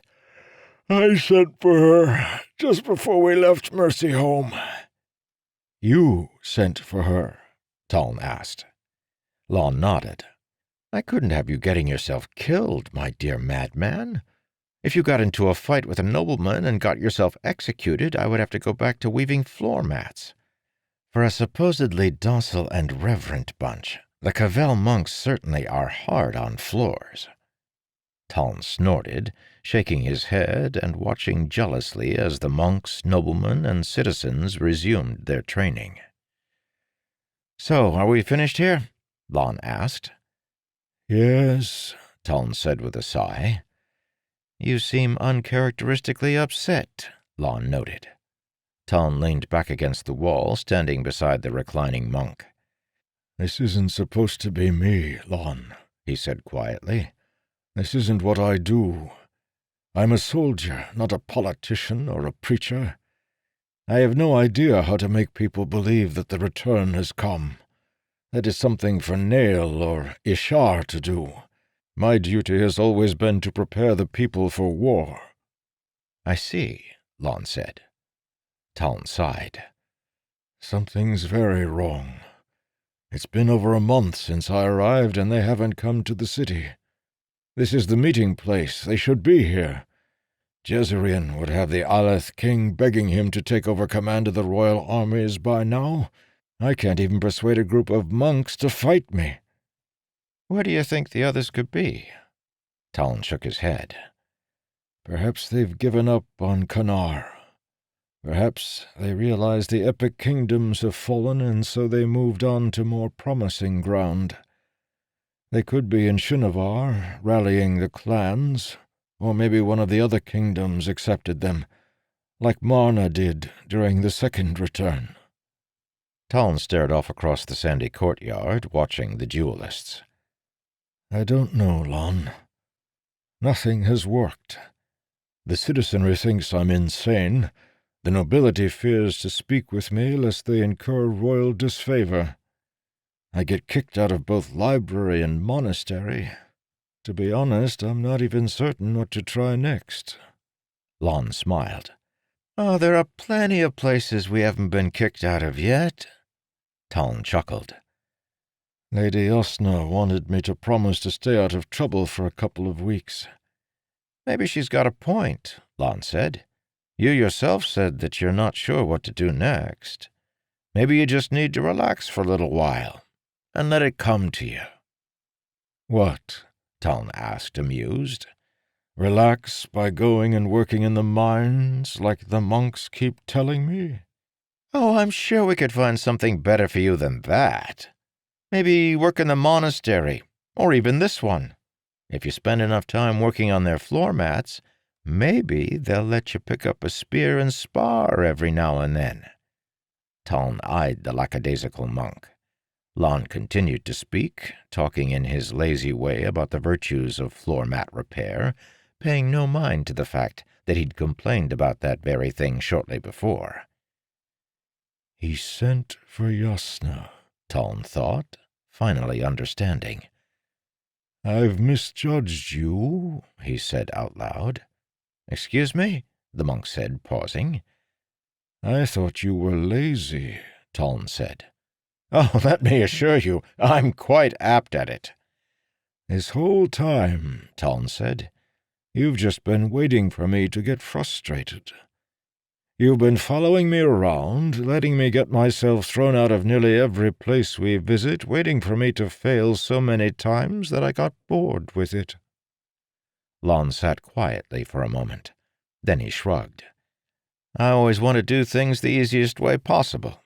I've found that men rarely like to be told what they can't do, so I just let them try it.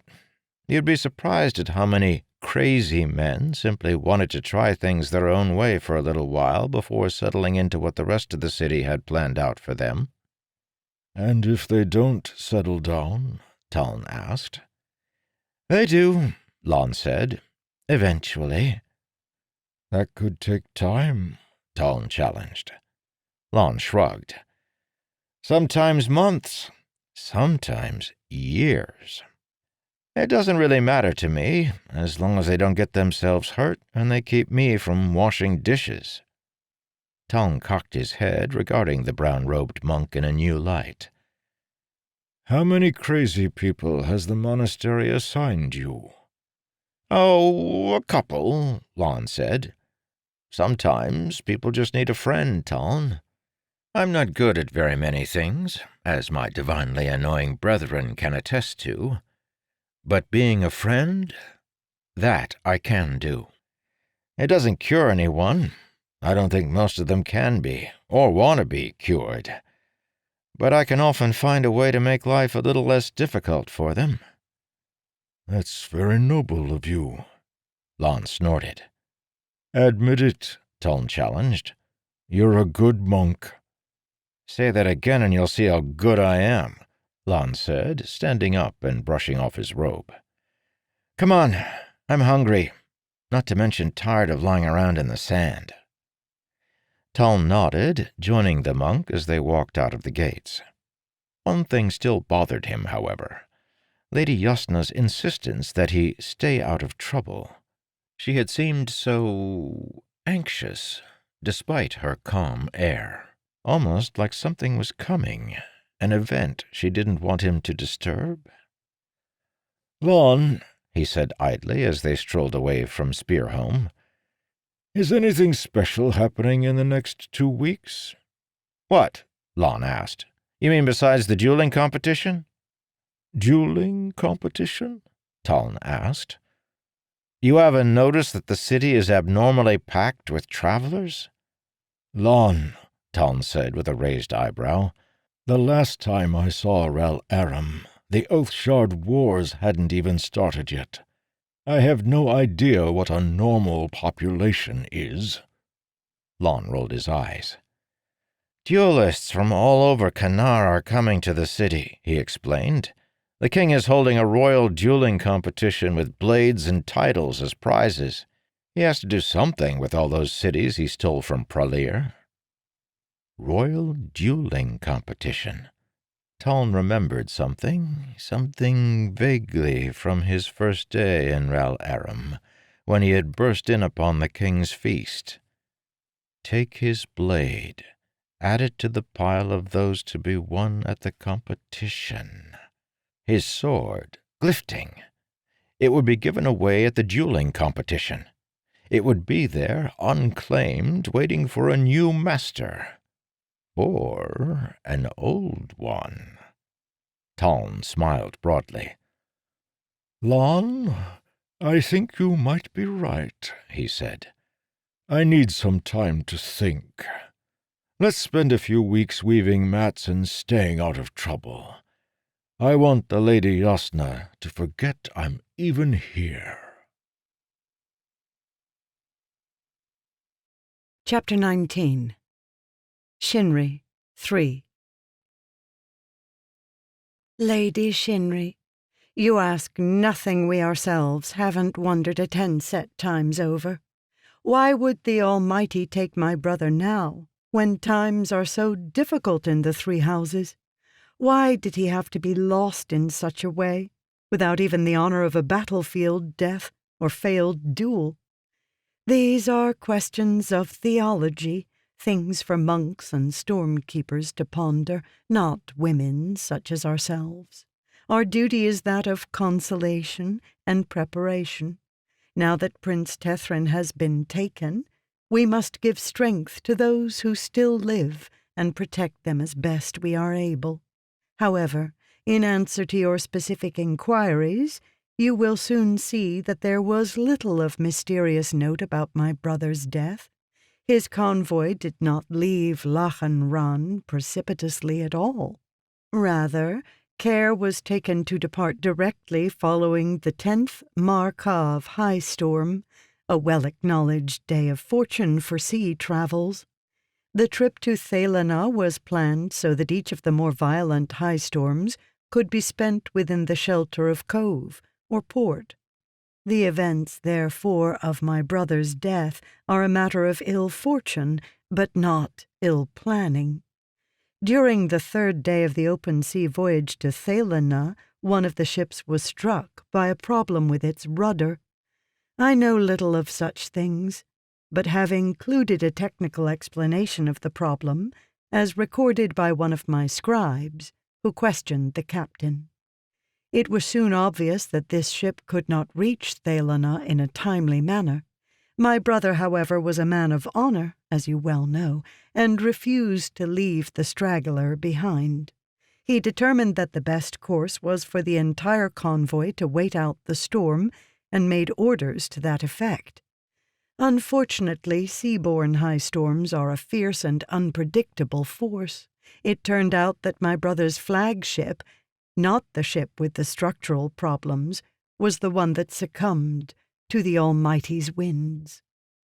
The other sailors in the convoy did not, as you implied, simply sail away and leave Prince Tethrin to his maritime grave.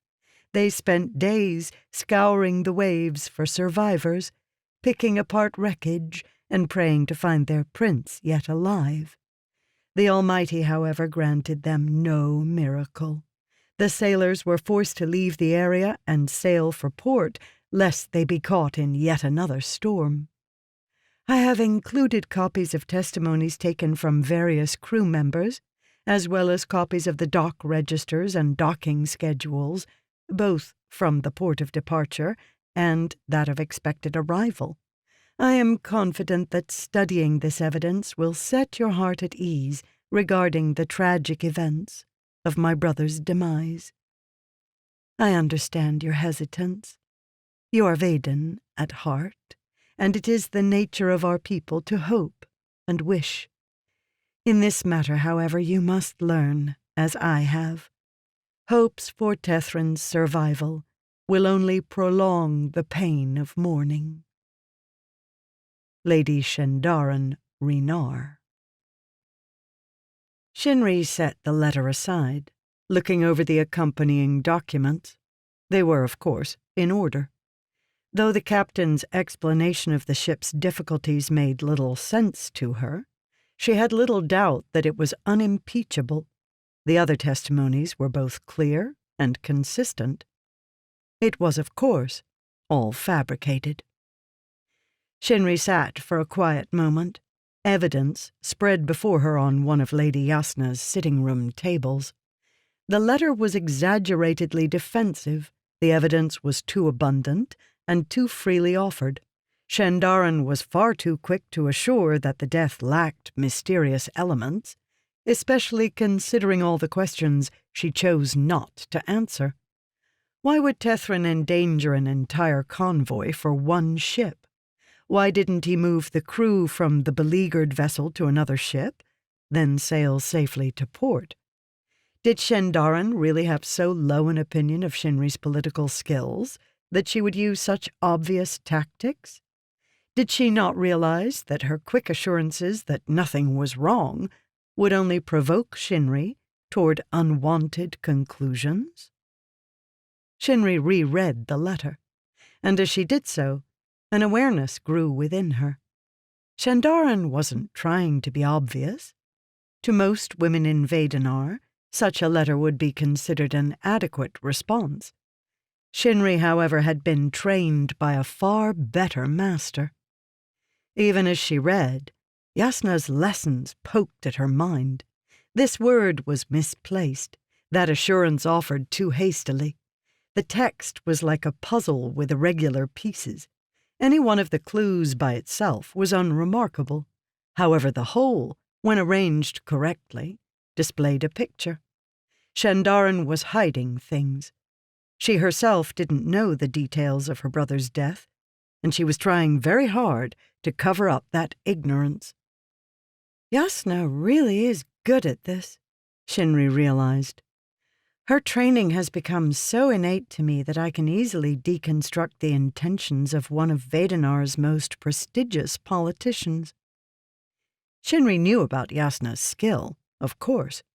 One did not live with the Lady Yasna Kholin for 3 years and not learn to admire her genius. However, Shinri had always been involved in plots that did not directly concern her. Lady Yasna's goals, Lady Yasna's will. It was a different thing entirely for Shinri to see Yasna's hand manifest in Shinri's own goals. But what does it mean? Shinri thought. You never did like me much, Shandaran. Never did forgive the little girl who jealously ruined your sitting party by running through in a mud-drenched dress. Is that why you lie to me now, out of simple spite? Shinri idly pulled at the edges of the fine, scented paper, ripping off circular pieces as she thought. Shandaran didn't like her, true, but the elements contained in the letter were too extensive to have been fabricated for one woman. This was a response that had been given before, probably to both political rivals and allies. House Renar wanted it known that Tethran's death had been an unfortunate accident, and nothing more. That meant they didn't want people poking too closely at the events of the convoy's loss. But why? Ignorance was not so grievous a sin that it would inspire such a cover-up. True, all houses had things they wished to hide from their rivals, but it would require something of direct relevance to force such extremes. The convoy's cargo? The transportation of delicate materials would explain the quick cover-up. It would also explain why the cargo had been transported by ship, rather than through the oath gates, though the official explanation was the avoidance of Aleth tariffs. However, if the cargo were the secret, what of Tethran? Was his death a simple accident, as stated, unrelated to the cover-up?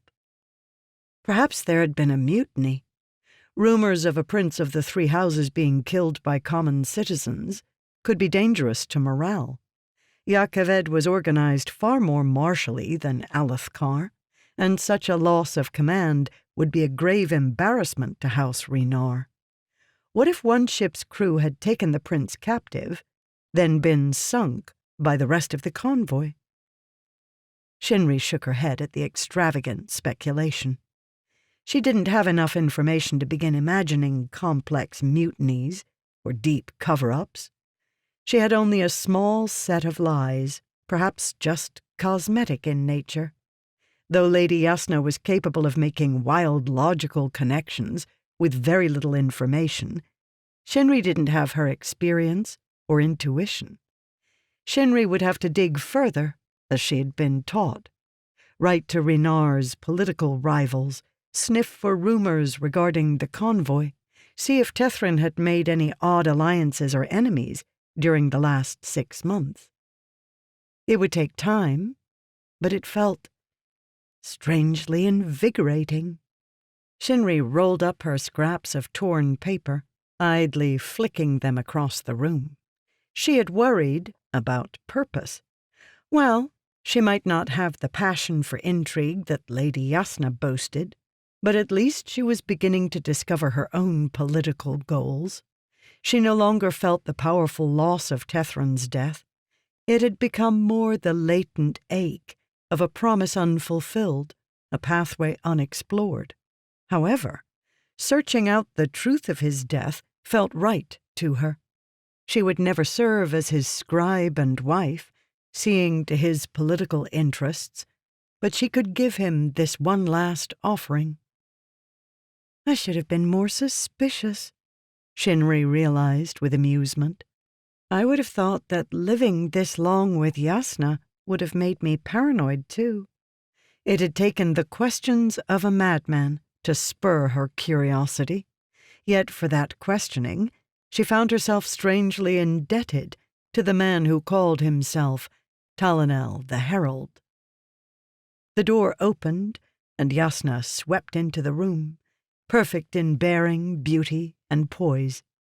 Shinri flicked a wad of paper, then hurriedly replaced her left sleeve and put her hands in her lap. If Yasna noticed, she said nothing. Kemnar and Nell Shendon entered the room after their mistress. The two guards were often with her now, kept close and involved in protecting the crown. "What is that?" Yasna asked, waving toward Shinri's stack of papers. "Nothing, my lady," Shinri said, folding the letters.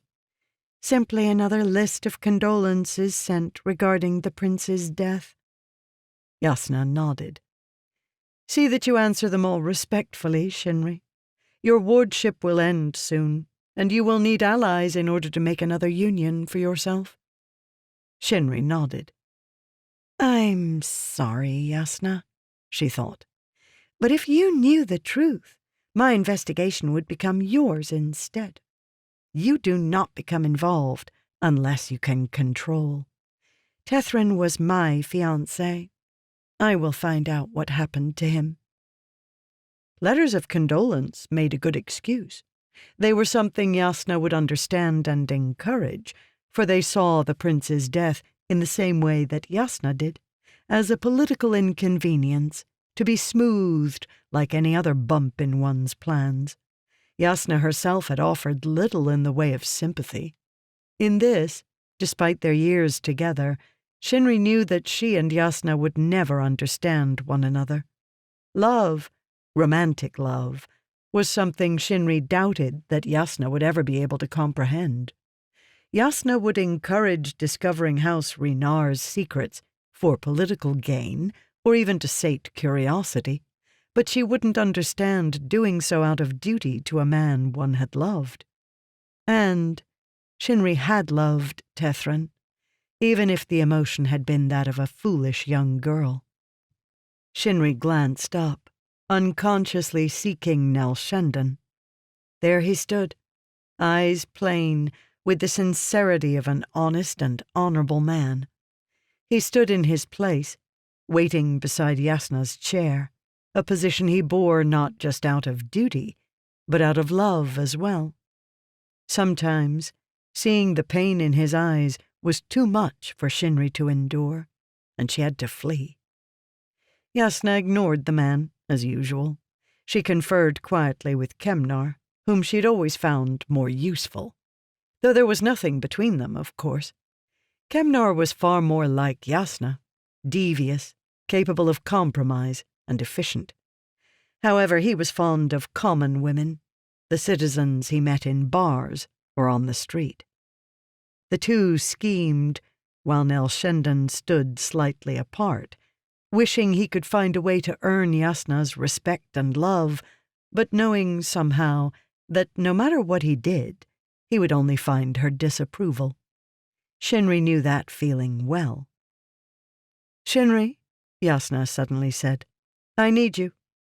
"Yes, my lady," Shinri said, tucking her letters into her left sleeve pocket, and rising to join her mistress. "What do you know of recent events in your homeland?" Yasna asked. "Very little, I'm afraid, my lady," Shinri said. "I have been busy with events here in Alethkar." Yasna frowned. "Kemnar informs me that times are tempestuous in the Three Houses."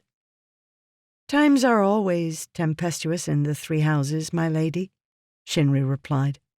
"But Kemnar is correct. From what I've heard, recent events are even more troubling than usual. My far cousin has raised an army against his kinsman. While it wouldn't be the first time one house took arms up against another, it does appear that this might be more than the typical border dispute or retribution for a caravan raid.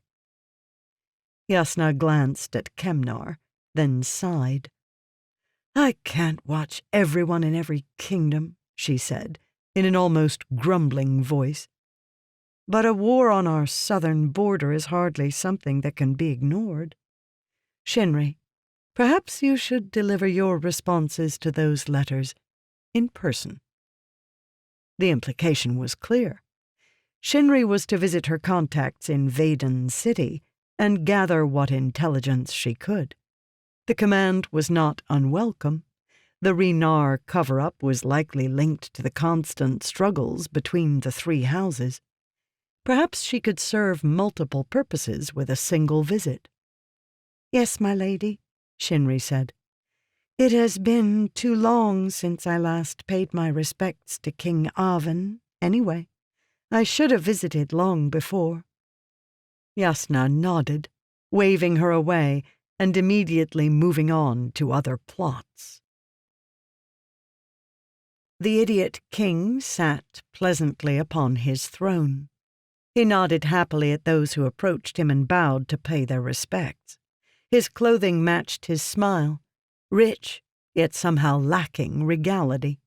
Matched with the man's vapid eyes and innocent smile, the bright clothing seemed childishly gaudy, a waste of coin and silk. Avin obviously knew nothing of his looming death. It hadn't taken Shinri much time to assess the situation, though her contact with her homeland had been sparse during the last few years. The Vadens were a far more open people than their Aleth cousins. In addition, news of Tal Shech's approach was hardly a secret topic. Her distant cousin had finally gathered the forces and the courage to march on Vaden City. He came to conquer. Soon a new house would sit on the throne. It had only been a matter of time. House Vadenel had allowed itself to grow too weak, a disease manifest by its figurehead of a king. Poor decisions, a lax military, and fallen trade contracts had left the once virile house with barely enough power to maintain the city, let alone its armies. Though forces were being gathered, allies being called upon, it was highly unlikely that House Vadenel would be able to raise an army large enough to resist the conqueror. Well, Shinri thought, at least it will be a relatively quick coup. Vadenel has to stand here. The city is by far its most secure refuge. Those who wish to fight will die quickly, and those with less honor will bow to the new king. The nobility were not ignorant of this choice. The Vaden noblemen stood stiffly, speaking in the quiet tones of nervous men. Those with enough influence, or who were not too closely related to the royal line, had already fled the capital to seek respite on their own lands. Those who remained would either have to risk standing with the king, fighting a battle that they were unlikely to win, or they would have to side with Tal Shech and hope that the new king didn't decide they had been too closely connected to the king to be left alive. Most probably wouldn't make that final decision for several days yet. They were waiting to see if the Lord Puppeteer managed to gather a suitable resistance or not. The Vadens were a martial people, but they didn't hold strictly to Aleth ideals of honor. Few battlefield warriors saw any good in fighting a far superior foe, and the Vaden men would react similarly when the time came. The only ones whose doom was absolutely certain were those whose power was directly related to that of the king. The Lord Puppeteer, notably, was absent from the ball. Shinri smiled, waving a servant to refill her wine. The puppeteer was undoubtedly very busy seeking allies and planning for the battle. He had no wife or daughter, and was even reported to distrust women politicians, a sentiment that would hurt him severely. But his misfortune was hardly a reason for grief. Shinri had never much cared for Karathach, or the king he controlled. Of course, her impressions had been formed during her childhood, when she had not been known for her rational assessment of personalities. Still, it struck her as poetic that the puppeteer should fall with barely a whimper after flaunting his power so blatantly. She did feel a measure of sympathy for her poor, mindless king. Inside Shinri's mind, however, Yasna's imposed rationality whispered that the kingdom would prosper far more under Tal Shech's reign. She strolled across the feast chamber. She was surprised at how refreshing she found it to return to Vaden courtly ideals. Or perhaps the refreshment simply came from escaping Aleth austerity. Either way, the Vadens were far more lax than their northern cousins. Instead of sitting primly at tables, the women stood near grand serving tables, mingling and holding small bowls of food. They discussed politics openly, rather than sending clandestine missives to dart between tables, and did so unabashedly within the hearing of men. Some of the groups even intermixed as they ate, speaking openly together.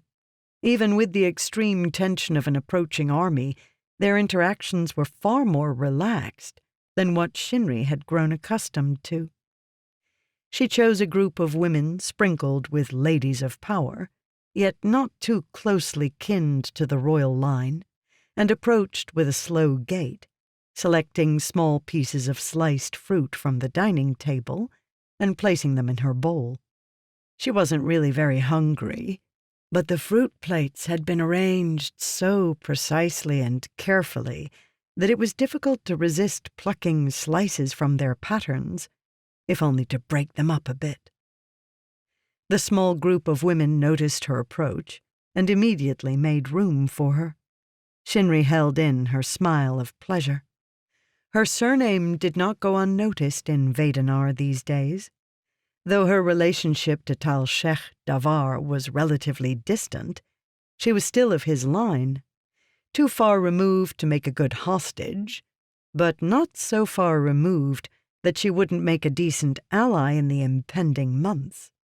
The power gave her an unexpected edge, one she hadn't enjoyed since the height of Yasna's courtly influence back in Alethkar. Yet this power was far superior, for it was actually Shinri's, and not just another facet of Yasna's competence. "Lady Shinri Davar," said one of the women, bowing her head. She was Lady Khalsa Iavan, a fourth lady, and far too important to normally have bothered with a simple ward such as Shinri. Yes, Shinri thought, bowing back, but not showing as much deference as she should have. I could grow accustomed to influence like this. Perhaps that is what draws Yasna to politics.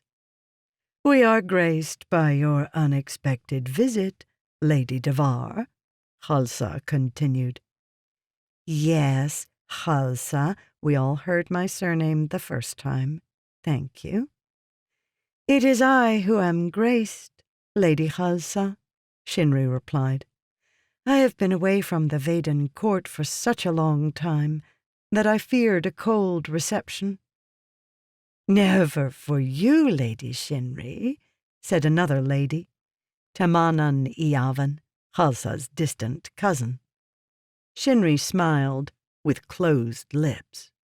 Thank you for the welcome, though I must admit surprise at finding the city so fortified with soldiers.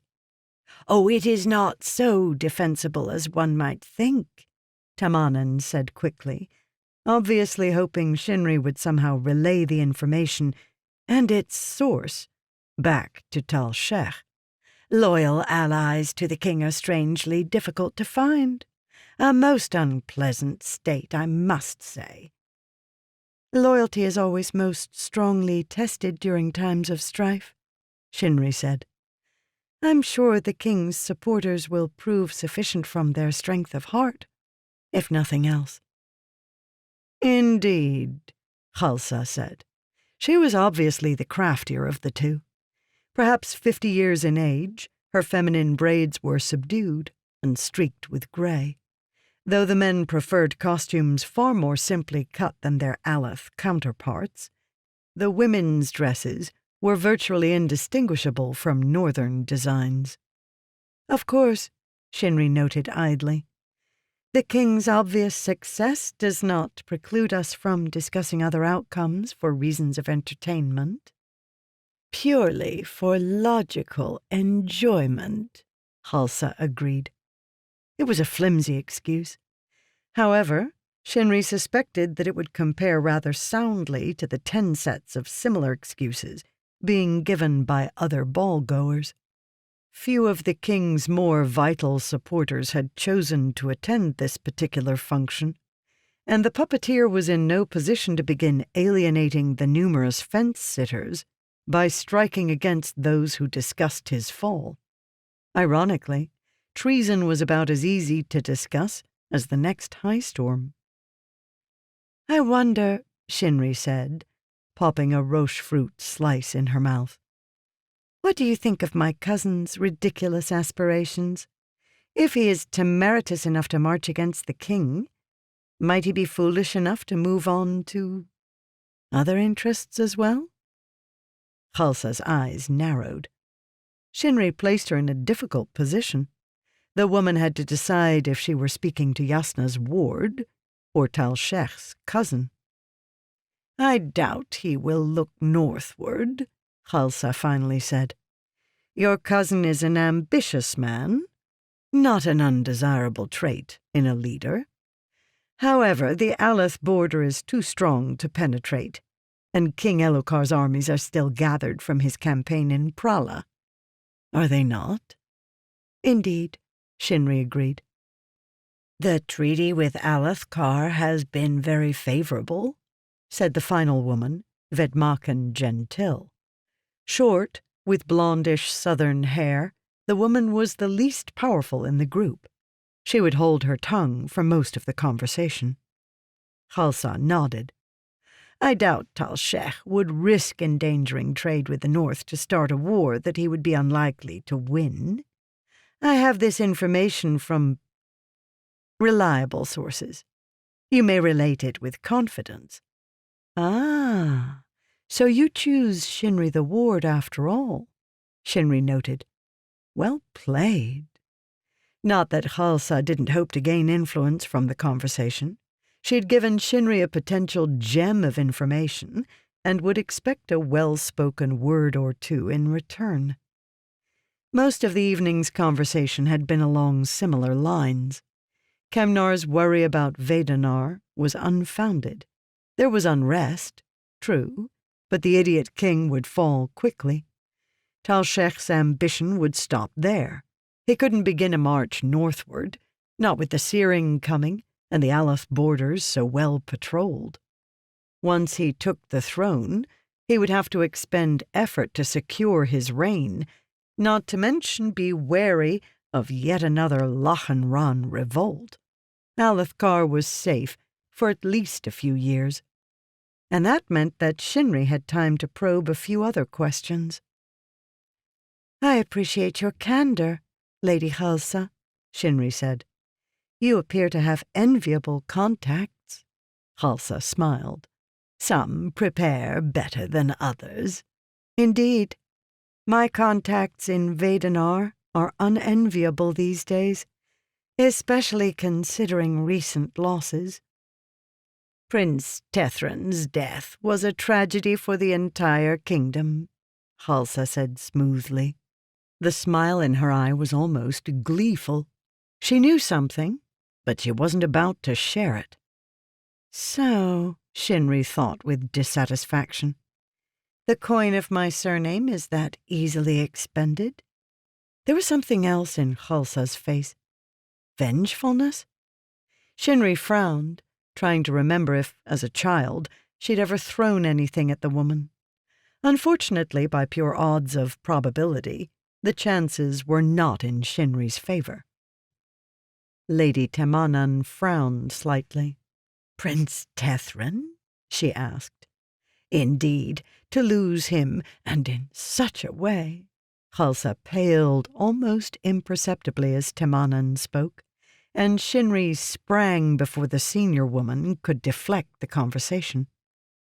"In which way is that?" Shinri asked.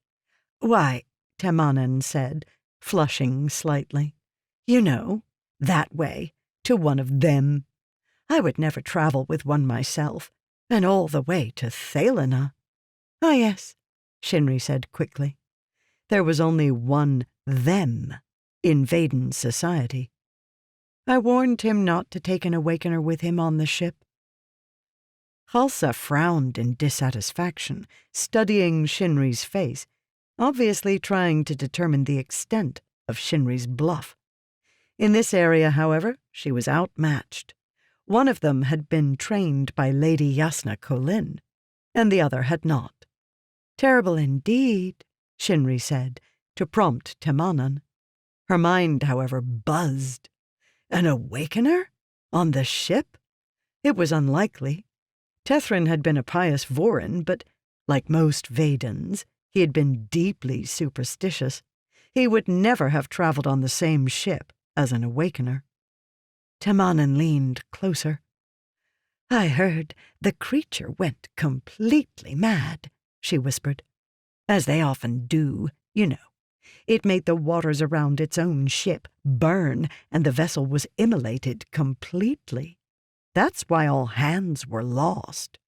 They say that things can't hurt a person directly, but if they turn the boat around you into stone, your own immunity won't do much good, eh? Cousin," Khalsa said. "This is her former betrothed you speak of. Mind your tongue." Temanan flushed, but the damage had been done.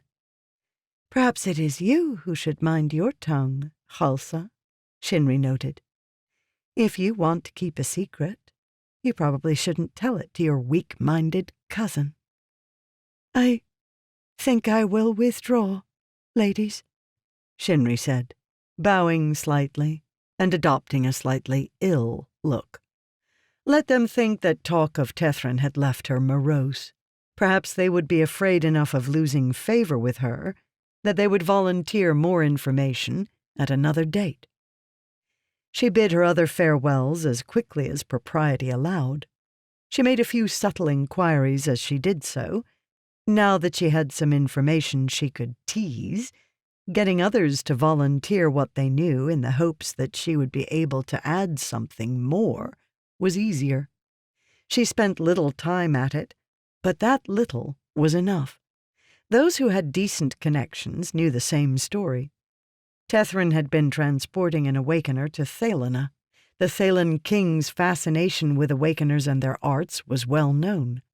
The sale of a kingdom's awakener was strictly forbidden by the way of kings, as was the treatment of any person like a commodity, but it often happened anyway.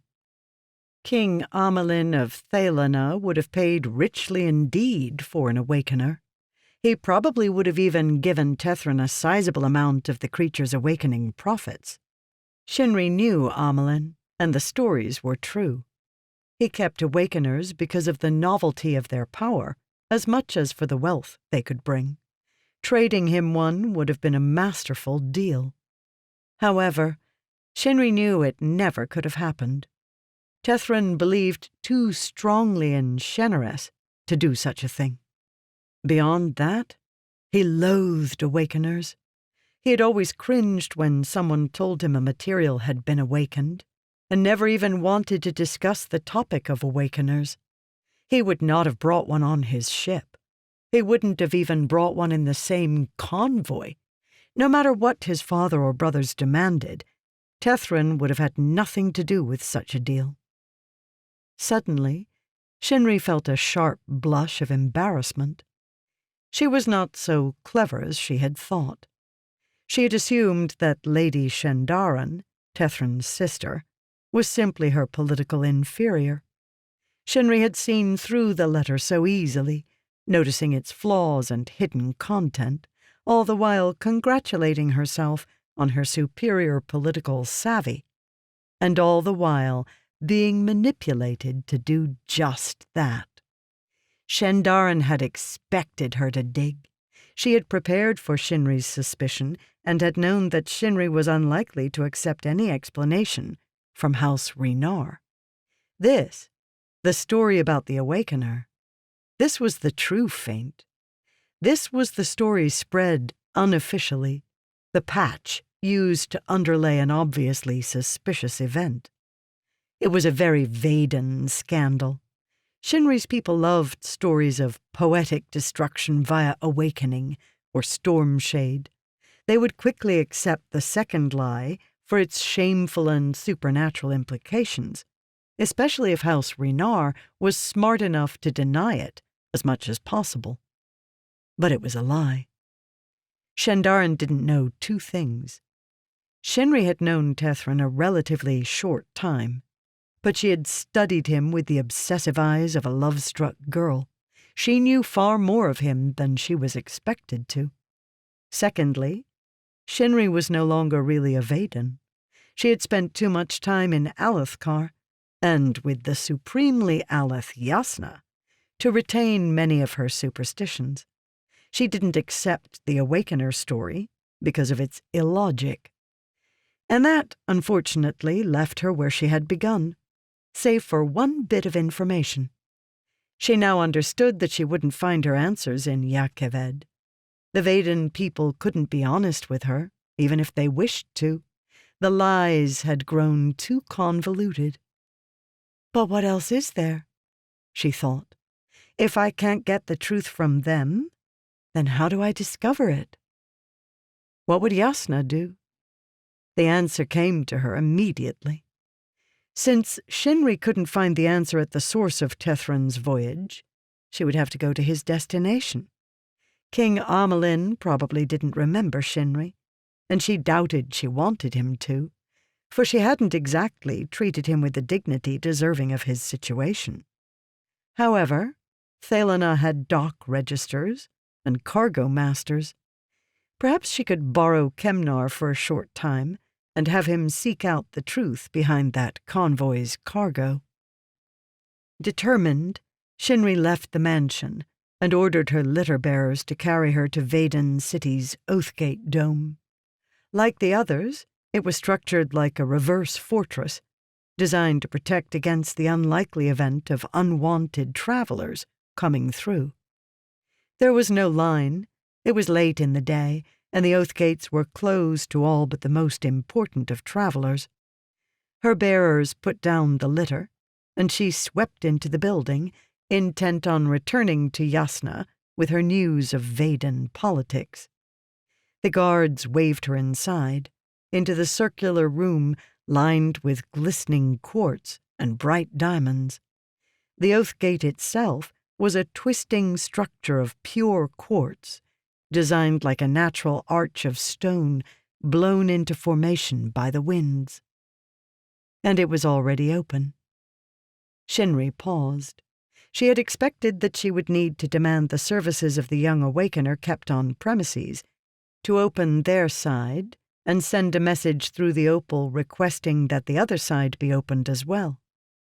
However, it appeared as if another traveler had already demanded its opening. As she watched, the white smoke veil in the arch's center broke, and a man stepped through. Round-faced, with the large, almost childlike eyes of his kind, the Shin man moved with more grace than the smoke itself. He crept more than walked, his step almost a glide. Shinri stepped back, staring despite herself as the man strode by. He glanced at Shinri with eyes that read her as easily as they read a common glyph, and understood her with an ease that would have shamed even Yasna's skill. He was out the door seconds later, passing her without acknowledgement or respect for her station, leaving her to wonder how a foreign man could demand such free use of the Oathgates.